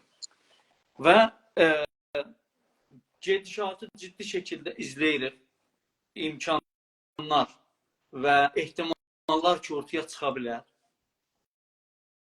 Əlbəttə ki, bizim də ovlaviyyətimiz və ya son arzımız müstəqil bir dövlət olmaqdır. Amma o dediyim kimi şərtlərə bağlıdır. Elə bir şərait yaranırsa, əlbəttə biz mütləq birinci ovlaviyyətimiz o olar. Amma dediyim kimi şərtlər ona uyğun deyilsə, biz Güney Azərbaycanda federal bir dövlət qurulma şərt, hesab, imkanını, fürsətini əldən verənlər içində deyil. O fürsəti millətimiz üçün qaçırtmaq istəmir. Bu iki imkan da var. Vaqiyyəti də budur ki, gerçəkçi olsaq, federal bir müqayisə eləsək də, beynəlmiləli imkanları, hüququ baxımından, international order baxımından, belə deyək də, vaqiyyəti budur ki, bir federal dövlət qurma şansı müstəqil dövlət qurmadan biraz daha çoxdur. Bu gerçək. Məsələn, bəzi dövlətlər, mən öz təcrübəmdən deyim, oturub müzakirə eləmək, dövlət adamları, belə deyək, hənki dövləti düşünsən düşün. Yəni, istiqlal şərti qoyanda çəkinirlər onu. Ya illa və billah biz yox, müstəqil Güney Azərbaycan qurmaq istəyirik. Və səninlə də müzakirə edirik, bunun imkanlarını arayırıq biz. Nə cür iş birliyi eləyə bildik. Ya demək olar ki, əksəriyyəti qəribə ittifaq çəkinir bundan. Bəhsin eləmək istəmir belə. Ən azı mənim təcrübəm budur. Amma federal sistemə daha biraz açıq baxırlar. Bir də ki, müstəqil dövlət qurulmasında, müstəqil dövlətin, o birisi dövlətlər tərəfindən tanınması bir müstəqil dövlətin yaranma şərti deyil. Yəni, bir dövlət müstəqil olması üçün və onu biz dövlət xüsusiyyəti verək, dövlət funksiyonu olsun deyə illa və billah başqa dövlətlər rəsmiyyətə tanıyan, onda o dövlət yaranı, dövlət sayıla, belə bir şərt yoxdur. Amma başqa dövlətlər tərəfindən tanınması o dövlətin daha rifahda, daha barışda və gəlişmiş, müvəffəq, saadətli bir dövlət millət olmasında şərtdir. Məsələn, nümunəsi dövlətlər var ki, yaranıblar. Heç bir dövlətdə onu rəsmiyyətə tanımayıb. Amma dövlətdirlər. Və güclü də dövlətdirlər. Məsələn, Tayvan. Tayvan bilirsiniz də Çinin. Dünyanın 6-cı ekonomisidir bu. Və birinci çip tolid eləyəni də, hətta Çin, Amerika ona bağlıdır. Vabəstədir ona. Amma heç dövlətdə rəsmiyyətə tanımayıb. Dövlət də tanımır. Məsələn, Talibanı rəsmi şəkildə Sazman-ı Miləldə və ya rəsmi şəkildə demək olar, heç dövlət rəsmiyyətə tanımayıb. Əfqanistanı büyük. Əfqanistan üçün öncədən tanınmışdı. O kürsüsün verməyiblər də. Hüquqi anlamda rəsmiyyətə tanımayıblar. Amma bir dövlətdir. Demək olar, %90 dövlətlərdə işbirliyi eləyir. Yəni bəzi dostlar, məxsusən federalçılar istidlal edirlər ki, müstəqil istiqlal üçün şərti budur ki, o birisi dövlətlər sizi rəsmiyyətə tanıyır. Elə bir şərt yoxdur. Ya məsələn, İraq Kürdistanını misal vururlar ki, görürsünüz rəsmiyyətə tanımadılar, onlar əksəriyyəti də rəy versə müstəqil olmağa, müstəqil dövlət olanmadılar. Onlar ona görə müstəqil ola bilmədilər ki, ona görə olmadılar ki, tanınmadılar. Ona görə ola bilmədilər ki, başqa dövlətlər, özəlliklə qonşu dövlətlər tərəfindən tanınılması, onların bir müstəqil dövləti olması üçün olmazsa olmazlardandır. Amma eyni o şərt bizə hakim deyil axı. Yəni, məsələn, Kürdlərin ətrafından qırağa çıxması üçün yanında olan önəmli dövlətlər var da. Türkiyədir, İrandır, İraq özüdür, Suriyə falan. Bunlar heç unvan qəbul eləmir. Yəni, bu qalır bir məngənənin içində. Və tanımaq da istəmir. Amma sabah Azərbaycanda əməli o cür bir şərait yaransa de facto, elə bir şəraitdə Azərbaycan Türkiyə dövləti öz milli mənfəətləri və çıxarları açısından və içində olan millətinin o ümumi fişar əfqarı ümumi deyək də, onun qabağında nə qədər müqavimət eləyə bilər? Hətta 1945-ci milli hökumət qurulanda, onda da şərtlər çox fərqli idi. Onda da müstəqil bir Azərbaycan yox idi. Türkiyə xarici siyasət, əmniyyət siyasət baxımından tamamilə İranla Batı blokundaydılar.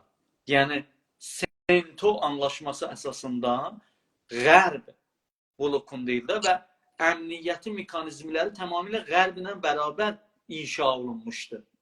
Və böyük təhlükəni, xətəri şurəvi dövləti bilirdilər. Və Azərbaycanın müstəqil olması Türkiyənin varlıq fəlsəfəsini xətərə salırdı. Amma indi şərtlər yoxdur axı. Və biz də Kürd bölgesel dövləti deyirik. Bizim şərtlərimiz fərqlidir. Necə ki, məsələn, müsəlləh, silahlı mübarizə üçün Kürd təşkilatlarının əməli şəraiti var, dağlar falan. Bizdə yoxdur. Yəni, hər millətin imkanları, şərtləri fərqlidir bir-birinə. Bir millətin şəraitini o birisi millətə gətirib eynən tətbiq vermək və öz istədiyin nəticəni oradan çıxartmaq doğru bir sağlam yaxlaşım deyil. İstiqlal üçün, əlbəttə hər ikisi üçün deyəcəm da, yəni şərait əl versən, ya uyğun olsa şərait, istiqlal üçün savaşa girər sizin partisi?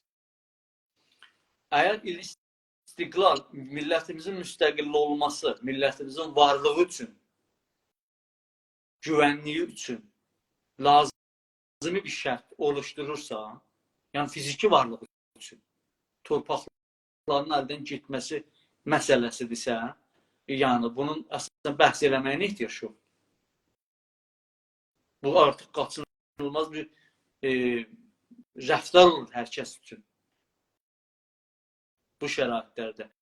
Amma bu iki şərtləri nəzərdə almadan ideolojik bir baxışına millətin şəraitini, zehni, əməli, imkanlarını və baxış tərzini nəzərdə almadan bir ideolojik plan əsasında illa və billah müstəqil olacaq və bunun üçün də savaşacaq.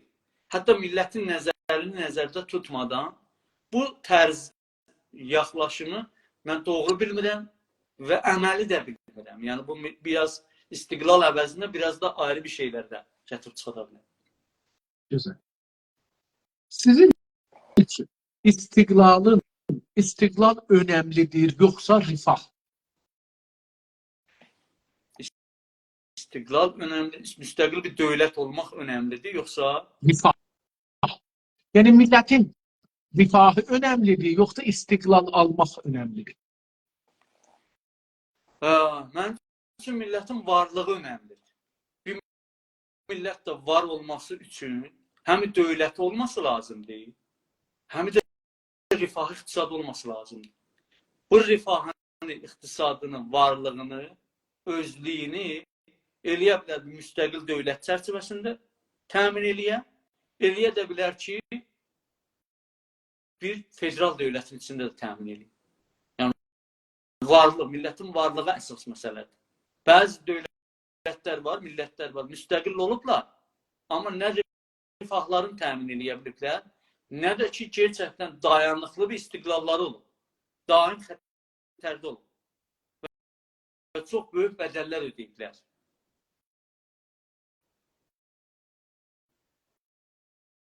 Yəni, bu məsələlərindən İnsafar bəy, məncə çox intizai bərxord eləmək olmaz. Siyasət biraz əməl ərsəsidir, gerçəklər ərsəsidir. İntizai bərxord eləsək, dediyimiz dəyərlərə, amaclara yetişməyimiz o qədər də rahat olmaz. Yəni, sağlıqlı olmaz, belə deyək. Gözəl. İstiqlalı əldə etmək üçün ən önəmli və lazım işlər nələrdir? Lazım araçlar. Araçlar, şərtlər, hazırlıqlar, hər nə desək. İlk öncə millət olmaq üçün, bir dövlət olmaq üçün zehnən millət o nəticəyə yetişməlidir.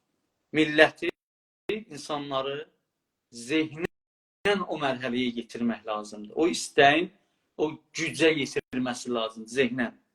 Zehnən yetirməsi üçün də o bayaq işarə elədiyim fəaliyyətlər günü-gündən daha çox güclü şəkildə getməlidir ki, insanlar müstəqil və bağımsız bir millət olaraq yaşama mərhələsinə gələn.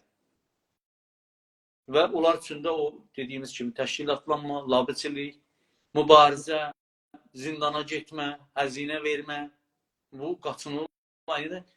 Millət olmağın həzinəsi var da. Millət olmaq bahalı bir şey. Siyasət, mübarizə də bahalı bir şey. Mübarizə üçün, yəni, ərizə, necə deyərlər, təqazı, yəni azdır, onu da deyim sənə. Təqazanı çoxaltmaq lazımdır.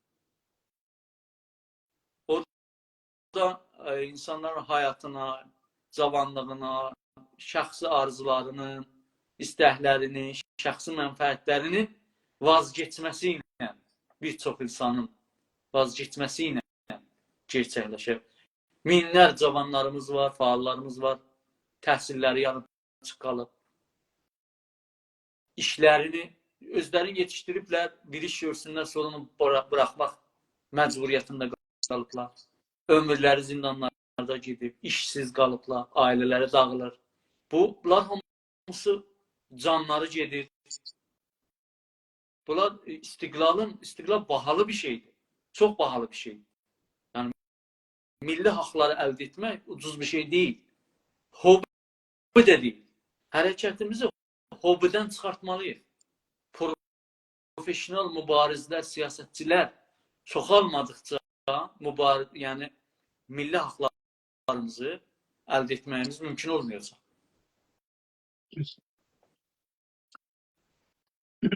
Nədən? İndi onun mənfisini soruşuram. Yəni sualı biraz mənfi eləyəcəm.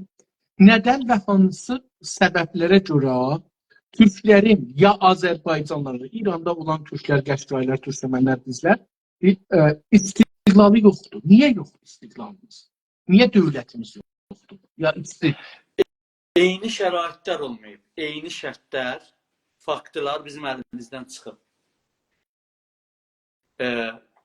İstiqlal, dövlət, siyasi güc,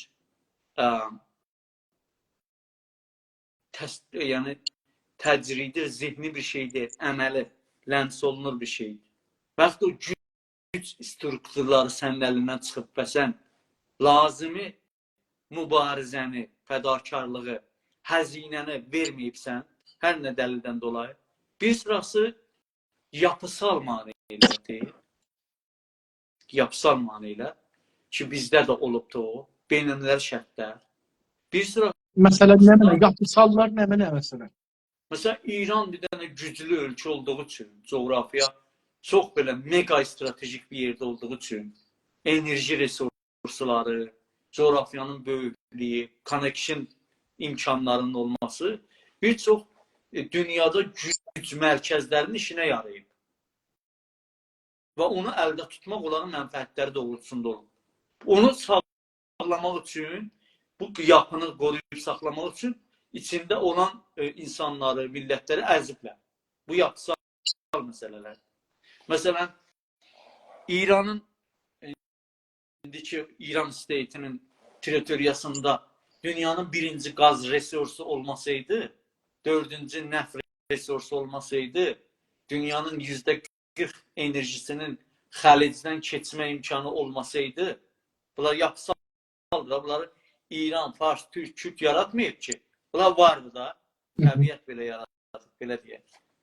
Yəni, məsələn, Amerikanın zamanında Şurəbinin, Avropa ölkələrinin, o birisi güclərinin nə qədər mənfəətinə idi ki, hər nə bahasına olur olsun, mərkəzi dövlətin arxasında dayansın. Dayanmazdı ki, mənfəəti yoxdur. Parçalanmasına göz yumar, yəni əslən girməzdi ona. Dövlətlər mənfəətləri üçün girirlər ona. Əslən insani mülahizə yoxdur. Bu yapısal, İranda olan yapısal şərait, coğrafiya şərait, jeostratejik şərait bizim əleyhimizə olur. İndi də əleyhimizədir. Məsələn, Türkiyənin əlini qolunu bağlayan məsələlərdən biri enerji baxımından zəfinin olması, Türkiyə hardasa 100 milyard dolara yaxın hər il enerji alır xaricdən. Bunu hardan almalıdır? Ya Rusiyadan, ya Azərbaycandan, İrandan, İraqdan, başqa yer yoxdur. Zamanında indi biraz o bağlılığın İrana azaldıbdır. Mesela Erbakan'ın birinci başbakan olduktan sonra birinci misafirəti Tehran olub. Və ilk anlaşmaları da 25 milyard kubmetr qaz anlaşması oldu. Və o zaman İranın yəni birinci qaz enerji təmin edicisi İran oldu. Niyə? Çünki coğrafiyaya yaxınıdır. Onun da ehtiyacı vardı və sərfəli idi. Düzdür, o anlaşma çox da sərfəli şərtlər əsasında olmamışdı. Daha çox o, biraz o ideolojik mülahizətlər də nəzərdə alınmışdı. Türkiyənin sonra zərərli oldu o kontrakt. Yəni bu enerji məsələsi. Yəni bu imkanlar səbəb olur ki, Türkiyə də bir dövlət olaraq, misal üçün deyirəm, öz milli mənfəətlərin, çıxarlarını qorusun. Hər dövlətin ilk vəzifəsi öz teritoriyasında olan milli mənfəətini qorumaqdır. Bu hər dövlətə hakimdir. Bu birinci yapısal maneələr. Bundan sonra nələr var? Yapısal maneələr. Sonra da Türklərin içinə bir də bir gerçək var. Milli düşüncənin,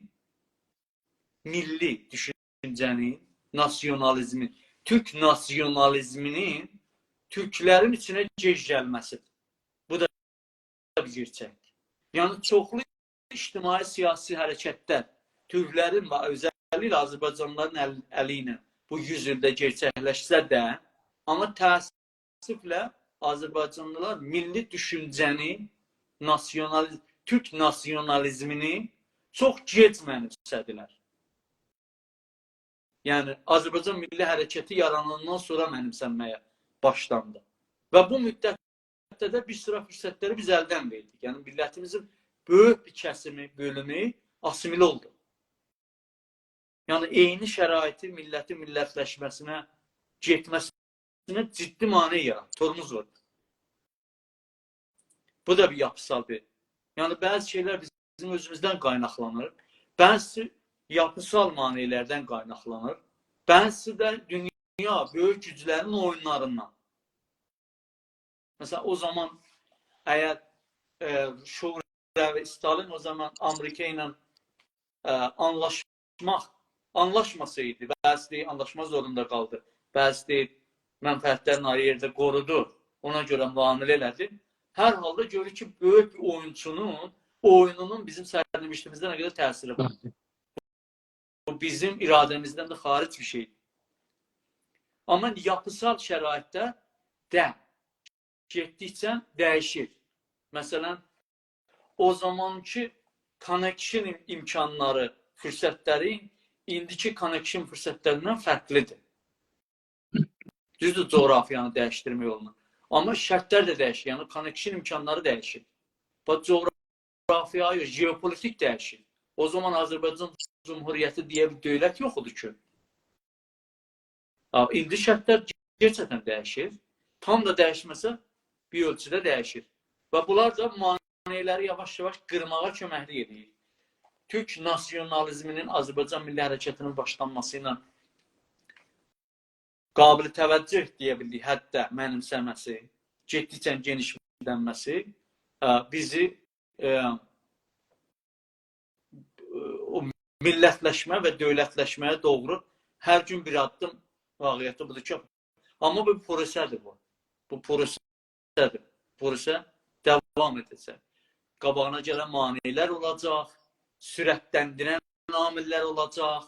Məsələn, Qarabağın azad olması sürətləndirən amillərdən biridir.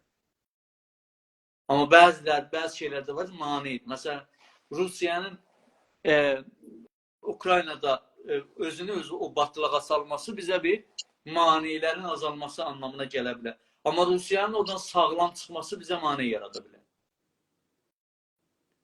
Hətta Amerikada bizdən neçə min kilometr uzaqda hansı demokratların gücə əldə etməsi və ya republiklərin yenə bizə təsir ola bilir məqtəi zamanı müşəxəsdə. Və bu faktorlar vardır. Yəni hamısında millətin də payı var, yapısal maneələrin də payı var. O beynəlmiləl və məntəqi oyunçuların da müsbət və ya məntiqi. Millətimizin, mən bu iki amili deyim, siz nəzərinizi deyin ki, bunlar haqqında, bunların da təsiri var, dövlətlənməmişlik, millətlənməmişlik. Biri din məsələsi, şiəlıq, biri də xəzinə verməkdən qorxmaq. Bunları necə görürsünüz? Din məsələsi, tarix məsələsi də o da bir yapısal maneələrdəndir. Maneə də ola bilər, sonra şərtlər dəyişəndən sonra gücləndirici amillər də ola bilər. Məsələn, din məsələsi bizdə, məzhəb məsələsi bizim Türk nasionalizmini mənimsəmədə son zamanlar yəni maneə kimi əməl eləyib. Yəni bizim millətimizin şia olması, mən günahlandırmıram amma milləti niyə şia olubsuz, niyə olmuyor? O məzhəb azadlığı, din azadlığı yerindədir. Amma bir necə deyək, objektiv bir baxma naminə belə demiyorlar ki, ortada və yəni əgər Səfəvilər şiəçiliyi rəsmiləşdirməsəydilər, Güney Azərbaycanın Türk dünyasına və Türk nasionalizmini mənimsəməsi daha rahat olacaqdır. Uzun müddətlər o maneə kimi əməl eləyib. Və bu o maneədən Fars milliyyətçiliyi həddindən artıq istifadə edib. Bu maneələri qırmaq, bu mənasında da mən deyim, bugün Azərbaycanlılar şiəçilikdən çıxıb sünni olsunlar və ya nə olsunlar, ateist yox.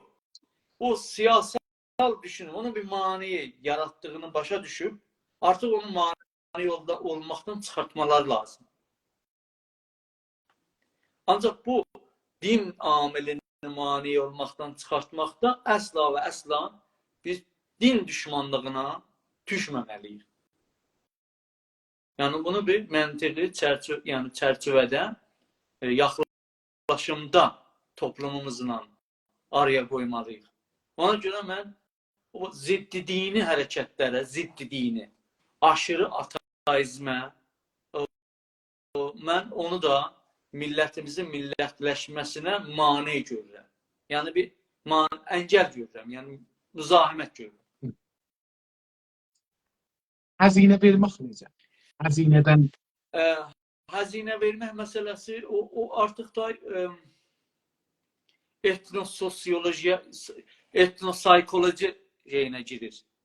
Etnosaykolojistlər onu daha dəqiq deyə bilərlər. Mən onu çox deyə bilmirəm. Amma bildiyim qədər, yəni bir sosiolog və psikolog olmadığım yəni surətdə bunu deyirəm. Yəni bir qarşınaşı nəzər deyil. Bir millət şoklar yaşadığında, travmalar yaşadığında özünü toparlaması zaman var. O böyük travmaların biri bizə məsələn 1945-də olub, vurulubdur. Yəni milli hökumətin yıxılması, bir çox Azərbaycan düşünürlərinin, aydınlarının öldürülməsi, köç etməsi toplumda çox ciddi bir şok yaradı. Və din, yəni bu hamısı təsir qoydu. Bu şoklar insanların bir də həyat tərzi. Həyat tərzi İbn Xəldun nə vaxt deyib? İbn Xəldun kim bir hardasa bir 700-800 il bundan qabaq. 800 il. O əsəbiyyət nəzəriyyəsi məşhurdur da. Orada deyir ki, daha çox o şəhər toplumu, şəhər dışı toplumlar əsəbiyyəti şəhərli olmayan toplumlarda daha çox görür. Azərbaycanlılar o birisi millətlərlə müqayisədə İranda daha şəhərli bir toplumda. Böyük şəhərlər olub, borjuva təbəqəsi daha böyük olub, geniş olub. Bu tip toplumlar daha yəni kiçik mənfəət, şəxsi mənfəətlərə daha çox odaqlanarlar. Ticarət eyləmli toplumlar, şəhər toplumları. Və bu biz məsələn kürdlərlə müqayisədə təbii ki bizdə çox olur. Bəluçlarla, ərəblərlə müqayisədə bizdə çox olur. Bu amillər, yəni bu da artıq sosiolojik bəhslərdir. Bunu da nəzərdə tutsaq, o şokların təsirini də nəzərdə tutsaq, milli ideolojinin gec gəlməsini nəzərdə tutsaq, bunlar hamısı əl-ələ verib bizim milləti biraz çəkimsar edir. Amma yavaş-yavaş o şoklardan çıxmaqdayıq. Elə görürəm. Gözəl. Təşəkkürlər. İstiqlala alternativ var mı? Yəni sizin düşüncədə? Var, əlbəttə İstiqlala var. İstiqlala alternativ var. İstiqlala, yəni bizim Azərbaycan mərkəzli, millətlər mərkəzli və Azərbaycan mərkəzli. Yalnız Azərbaycan mərkəzli olmaq yetmir, ha? Millətlər mərkəzli və Azərbaycan mərkəzli bir federalizm həqiqətən sərnişdimizi əgər şərtlər uyğun olursa təmin edə bilər. Alternativ ola bilər. Düşünün, məsələn, sabahları bu rejim getdi və bir federal sistem yarandı. Və burada 4 və ya 3 federal türk dövləti də yaranır da, eyni halda. Bizim baxışımızda Tehran kərəcbuları da biz Azərbaycan federalının və ya dövlətin içində görürük və Azərbaycan federalının içində də fars dilini rəsmi dil olaraq qəbul eləmir. Zaten bir rəsmi dil bütün ölkədə, bütün İranda qəbul eləmir. Neçə rəsmiyyətli dili bizim baxışımızda o cürdür ki, məsələn, parlamentda, hər parlament öz dilindədir. Müştərək parlamentda da bir dillərin hamısı rəsmiyyət tapmalıdır. Bu eyalətlərin dilləri. Bir qanun təsvib olursa, o qanunun hamısı o dillərdə yazılmalıdır. Hər kəs öz dilində danışmalıdır. Ondan qalanı da artıq da ictimai, xord ictimai, iqtisadi rəftarlardır. Hər kəs öz rəftarından məsuldur. Məsələn, sən gedib bir Amerikalı ilə müamilə etdiyində, sən özünü tənzimləyirsən. Dil imkanı nədir sağlayırsan, nədir irtibat qurursan. İlla və billah arada bir rəsmi dil olmağa gərək yoxdur. Bəli. Onun üçün siz düşünün, məsələn, o cür bir Azərbaycan dövlətinin, federal dövlətinin mərkəzdə artıq mərkəz mənisini, sentral sistemində olan mənisini əldən verir. Və iç işlərində tamamilə bağımsız olur. Bir sıra məsələlərdə müştərək olur o eyalətlərinə. Ki, orada artıq sənin təpəndə fars dili yoxdur. Nə bilim, federal məhkəməsində o 2 məclisli, onun seçdiyi qazilər orada hakimdilər. Artıq sənə, yəni bu sistem tamamilə dəyişir. Bizim düşündüyümüz federal. Bizim düşündüyümüz federalda heç bir məntiqlə biz Kərəci Tehranı çoğunluğu türk olduğu üçün coğrafiyaya yapışıqlığı olduğu işarə elədiyim dəlillərdən dolayı orada bir yeni bir federal dövlət yaranmasının anlamı yoxdur. Ki orada yaranan bir federal dövlət Farsa hökumət elər. Belə bir federalda ki bizi artıq da mərkəzi bir güclənmiş farsçı, ırkçı bir cəryan gələ bizi kontrol altına ala, torpağımızı işgal eləyə.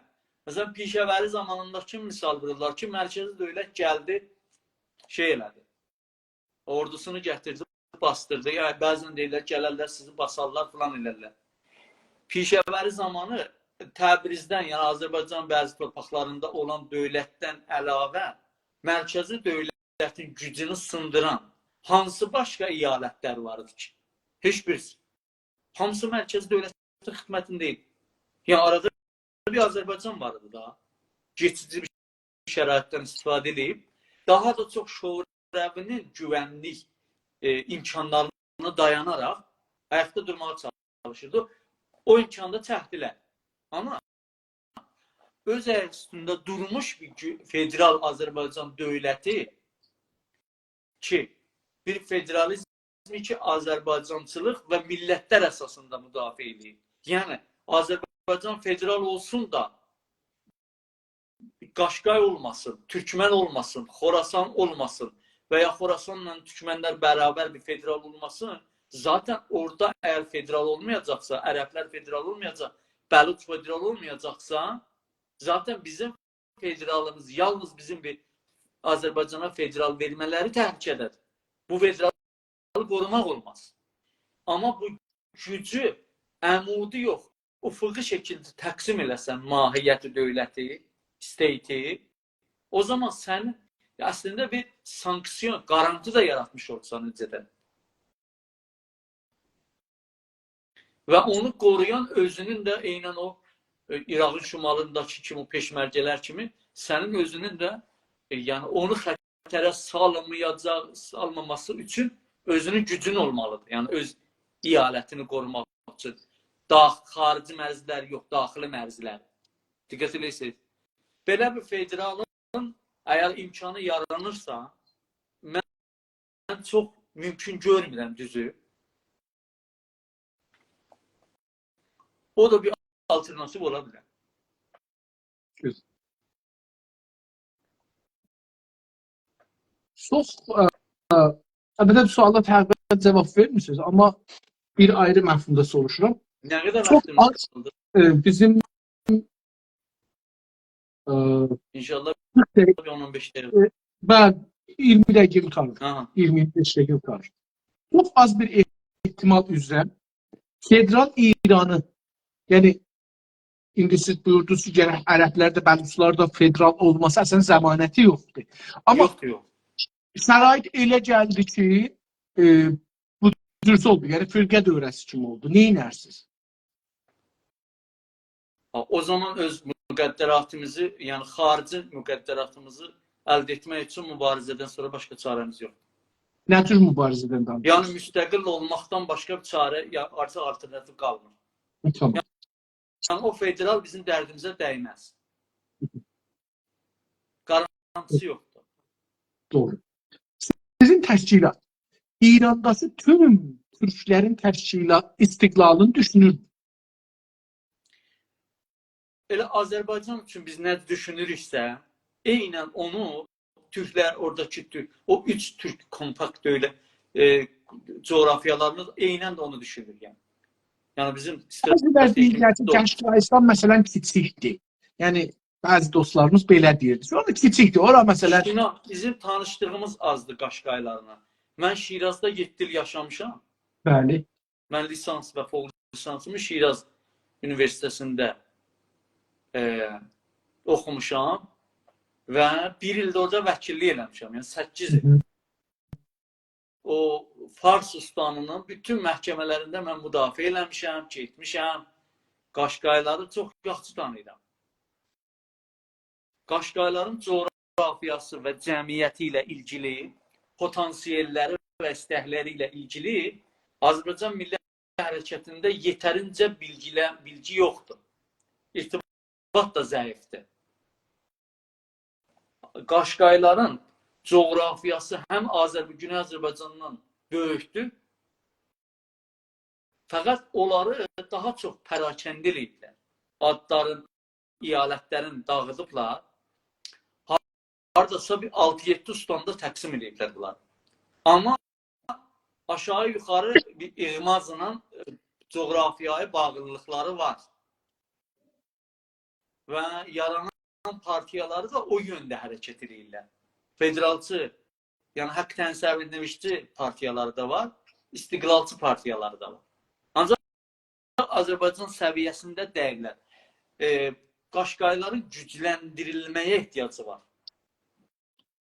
Mənə belə gəlir ki, Qaşqaylar bizdən hızlı və sürətli, yəni Güney Azərbaycandan hızlı və sürətli qabağa gedə bilirlər. Çünki onlarda o mərkəzi sistem hifz olub qalıbdır. Yəni, belə mən düşünürəm. Yox, o qədər hifz olub qalmayıbdır. Onlarda o, nədir deyək, qovmi özəlliklər daha çox qalıb. Tribal da, bilirsiniz, tribal atributları yüksəkdir bizdən. Yəni, hələ o, kim, hansı qovm, hansı tirə, hara təəlluqu var, o hələ canlı şəkildə var. Elə onu deyirəm. O, onları bizdən hızlı partiləşdirər. Onları bizdən hızlı gücləşdirər. Onlarda o birləşmə potansiyeli çox yüksəkdir, amma onların üstündə də mərkəzi sistem çox çalışır. Onların içində də özlərinə bağlı manqurt dəstəsini çox gücləndirib. İçəridə, eşikdə, Sepahın içinə çox Qaşqaylardan alıb və sərkub şiddəti onların üzərində daha çoxdur. Onu da nəzərdə tutmaq lazımdır. Məsələn, türkmənlərin özəllikləri daha çox hifz olubdur. Amma onların üstündə baskı daha çox olub. Çünki daha çox dışlanıblar. Və güc strukturlarının içinə girmələri də çox əngəllənib onların. Hətta Qaşqaylardan daha çox. Yəni bu, məncə, bir teori ilə, İran türkçülüyü falan, bunlar hamısı zərər verici, yəni məncə zərər verici düşüncələrdir. Təcridiləşdirməkdir. Onların özəlliklərini görməkdir. Bir tozih versən bizə. Çünki orada yaşamırsan. Mənim ömrümdə regret, yəni həsrət yediyim şeylər var. Məsələn, 2 dana olsa, 2 dana. Biri bu olar ki, Qaşqayları tanımamışsan. Düzün desən. İkincisi də olar türkmənlər. Qaşqaylarla mən daha çox tanıyıram, müqayisə elədiyimdə türkmənlərlə və ya Xorasan türklərindən. Qaşqaylarla daha çox həşr nəşrdə olmuşam. Həm daxildə, həm xaricdə. Qaşqaylar, bir dənə misal xatirə desəm, haradasa 20 neçə il bundan, 25 il bundan qabaq, biz Şiraz Universitetində bir türkü gecəsi, müzik və musiqi mərasimi qoyduq. Şiraz Universitetinin ən böyük salonu var, İrəm salonu orada. Orada Azərbaycan olan öyrəncilər çox dəyirdilər. Amma 10 dəqiqə, yəni 20 dəqiqə çəkmədən salon doldu. Yəni oturmağa yer qalmadı. Və rəhmətli Dəmirçi və qrupu gəldi oradan proqram icra elədi.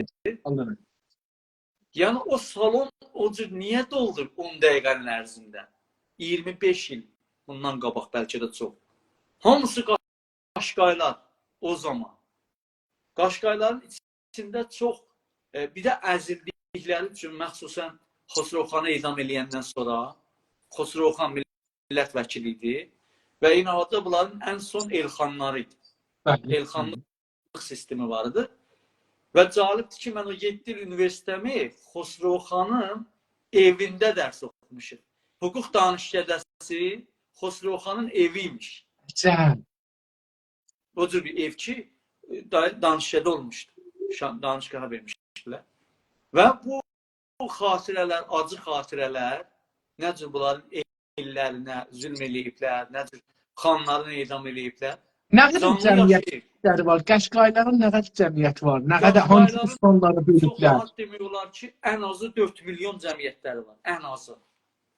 Və Qaşqaylardan əlavə oradan Əbiverdi türkləri var.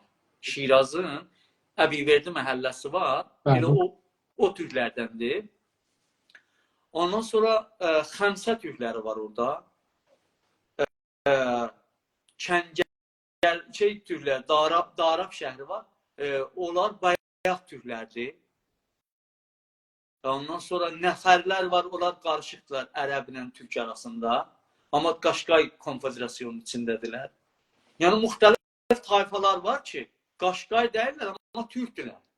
O tərəfdən də Kirmanda olan bıçaqçı türklərinə də bunlar coğrafiyaya bağlılıqları var. Yəni çox geniş bir coğrafiyadır. Və millətləşmə sürətləri də çox Farslar çoxdur o bölgədə. O bölgədə Farslar çoxdur, yoxsa Qəşqaylar? Məncə Qaşqaylar çoxdur. Hətta biz İnsaf Əli bəy, o zaman getdik. Onda mən yüksək lisans oxuyurdum. Yenə mərasimimiz vardı. Biz getdik bir 1000 dənə, 1000-dən də çoxudur. Belə bir suallar, prosişnamə dağıtdıq ki, siz yazın ki, hakimsiz, nə oxuyursunuz, hara türküsüz, 20 il neçə ilmindən qıvar, bəlkə də çox. Orada çox belə ilginç şeylər ortaya çıxdı. Məsələn, yazırdı biri ki, mən türkəm, Yəzdin filan kəndlərindən. Mən Bafqadan, oradan, bir də çox, bizə də belə yeniliyi vardı. Və çox sevinirdilər ki, bəzi məsələn çox ehsasatla gəlirdi, biz çox düyünləri, yəni çox özümüzü xoşbəxt hiss edirik da. Bilir ki, biz türküyük, belə əcib belə ehsaslar falanlar. Yəni çox böyük potansiyel var orada, onu deyim. Mən yaşadıqlarımı deyim. Salih bəy, mən Qəşqay təşkilatlarından birini tanıram. Dəvət eləmişəm, amma onlar tanıdığım adam, yəni o təşkilat. Ruhullah bəy. Ruhullah bəyi tanıram, amma onun başı çox bağlı. İtilafında üzvüdür. Yəni onlar da haqqı təyin sərnişçidirlər. Bəli. Çox şeydir. Yəni başı işə məcburdur, dərsə məcburdur falan, gələ bilmir. Amma əgər siz tanırsınız Qəşqay təşkilatlarından, lütfən mərifə edin. Hətta mənim tərəfimdən dəvət edin. Ən güclü təşkilatları odur. Ən aktiv, ən güclü təşkilat odur. Mən danışaram. Hətta gələlər burada şey edir. Yəni biz Qəşqaystanı tanıyaq siyasi olaraq, cəmiyyət olaraq, torpaq olaraq daha çox rahat tanıtıram. Ərz edirəm. Ona görə onları dəvət, hətta mənim tərəfimdən belə dəvət edə bilərsiniz. Hamısının hangisi olur olsa proqrama gəlsələr böyük bir... İkinci yürüşdə, Berlində Qaşqaylardan hardasa 35 milli faal qatılmışdı. Çox güclü insanlar. Mən xüsusən onların paltarları onlara ayırır. Yəni girəndə və cəlb olan bayraqları da var öz içlərində. Bəli, bayraq çox gözəl də bayraqdır. Çox da gözəldir. Çox gözəl. Buradan geçək. Mən təşəkkür edirəm Qəşqaylara görə bir izafi itilat verdiniz. Umarım ki, bu sorular mənim dərdimə çox dəysin. Yox, indi bir başqa sual soruşacağam. Əcəb onu soruşdum. Əslində siz Azərbaycanı tək düşünmürsünüz da, yəni kollən İranda olan türkləri o qədər düşünürsünüz ki, Azərbaycanı düşünürsünüz. Əlbəttə, yəni onların gücləndirilməsi bizi də nəcat verməmiz üçün bir qaçınılmaz məsələdir.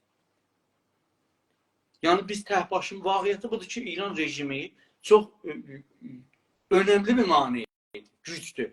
Və bu gücü aşmaq üçün bizim müttəhidlərə ehtiyacımız var.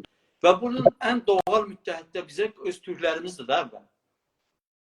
Bu çox gözəl bəhsidir. Əgər yadıma salsa sabahları bunu əvvəldə bəhs edəcək. Çünki məsələn biz bəzi fürsətlər gəlir tarixdə. Onları əldən veririk. Bu gün bəhs eləmiyor. Fəqət vururam ki, zehninizdə qalsın. Məsələn, Yasir hərəkatında İran qarışmışdı. Ya bəzi hərəkatda İran qarışmışdı. Yəni məsələn bir az gücdə biz də ortaya gitsəydik, yıxa bilərdik belə, bəlkə hakimiyyəti. Bu bəhs, məsələn biz bu cür fürsətlərdən faydalanmamışıq. O birisi millətlər çıxırlar ya bir nəfərə də məmləkətdə o qədər polis, əmniyyət haslar yoxdur. Tamam ustanlarda, tamam şəhərlərdə huzur olsun. Onu da yıkmaq olar. Amma bu potansiyellərdən istifadə eləməlidir. Təkcə bir millət var ki, İran hər tərəfindədirlər. Amma o birisi millətlər hər tərəfində deyil. Əhsən.